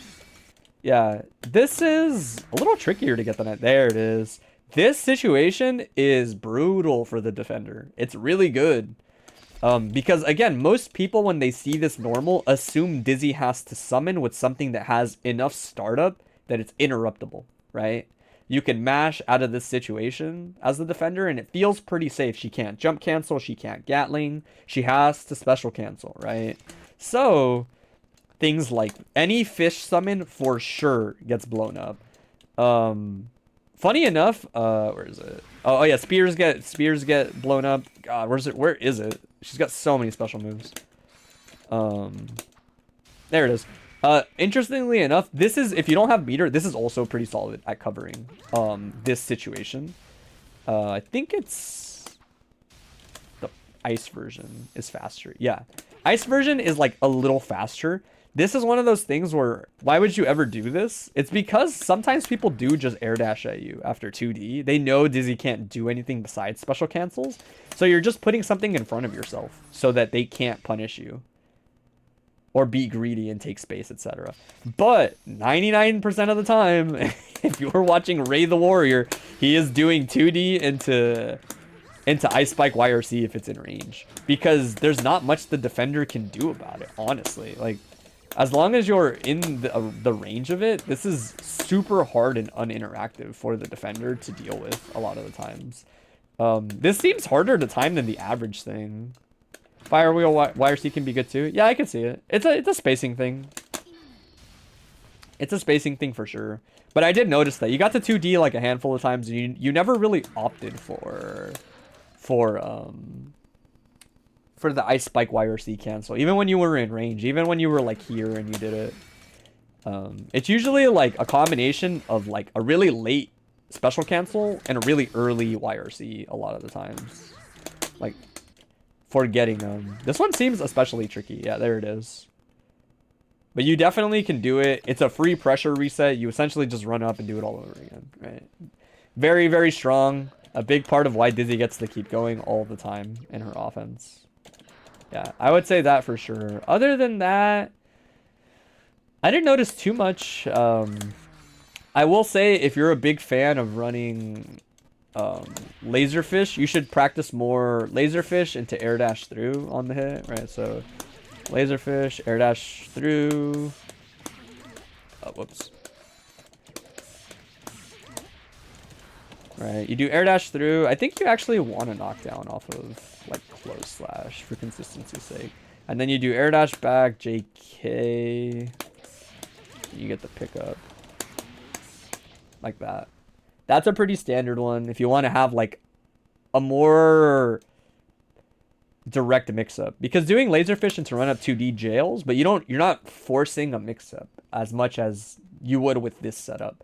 Dizzy's you have to guess on wake up, you know. It's not just that she's safe with the fishes, it's that you actually do have to guess it's a mix-up, right? And if you want to do same side, a lot of the times they'll just do it's air dash into, I think it's fire bubble, and they angle it down. You honestly prefer ice fish? I think ice fish is better. Think about firefish with blade is that you get throw. Yeah, that makes sense. Like if you do this, I've seen that before. I've also just seen people do this. This is like another classic. Is you just put D fish out and throw. You don't even have to time it differently. You just put D fish out, and people respect it because they think the laser's coming. But yeah, same side mix is air dash into bubble into land, and then I don't remember the exact sequence. It's basically same side, bubble, you hit them, that pops the bubble, they get hit up, and then I think it's like 6H ender. But yeah, I didn't notice anything besides like probably those two big ones. You can definitely get way more off of your sweep, and that alone is like pretty big. This is gonna work out for now. I really don't think many people will punish you for the bubble set. Just be mindful of when they do, right? And if they do start doing it, I didn't say anything about it, but if you start doing far slash and it seems like they're ready for it, then all you gotta do is far slash ice spike YRC. And same deal. Like this into that will punish people for trying to jump at you. Like it'll catch them the moment they try to IAD or do anything. That way it'll scare them off of challenging things like that as much, right? And you'll just get free reign. Ice Spike YRC off of virtually any normal is just a free check on offense for Dizzy. Anytime you're unsure, you think they're going to call you out, that is the number1 way of stopping it. There's other ways, right? Like I would say even just pressing far slash into 2D will oftentimes like catch people being preemptive there. The only downside is obviously if you 2D and you don't have the bar, it's hard to keep yourself safe. 2D really just kind of is the end of a lot of her block strings a lot of the time. Sometimes you can kind of gimmick it. Like I've seen Ray do stuff like this before, and then spend like 50 bar jump so that if you reacted to the cancel and jump, you get jailed, and then land into the laser is like a very like he'll do this sometimes, or sometimes he'll just spend RRC and get a free summon and then do this, right? There's different ways to force your turn in that situation. Depends how much meter you have and how much you're willing to spend.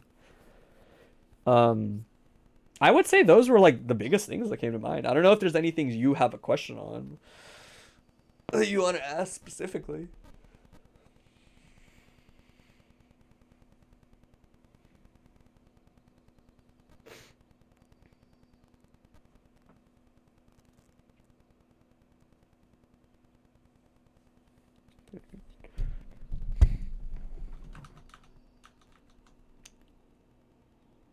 Ultimately, the main thing you were worried about was the kind of pressure you did. I thought your pressure was fine. It sounds really generic to say, but you probably could do more Ice Spike YRC.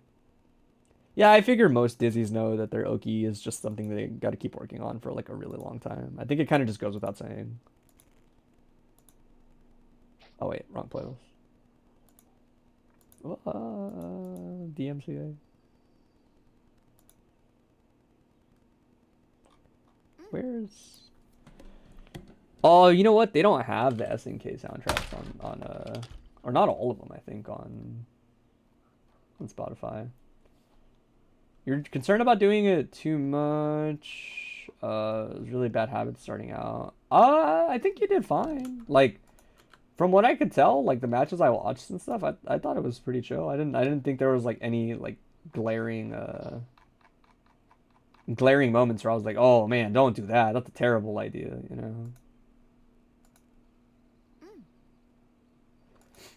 I noticed during your pressure, all the spots where you did that bubble are a lot of spots where you can do ice spike and get closer to your opponent if you would want to. It seemed like you were pretty comfortable running away, and honestly, in a matchup like that, that's fine. Running away from Baiken is not a big deal. It favors Dizzy way more than Baiken if you run away. But a lot of your pressure was really like given up by you more than anything else. You kind of willingly gave up your pressure. It's not that big a deal. Dizzy's pretty good at just retreating and then setting up and then going back in. But honestly, if you went back and watched that set, I would guess most of the time when you did this bubble, or anytime you kind of retreated in general like this, those are all times when Ice Spike YRC would have been a really, really safe way to get back in and then force either tick throws or you name it, right? Is the idea. Getting aggressive with Dizzy is basically learning to abuse people's inability to like be comfortable reacting the right ways. Like sometimes I'll see Race only spend 25 bar to do this.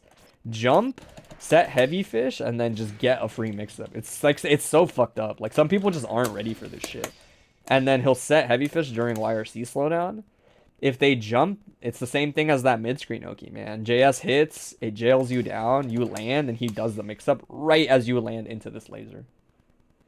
Right? Little things like that are how she sneaks her turn in or really punishes you. Something like this is all you need to get the respect to do almost anything else in your block strings. That's genuinely like how straightforward and effective a lot of Dizzy offense is. If they challenge or contest it in some way, Ice Spike YRC will make them pay next time. And they will think about their life.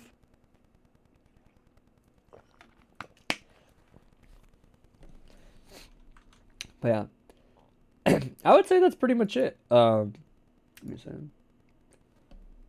I think this was surprisingly effective towards the later half. I don't know about anybody lurking, but this was like surprisingly all right. Thanks for the time. No problem. Thanks for coming around.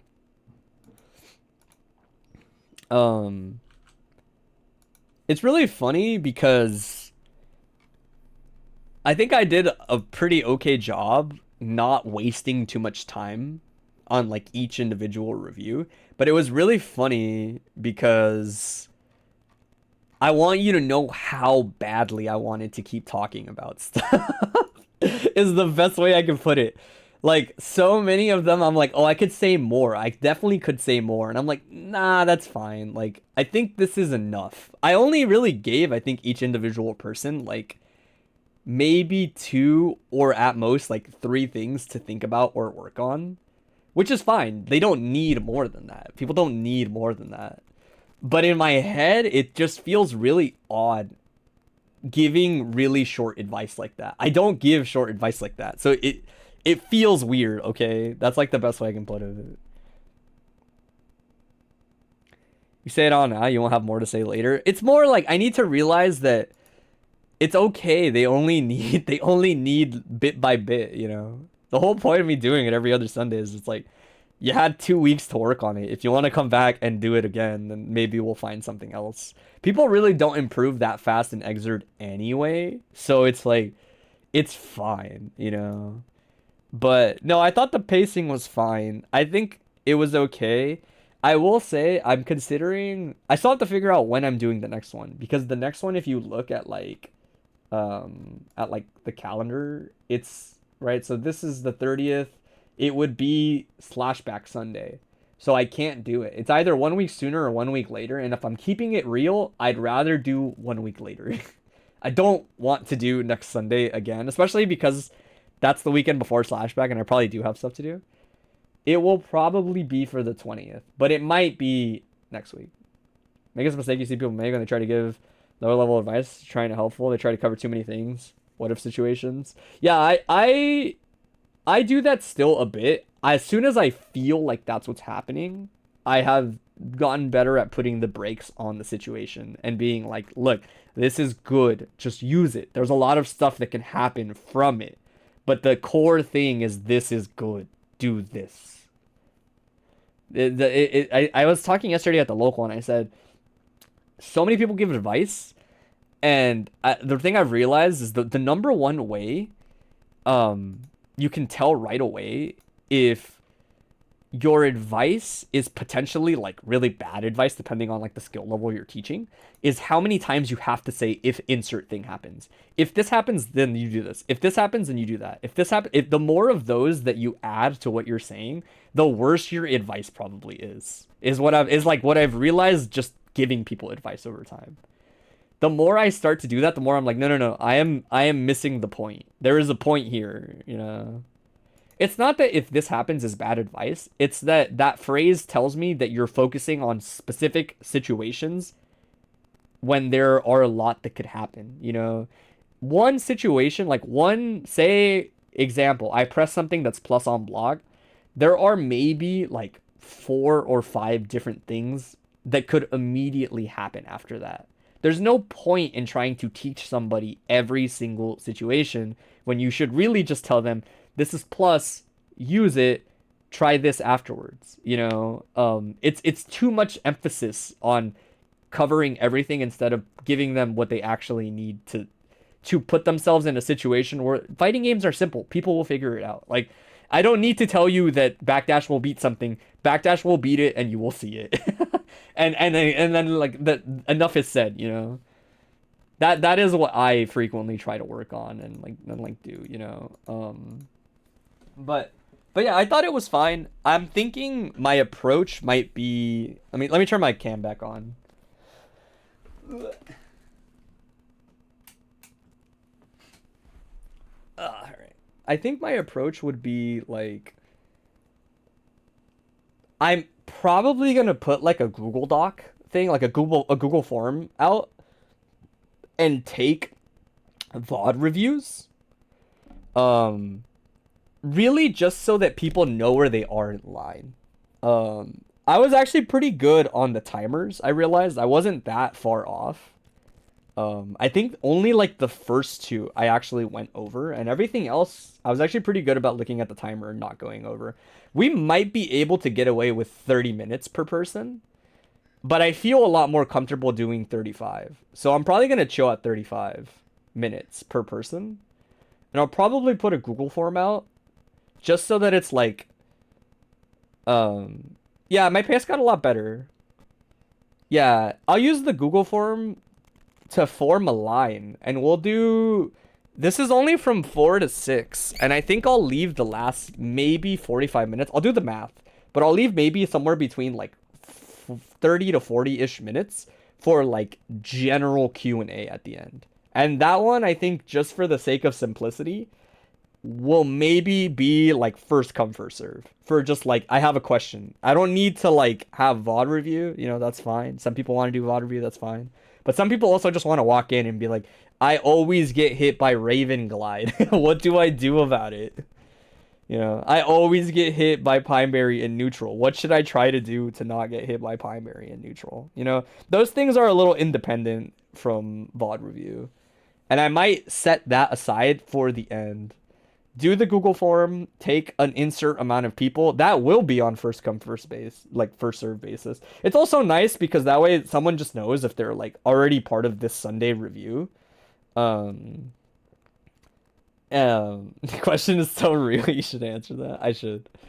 Right? The big thing is, like, it sucks if you came and the queue filled up like an hour in and I was like, I'm probably not gonna get to you, but I don't actually know. It's a lot more appropriate for me to just be like, you just didn't make the cut this Sunday. Sorry. I will keep a list of people that have had their reviews go through, and I will prioritize people that have not had reviews and formulate queues like that basically over time.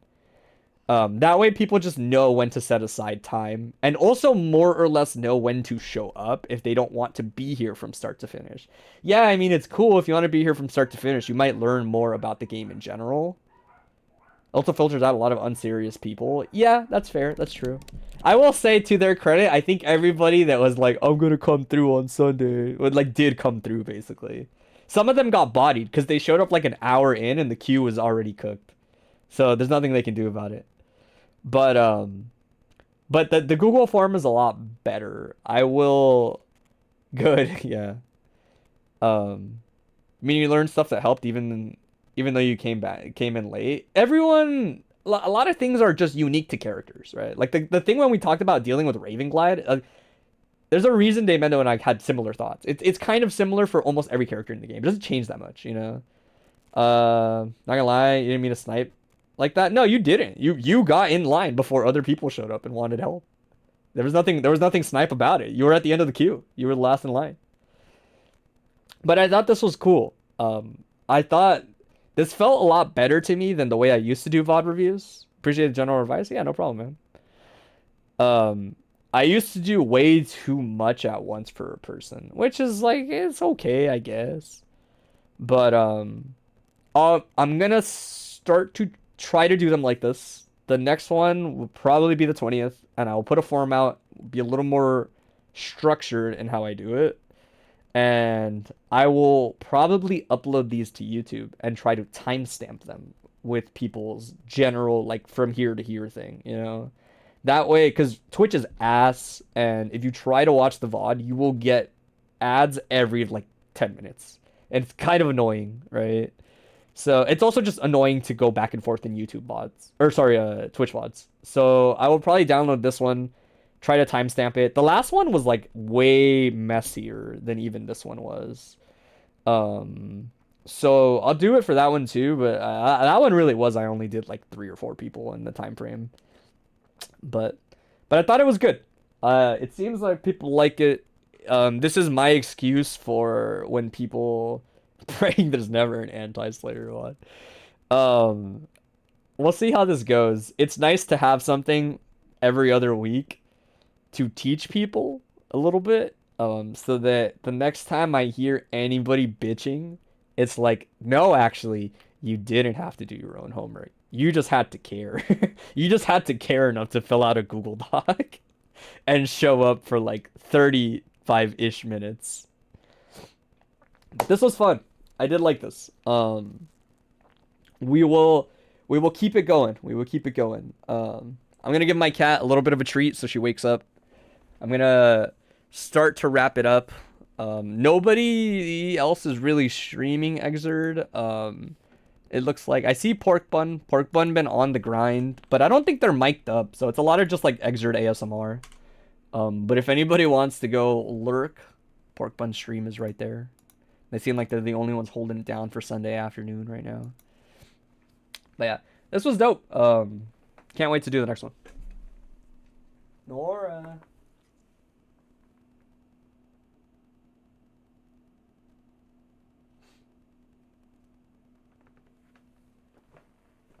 You know what this is? Look at this little grandma. Oh, you big baby.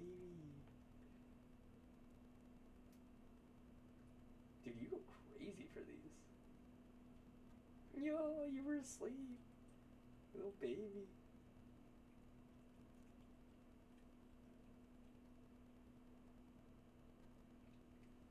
You're so tame. Yeah. Oh, you baby.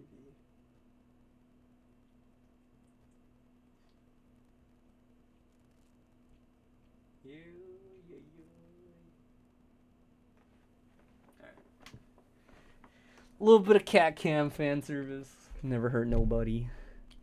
Now she's wide awake. She probably won't go back to bed because I gave her treats. But yeah. This is cool. You guys know the deal. Probably on the 20th, I will tweet out about it, and we'll see if people, like, signal boost it. But yeah, this was dope. I will catch you guys later. We'll see when that is. I don't know. That'll be hopefully before the next VOD review. But yeah, you guys have a good one. Peace.